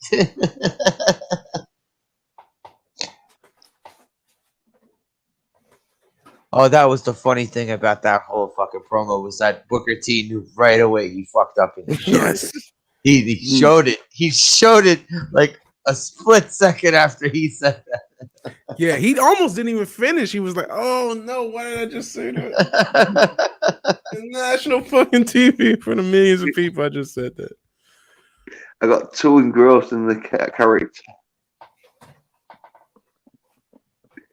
Yeah, I didn't even know Booker T did that. But it probably wasn't going to be one of them things that, like, the WWF would be advertising. Well, it was WCW at the time. WWF owns the footage now. Luna Vachon is dead? Yeah, Luna Vachon died. Yeah. Jesus Christ, they start killing the female wrestlers too. Drug overdose. Dude, you have to look up who is alive as opposed to looking up who's dead. Like, Jesus. I knew a lot of the male wrestlers that died. I didn't know that, but all the female wrestlers died too. Goodness, because Elizabeth, Sherry, Martel, and Luna Vachon, that's crazy to me. That's crazy. Yeah, that whole that's another sad thing about wrestling. That's why I shouldn't be talking about. Hey, everyone should do steroids. All those wrestlers is dead. That's not. That's yeah.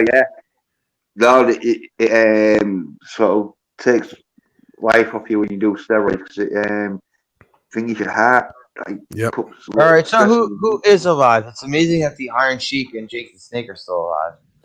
Yeah, they are still alive. It's amazing that Scott Hall's still alive. Scott Hall's still alive. Yep. Kevin Nash, technically, Kevin Nash is still alive, but I mean, he was not as Greg the Hammer, fucking Valentine's still alive. Oh wow, Bret Hart's still alive. Bret Hart's still alive. I mean, Sting is still wrestling for whatever fucking reason. For whatever fucking reason, who knows? I only God knows why. Like Sting has enough money, he could have retired 15 years ago, but he still. I mean, I think. Similar to like boxers who don't know when to quit, I just think Sting just doesn't know when to quit. You're saying he's the Brett Favre of wrestling? Yes, absolutely. He almost broke his fucking neck with Seth Rollins. Seth Rollins, I thought that Seth Rollins thing was permanent on the shelf. That's what they made it seem. Because it kind of was. He was 50 years old or 55 or whatever age he was at the time. And his neck just, you just assume, okay, he's done because he had to get neck fusion surgery and he's in his 50s. There's no way he's going to continue to wrestle after that. But that's not what happened. Oh, yes. Yes, the Arn Anderson Sid Vicious scissor fight. That's crazy. It's a miracle. You heard about that, right? You heard about that. Yeah, I've heard about that. Yeah, did Arn Anderson get the shit cut out of him? Yeah. I might have heard of it, but yeah, I didn't see it though. No. This was like in like a hotel, story. I think. It's like backstage beef, like in a hotel, like real life. No. Yeah, it was some dispute. I can't remember what the hell it was over. But Arn Anderson and fucking Sid Vicious or Psycho Sid, Sid Justice, whatever you want to call him, they get into some fucking fight and somehow I think Arn grabs a pair of scissors and Sid gets those pair of scissors and damn near kills Arn Anderson. That's how the story goes. I think it was in the hall of a hotel. Like something like I think it was like in the hallway of a hotel. Yeah. Sid's still alive. I'm looking at this. Yes, Sid's still alive too. Sergeant Slaughter's still alive. Shane Douglas is still alive for the ECW the franchise. The franchise, who Triple H stole so much from him. Yeah, I'm so glad that you thought that because I think Triple the same exact thing. Triple H stole damn near that entire gimmick for the game. Yep, exactly. Because I didn't realize until after because I saw some of the ECW Hail Nancy. But then I ended up getting like a lot of tapes afterwards. And I'm like, this motherfucker stole this whole fucking gimmick. I got so mad at Triple H when I was watching those ECW tapes of Shane Douglas. I was like, wow. He did. That's exactly what he took. He was like part Ultimate Warrior, part Shane Douglas. Yep. He took the Ultimate Warrior's physique because, he really, and maybe the Ultimate Warrior is why he did that. He had that shit where he got buried, and from that point, I mean, he was in good shape, but from that point on, he got more and more jacked after he got buried. Did you ever see when he was the rip-off Ric Flair in ECW, where he was terrorizing? I've seen like tapes, but I never like really saw like hardcore what he did. I've just seen like little clips and like little documentaries like, oh, terrorizing. Jens, did you ever see that? When Triple H was wrestling as fake Ric Flair, basically. No, his name was Terrorizing. Yeah, no, I remember seeing him as somewhat hung. I want it because that's why he got Triple H because he called himself somewhat and Hunter Hearst Helmsley. Yeah. Yeah, he had the rich guy gimmick. He was still big, but he was a lot smaller than when he got because he was huge. Big, but he wasn't like fucking Scott Steiner jacked up. Well, he was. I reckon Triple H though, he got fucking really popular when he got fucking Motorhead. Stephanie McMahon. With that Motorhead thing. Yeah. Well, yeah. He got real popular when he broke his leg and he came back, and everyone lost their shit when he came back. Because he what happened? Well, I never liked Triple H. I never liked him. I never really liked him either. But I did. There was a run. I understand he did his purpose, like, for the point of a heel in wrestling. Yeah. You want to see him get his ass kicked. But yeah, when he was fighting The Rock in 2000, it took about 6 to 8 months for him to finally get his ass kicked, which was what was annoying. Yeah. So when he was fighting against The Rock in 2000, he was cool. And they had a good rivalry then. But anything outside of that, after that, Triple H kind of ran me off of wrestling, honestly. When he was that Reign of Terror, 2003. Yep. It was the Katie Vick thing, and he buried Rob Van Dam. Yeah. And after he buried fucking Booker T, I was done. I said, that's it. Buried Booker T, buried Rob Van Dam, buried Kane. it was back to back to back. And I said, after Booker T, that was the last straw for me. And I said, I didn't watch wrestling for 10 years after that. Honestly, Kane was even kind of scrubby at that point, but then they made him lose his mask. Triple H, and then it was like, okay, now it's officially all over for Kane. Yeah. Hey, talk about Finley. We'll get back to that though, because I said, was it Scary Sherry that was with Finley? And it was like, no, she wasn't. No, it was Princess Paula.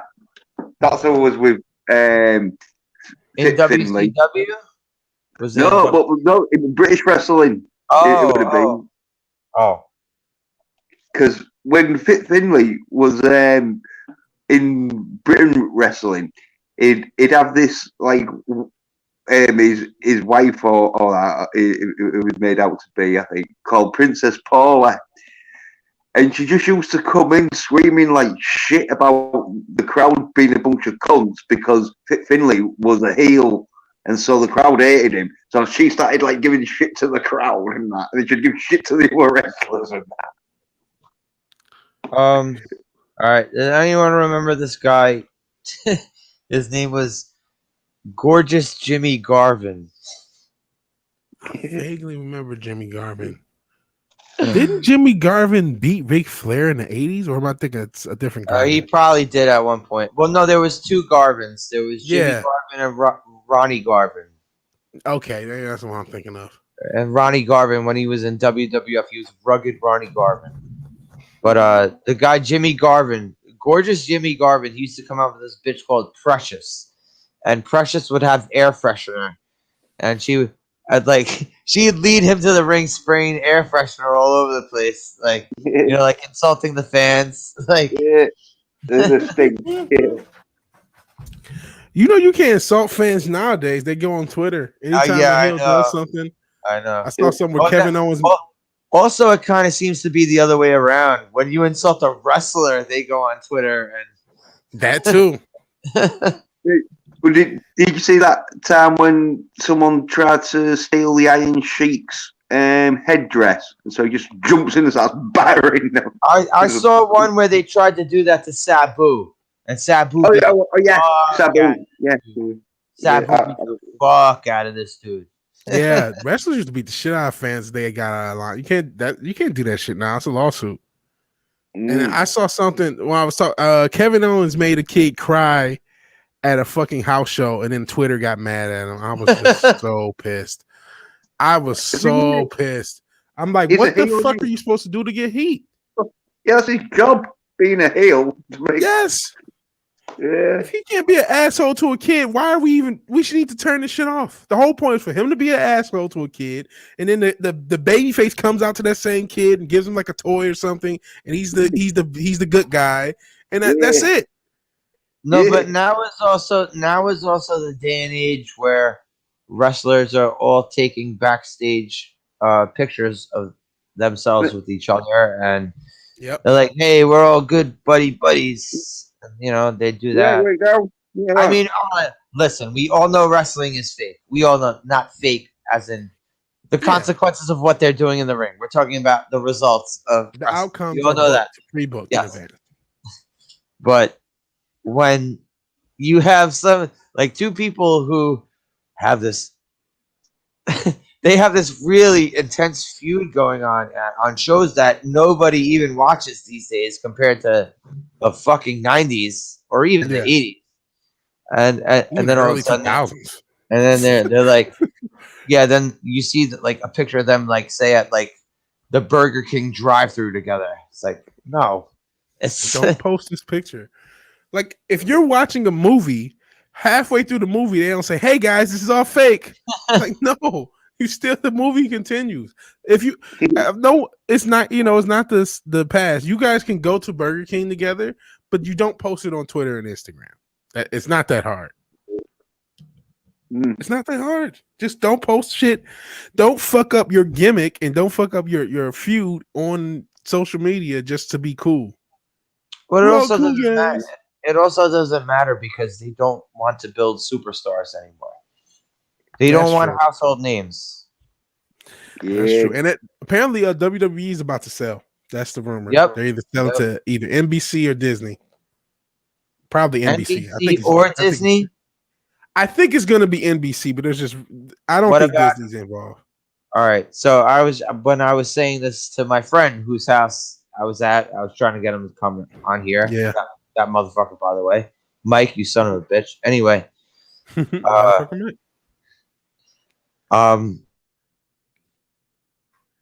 What about Amazon?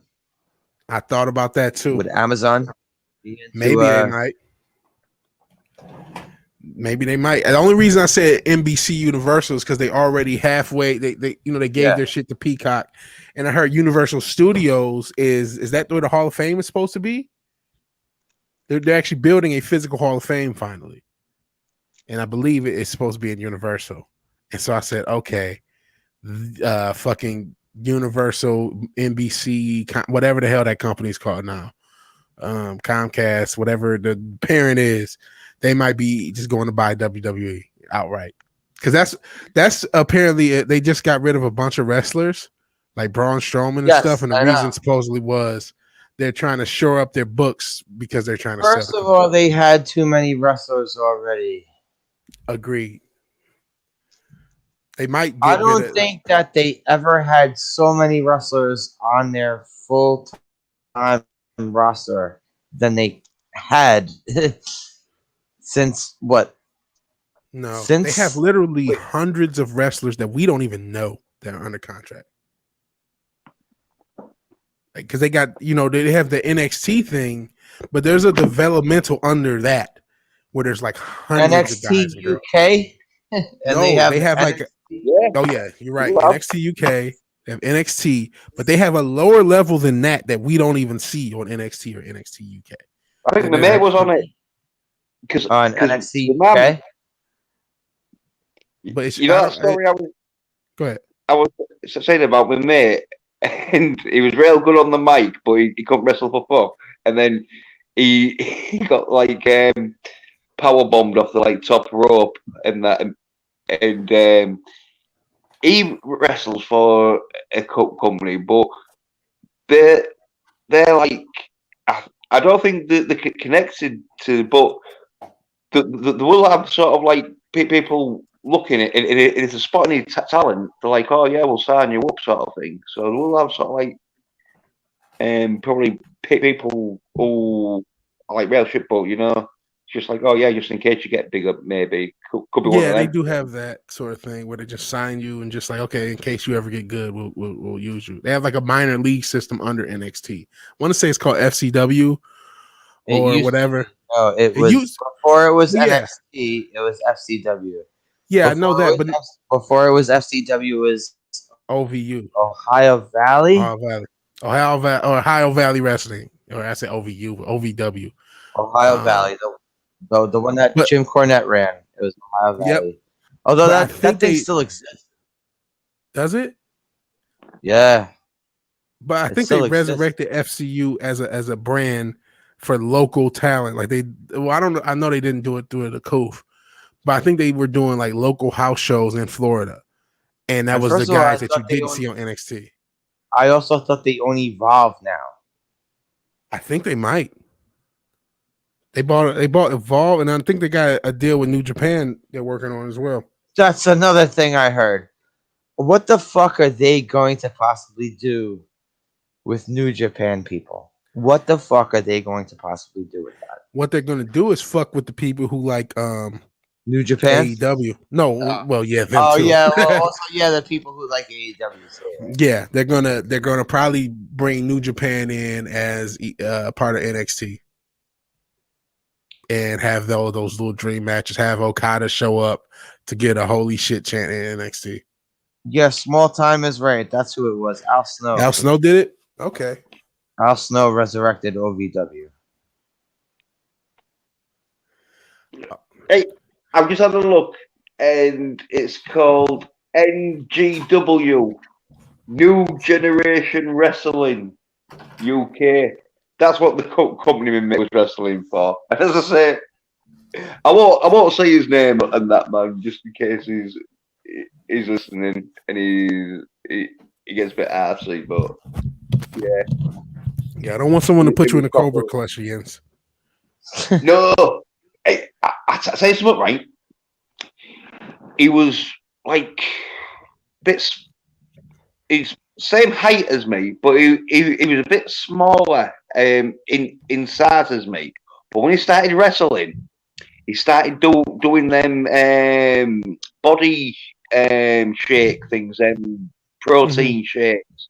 Yeah, and so he biffed up bigger than me and that, but like it didn't help his wrestling because he couldn't wrestle, and it don't matter how big you are. If you don't know how to fall, so he got fucked up, and like he did. He stopped wrestling because he knew like fucking if he kept wrestling, he'd have to get in the ring again sooner or later. And he was like, no, fuck that. Yeah. You got to learn how to fall. I've taken a bump in the ring before. I've never been in a ring before. Good God, I wish I could at least get a chance to at least run around in the ring. Yeah, so locally there were a few guys because there was like a little wrestling group, and they had got in with one of the indies here, and they stopped it. Fucking, no, you know what? Before AEW was a bitch and copyright striking me, they were a bitch about this. And actually we have to kind of mention that way down, but kind of finish this point because there was a local indie that used to show, and if anybody ever knows, I'm definitely doxing myself for the people who are a local and know. But they used to show a lot of AEW and WWE pay-per-views, and you just pay $10. They order pizza and order food. It was really fun, but they had a ring, and eventually they stopped. They were like, okay, you can sit in the ring, but nobody can take bumps. For the first time that we were there, a few people were taking bumps, and I took the scariest bump, and it wasn't that bad. At first, I took a scary bump, and then I took a more legit one, and then they would say, "Hey, don't do that, and you can't do that," and I ran it felt so cool to run the ropes. That was the coolest shit ever. Yeah, I was on the boxing ring. Yeah, the bump wasn't that bad, but that ring was super soft. All right, the first thing I did before I step in the ring would be like want to try to just like run the ropes, not Ultimate Warrior speed, but I'm just saying to try to. Yeah. That's the first thing I'd want to try to do if I ever just set foot in a ring. But just gonna say, to the work down. We talked about this, and because Slasher, he's not interested, and he just wants to talk about wrestling. No, that's cool. No, did you hear about it, Slasher? Because I'm not sure if you heard about what happened. Wait, what fight? Well, I'm actually a little more interested in Nancy and her neighbor Ann. I don't know what happened to Nancy's neighbor Ann. She's like, shit. My N. She just said N word. She almost went Booker T on us. But she fairly. I'm almost more interested in what happened to Nancy's neighbor Ann. But I guess to kind of reset that, basically on Friday Night Tights, Ryan Cannell said anybody who believes Doom Cox rumors is a fucking retard. Oh, okay. And, See, I just don't. and so Doomcock got pissed, and there's a little beefing, and Jeremy added fuel to the fire, and it's just a beef, and it's just you know what, the fandom minutes, the drama, it's like every fucking week there's a new drama. It's kind of dead, and I'm not saying the channels are dead, but the collectiveness is kind of dead. And who knows, unless they're doing a wrestling angle, which in which case this is great. If they're working the angle, they're fucking geniuses. But otherwise, I think that the beef is kind of killing the tightness of the community. Well, it's made me kind of frustrated at all of it too. Like fuck everything. Well, with Johnny, they could work on the wrestling angle now. You know what I mean? It could have been a mistake that they can use to their advantage. I mean, if Doomcock started tagging off Ryan's beard, and then Ryan has to come back with Doomcock's mask, and then it's like, right, mask versus beard match. Yeah, that would be kind of lit. Whoever loses has to fucking have their mask or beard removed. Yeah. Yo, Jens, I'm gonna go grab something to eat. I just want to stop in. I was really trying to get my friend to come through, but whatever. But congratulations! That's right. Yeah. Congratulations on your first live stream. Yeah, it's really cool. It's not a 10 anymore. You can rename this has been 4 hours. You can rename this now. Vigilante, you always love talking to you, man. Yeah, man. Are you streaming this week late night? Because your late night streams are pretty cool. Maybe. I also don't plan them. Okay. But you know, I probably should get out. Go ahead. Unless it's a watch party, that's when I plan it. But if I do a random, yeah. Talking about watch parties / when's this? Remo stream. Okay. All right, I'll set that up this week. Yeah. There you go. Yeah, I'll be there. Vigilante, if you want to come through and watch Remo Williams from fucking 80s, it's like 1985 or whatever the fuck. Class film. It's like martial arts meets sort of like, I think it's a New York cop, isn't he? I think it is. Yeah. Yeah. And but no one's been requesting any watch party movies because certain people are like, I don't want to see this movie. So. No, it's class. It's corny in parts, but all right. Wait. So now it's officially Monday now. All right, Wednesday. Yeah. Wednesday, I'll set up Remo Williams. Okay, cool. I haven't seen that. I'll check it out then with you, man. That sounds cool. So what the hell happened in this trap house? Nancy said, "Sorry, I wasn't going to go OG, but a damn 22-year-old lovely young lady just hauled off and punched Ann, who's 47, in the face, and runs into a trap house. Ann was dropping off her daughter, and out of nowhere, oh man, that's out of nowhere, bam. Jeez, yeah. Stay away from the trap houses. Yeah. And I guess the wake down. I'm not sure if you're in. I think you're in the 1,000 sub whatever task force. If you're not, we need to invite you to it because you're going to be at 1,000 subs fairly soon. But yeah, I mean, I think it was wrong what Ryan said. You know what I mean? I think an apology would have settled all the shit. Yeah, I also don't know all the Star Wars people beef, so I kind of don't care. I'm sorry. Understood. I don't mean to sound disrespectful at all, but yeah, I think though I'm sick of YouTube beef. I'm sick of it. Yeah, I am too. I am too. Especially when it's like, hey, we're all just a bunch of fucking nerds, man. This is not.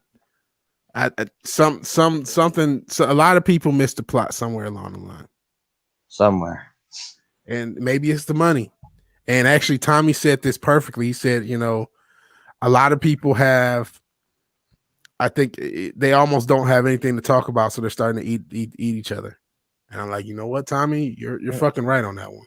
I think he's right. Well, it's not just one side. Every side seems to go into cannibal mode at one point.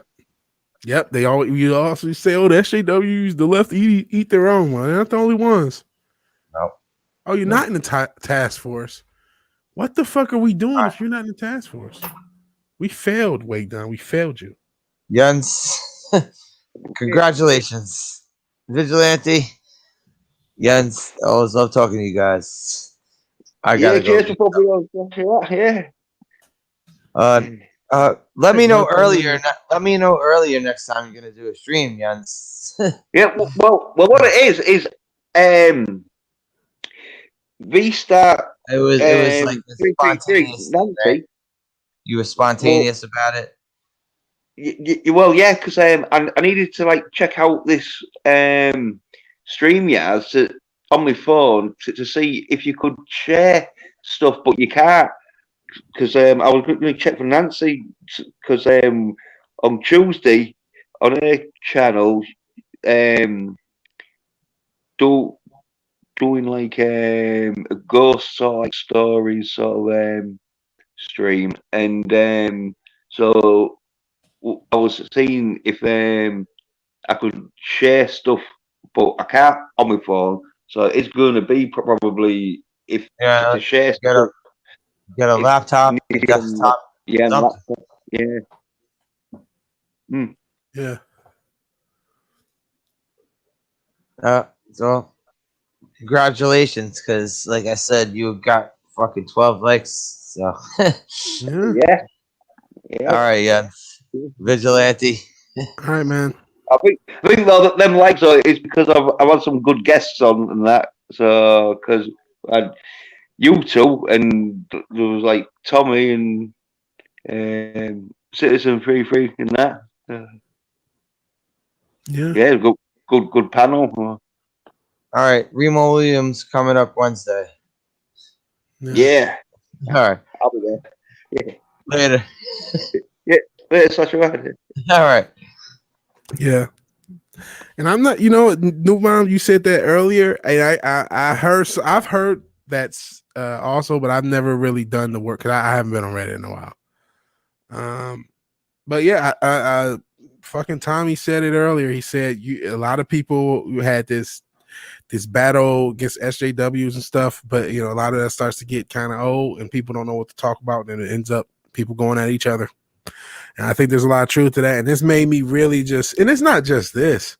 Like I said, every fucking week, especially after that fucking cunt Zack Snyder started talking his shit, it's just a new beef of the week. And it's like, Slasher's attitude is similar to mine. I mean, I am a Doomcock fan, so I definitely understand from his perspective why he's pissed. But it's also just like, man, I'm really tired of this beef. Is YouTuber trending in his Twitter? What the hell happened? That'd be funny if it's this damn thing.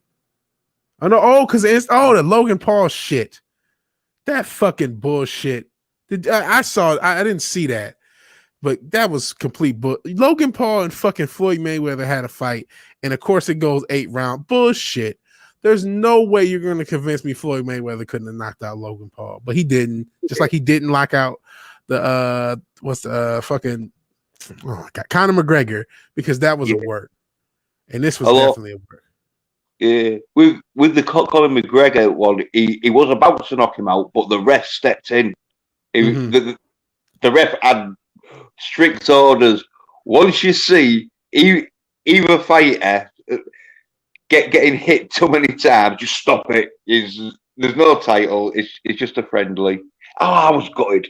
I had a bet on that, and I bet because I knew Mayweather was gonna win because Conor McGregor's might be a good fighter, but you have to be a good boxer when you're in a boxing ring.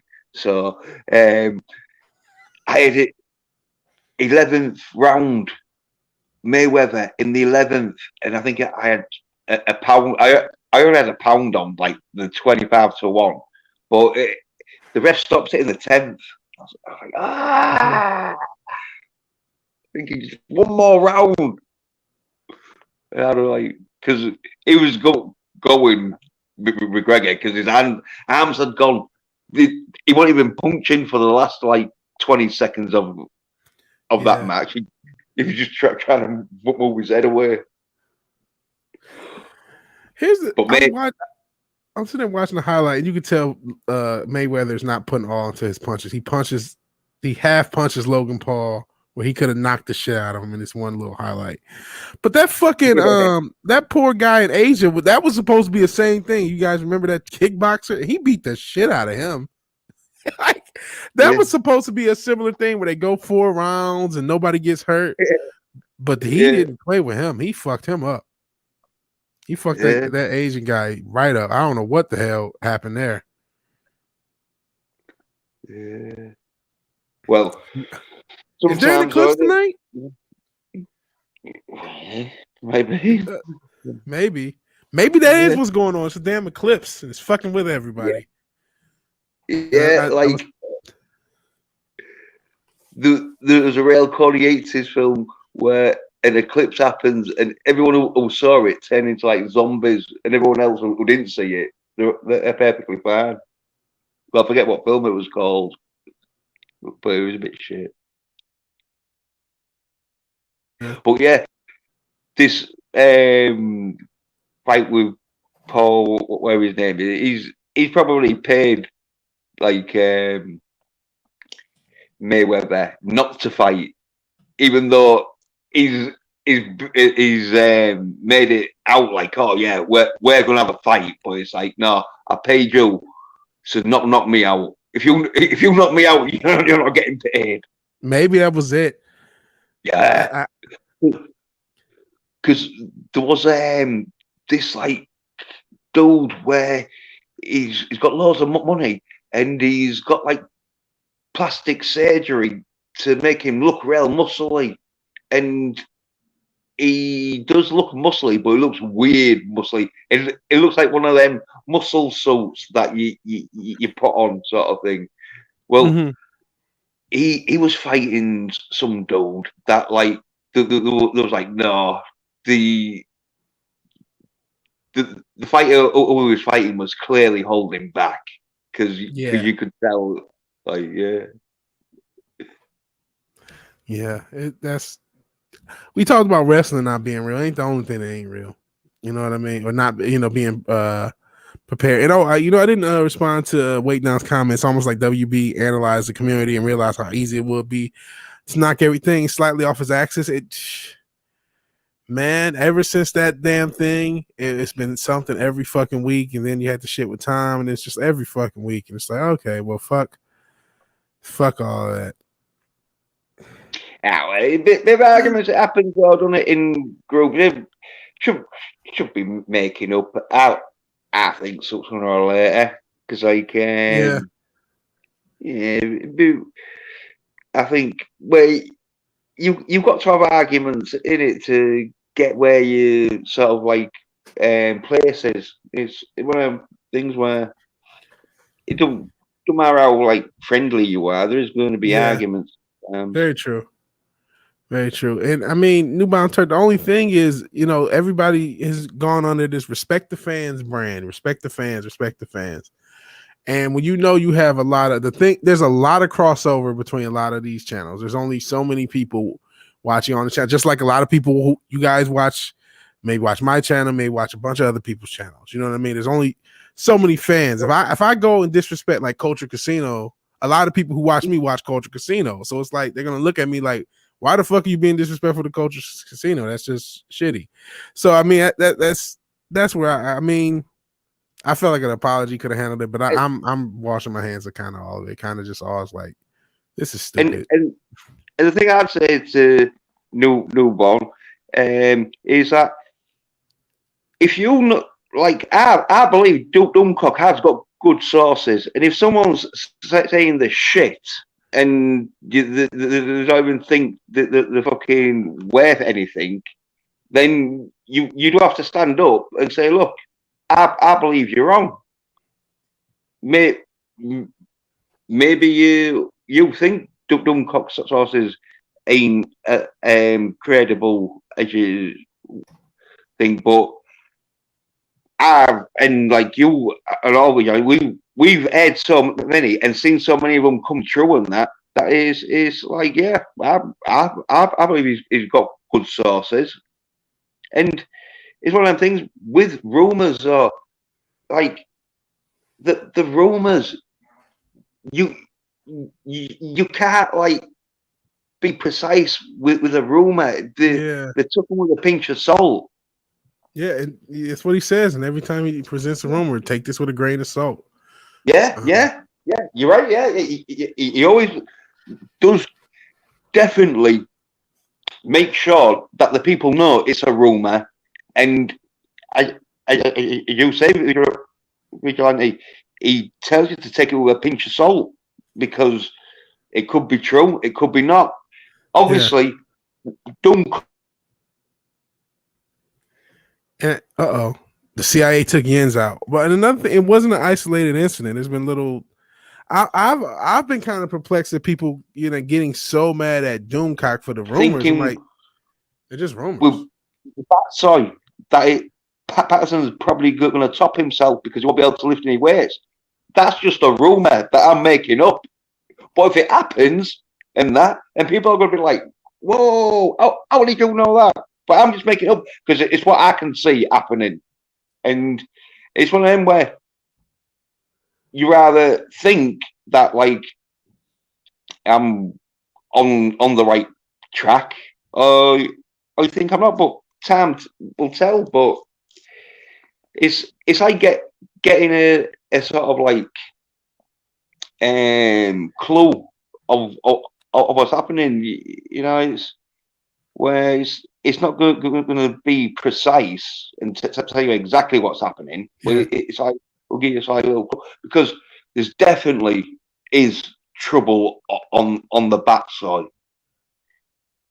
Because I was being a bit sarcastic with him not being able to pump iron, but it is a problem where if he's not training, because it's mental, it's because physically your body is hurting and your brain's telling your body to stop because your body's hurting, but you've got to tell your body to keep going, because that's how you get muscle, because you need to split your muscle that much that it needs to repair itself, and when it repairs itself with the protein, which makes it bigger. Yeah, and you so have to break it down to build it up. Yeah. And hey, what you said about the rumor channel, I remember when you said it earlier on my, I respect that, and that's a more respectable path to say, hey, all rumors channels, all rumors I'm done with. And that's a respectable way to handle it. That's a better way of handling than saying, well, this guy's saying the rumors, something's wrong with him. Like that's where the issue is. Just don't shoot the messenger. And I've been thinking that's been weird ever since Doomcock reported yet again that Kathleen Kennedy had been fired. A lot of people start to sour on him personally. And I'm like, well, this is just a rumor. Like, what do you want him to? Okay, he could have not reported what he got, and maybe he, you said he got it on Reddit. Maybe that did happen. I'm not sure. He could have not reported it.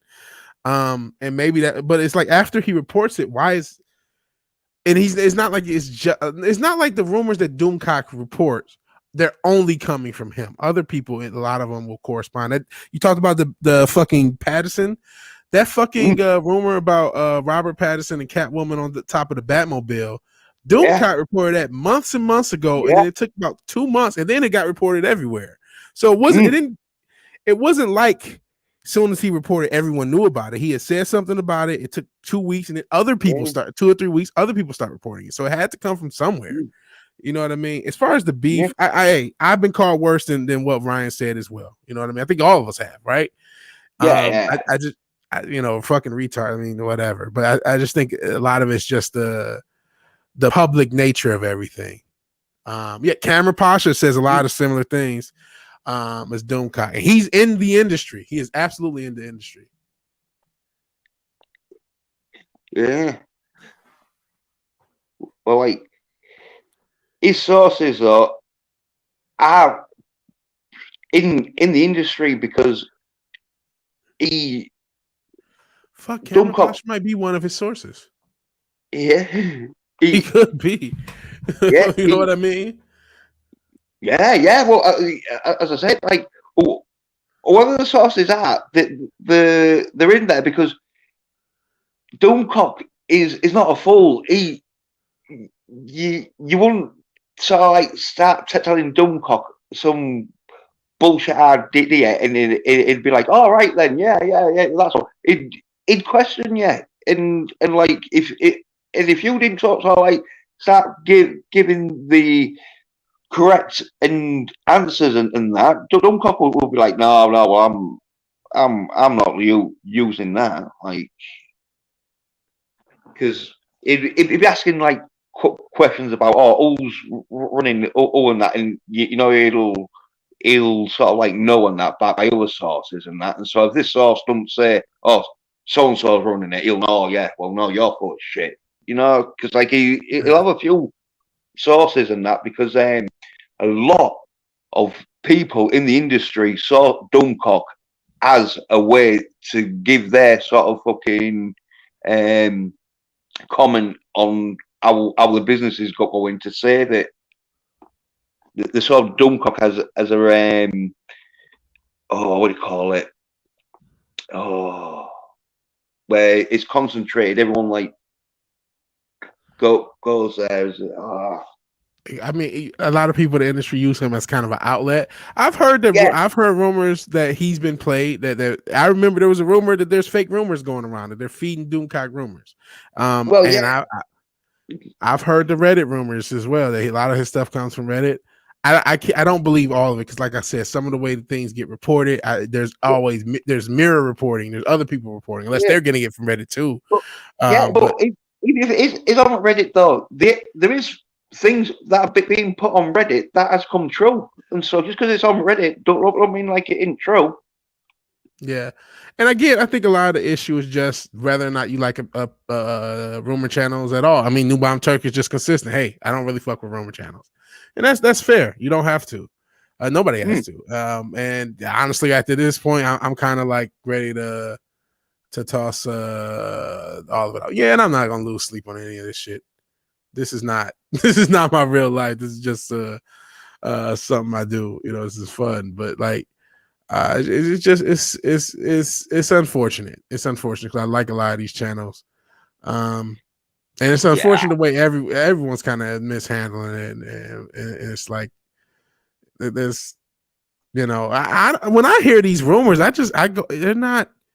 I don't really think that deeply on. I just think they're kind of fun rumors, and we'll see what happens. I don't really have a take either way. Like, you know, this is some false like, I don't think these are necessarily false narrative. I just think these are just rumors that you could take with a grain of salt. Yeah, well, I think this could be the problem. Maybe some people don't understand what the word rumor means. They may think rumor means, oh yeah, it's definitely true, and if it ain't true, then I've been lying.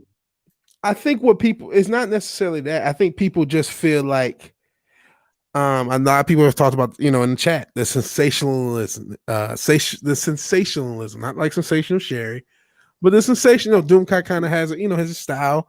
And then if you hear the same type of video or the same set of rumors over and over again, you kind of feel like, oh man, this is the same narrative is being pushed.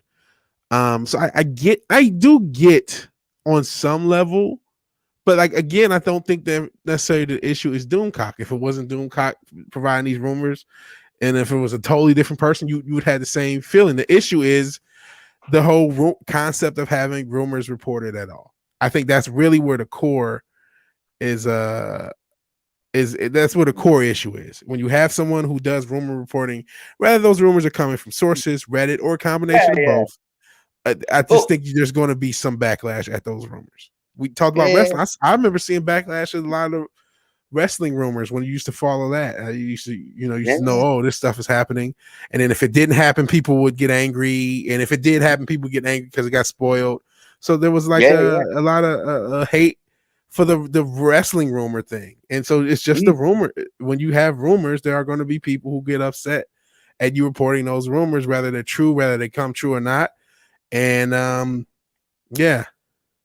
Well, as long as, like what Dumbcock does, he clearly states it's a rumor, then I think it's your choice. You can. What I do is like, you never fully believe a rumor.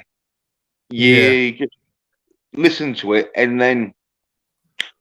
Oh man, weigh up like how if you're thinking, yeah, that is sounding like, with the rumor of them making all the like MCU sort of female-led character, that was a rumor, but it sounded true to me, and I sort of like rolled with it because I did a video clip saying that there ain't going to be no more Superman films.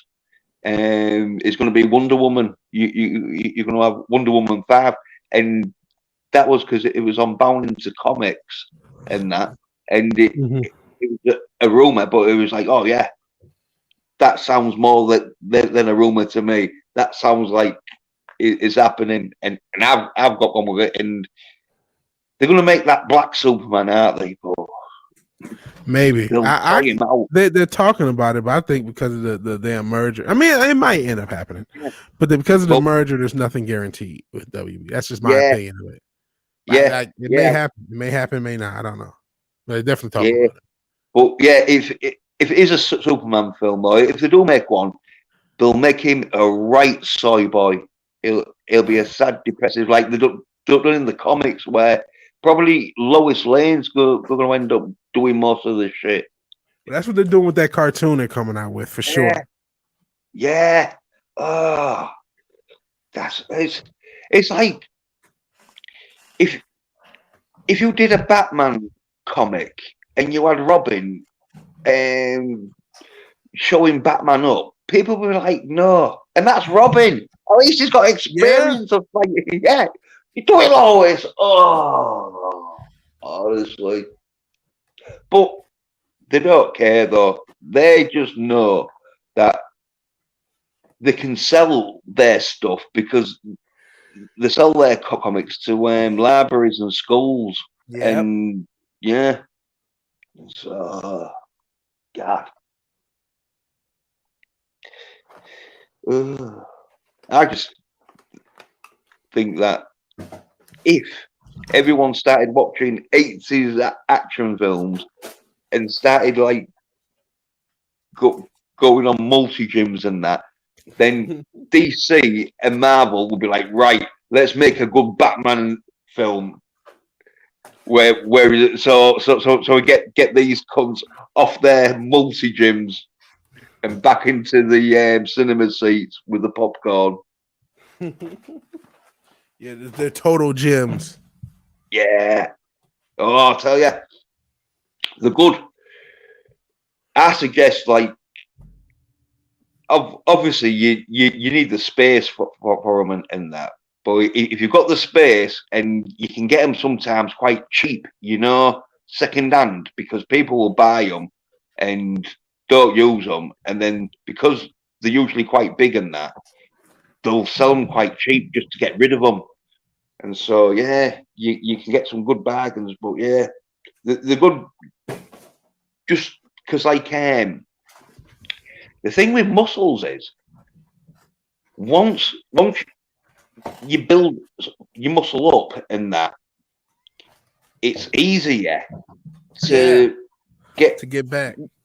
Yeah, to get back as long as like you don't let it go so much. But and so I always guess any dude, they should fucking pump some iron and that, unless the paralytic or something, or I've got some health problem that might. But if you haven't got no health problem and you can pick up weights, do some, because I tell you, women love muscles.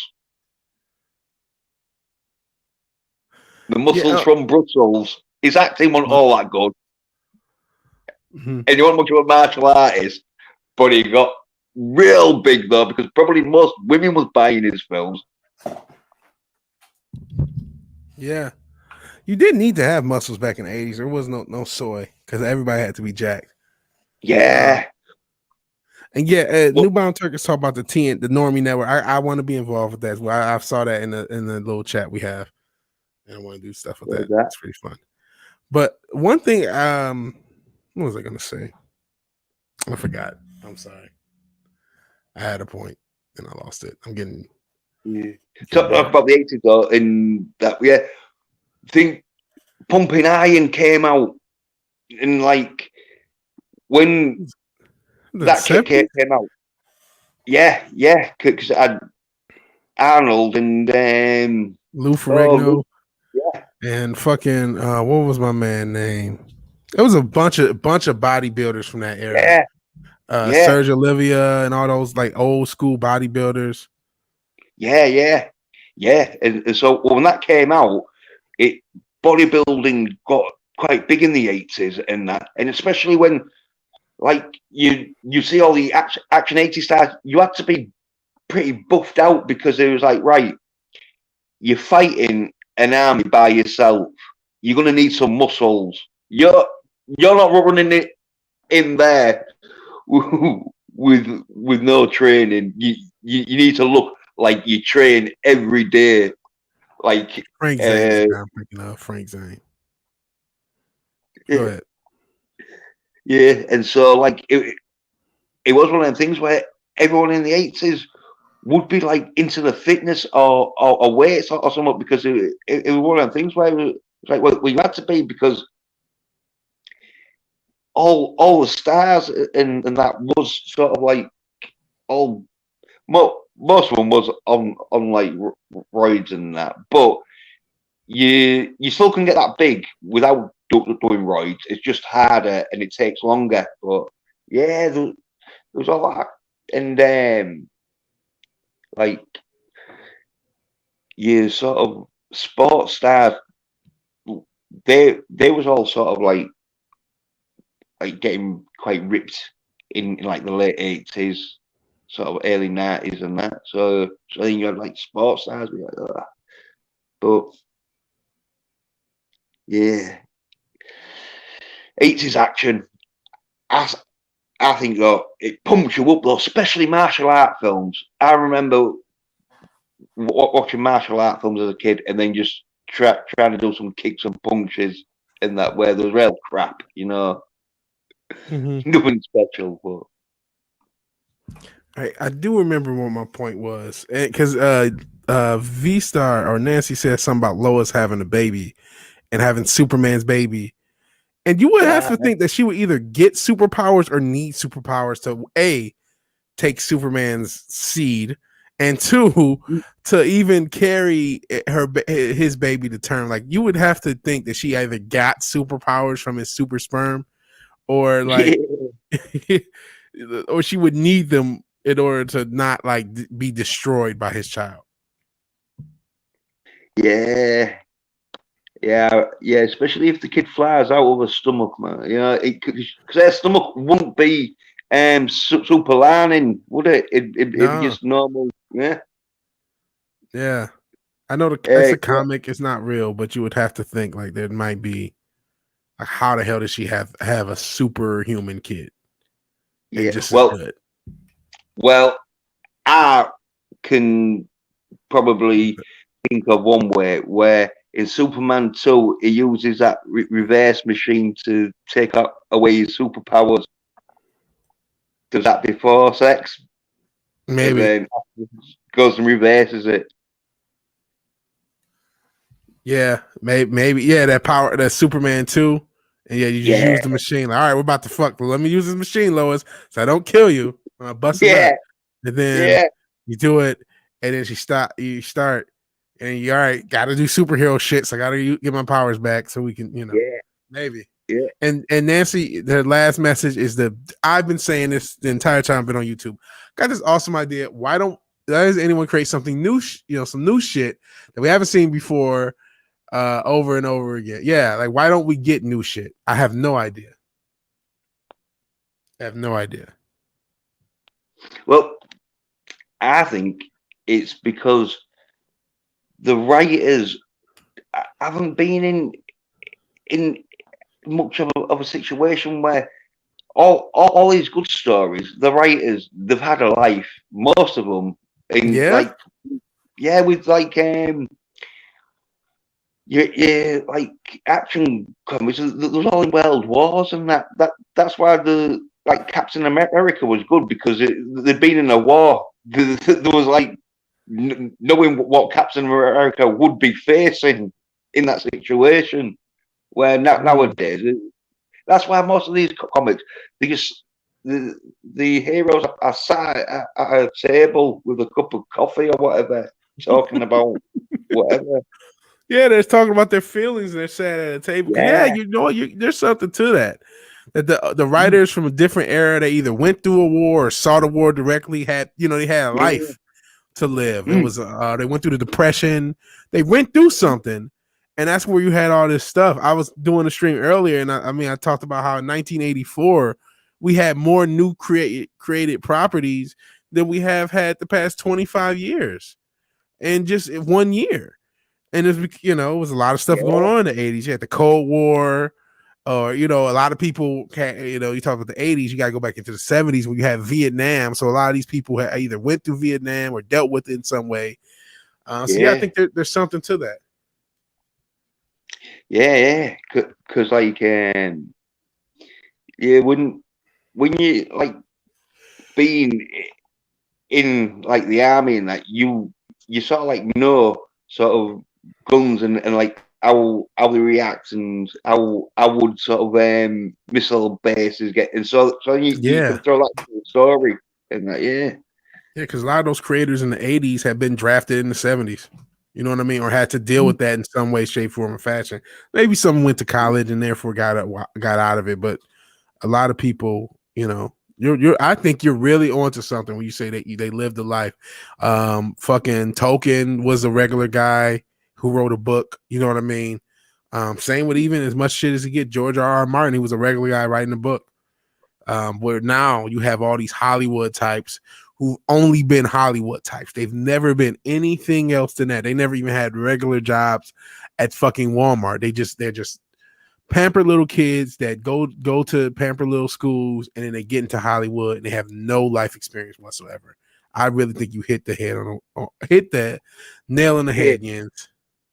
Yeah, like because when they start complaining about like the DC and you see it and they're like women, and it's like, I'm not saying women can't write action films, but I'm saying they're not probably going to be the best. And when you've got like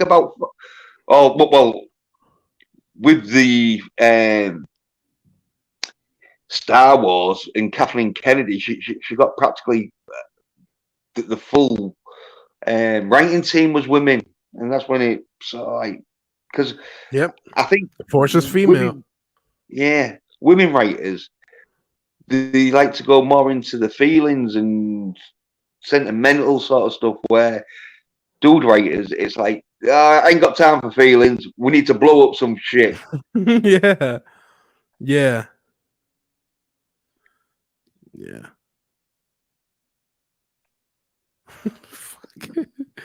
Echo Base Network has a fucking oh, this is the funniest thumbnail. It's like Fandom Minutes drama. They have a Jerry Springer thumbnail. I'll just have to laugh at that. That's pretty funny. I guess they're about to start. Now everybody's gonna cash in on this fucking Fandom Minutes shit. Oh boy.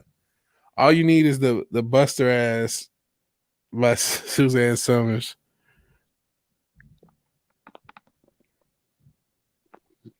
Yeah, but Jens, I am getting spent, so I'm about to get out of here. I'm not sure if you were going to keep going or not, because we're about to end. I'll end with you. Yeah, well, 5 hours and 12 is like longest stream I've done. I'll have to end it. Because like it's getting where I've got like a bit tired myself, and I'll have to get to bed. But cheers for going on the stream and that. Yeah. You know, Nancy's talking about some old school shit. You said you just put some cans of vegetables in the grocery bag, lift them as weights, and add as much as you want with the extra money. There's something to that. And women also like nice stuff. Just saying. Yeah, you know, there's something to those old school like semi-ghetto cheap methods of building your body up. Yeah. That used to work. Like people who used to just work on the farm, and that's just how they got in shape. Oh yeah. Well, in Rocky 4, in it, he starts training. Chopping wood.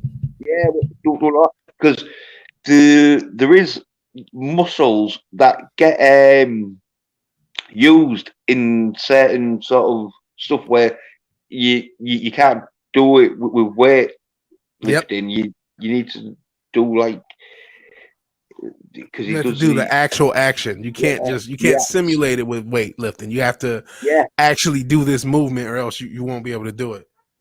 Yeah, the empty engine block, stuff like that. Yeah, if you're lifting shit all the time, you can't. You can do squats and stuff, but it's just not the same because there's other like minor muscles that you don't think of that don't get hit in doing some of these weightlifting motions. Yeah. Well, the best way to, I think though, to get muscle and that is to do some press ups and some sit ups, and that will get you sort of like chest and stomach muscles going. Yeah, and then like Herschel Walker does. Yeah, and like you don't have to do loads neither, because it's all about really just getting your muscles tensed and that you know, so your body like becomes sort of where it thinks that your body is going to be doing some strenuous, and so it will tense up automatically in that, and then like your body sort of like will become more sort of stronger in that, because it so it repairs itself and that. So yeah, you get a bit of a few press ups and that, and a few sit ups and that, and then just sort of build on that, and then I think, you know, after like a year or two, should see some like if you like keep regularly doing it, you should see some results in that. And the diet though, because it's about eating like meat, and best off to have it fresh, but you need some like meat, vegetables, and fruit, sort of, you know, so you get all your minerals and all that, because your body needs it, sort of thing. And so there's certain like minerals, but yeah, if you have like a pretty good balanced diet and that, or like meat, veg, and fruit, sort of, and then obviously you can have some like sweet stuff and like cheese and everything, but if you though, but keep with the meat and veg and fruit, because then you get your minerals and like that's what I've been doing, sort of thing. Because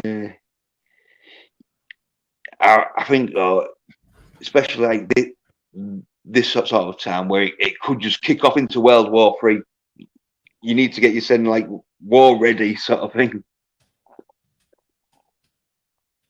Yeah.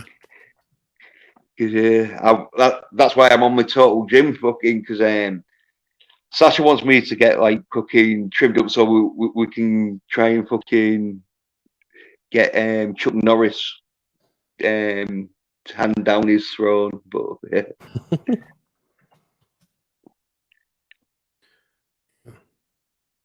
All right, man. I'm about to get out of here. I really appreciate the stream. Yeah, well, thanks for coming on. Man. Yeah. No problem, man. Yeah. I'll see you later. And I'm sure I'll stream with you at some point. So whether it's on Slasher channel or on this channel, man. If you're doing another stream, let me know. And if I'm not busy, I'll hop on. Yeah. Well, like I'll like hopefully get I'll like post like this the streaming that to people and that you know, so like yeah I'll if I put post a streaming that you don't come on, it'll be one of them where it's like yeah you can you know what I mean. So if you get like a tweet from me with a link and that yeah it'd be like yeah I'll be streaming, but yeah it's be up to you sort of thing if you're free or not. Yeah. Well yeah, hopefully we'll do it. Get in that. Yeah. All right, man. See you later, man. Yeah. Appreciate it. Peace. Yeah. Right, John. Yeah. Right. Yeah. I think I'll have to get going. Like thank everyone like V Star, like Nancy, Newborn, Take Care, and Wake Down. Yeah. Cheers. Like pop it down. Yes. Sorry I didn't get to the comments a bit at the end, but got a bit tired and like reading sort of thing was a bit sort of shit because it's on my phone and it's real small writing. Yeah. Okay.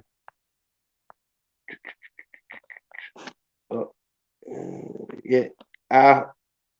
Half hour. Yeah. Cheers. Up in that. See.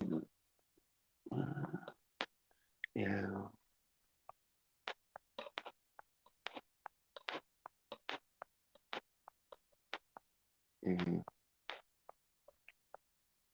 Yeah.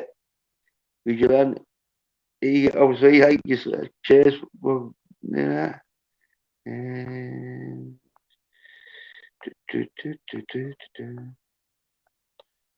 yeah. Well, yeah. But no, I can't do. But yeah, those Slasher, Tommy, and Citizen 333, and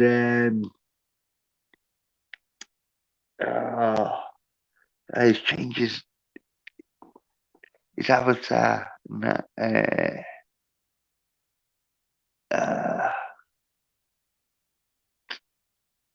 oh shit. I forgot. And then there was 50 bytes and that. Yeah, I think I've got everyone in that. But yeah, thanks for watching and that. And like,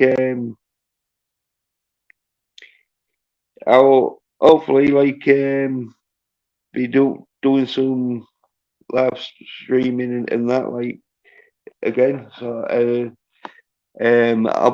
I'll be on V-Star 333's stream on Tuesday, hopefully, in that doing ghost stories sort of thing. But yeah, but thanks for watching. Cheers. Bye.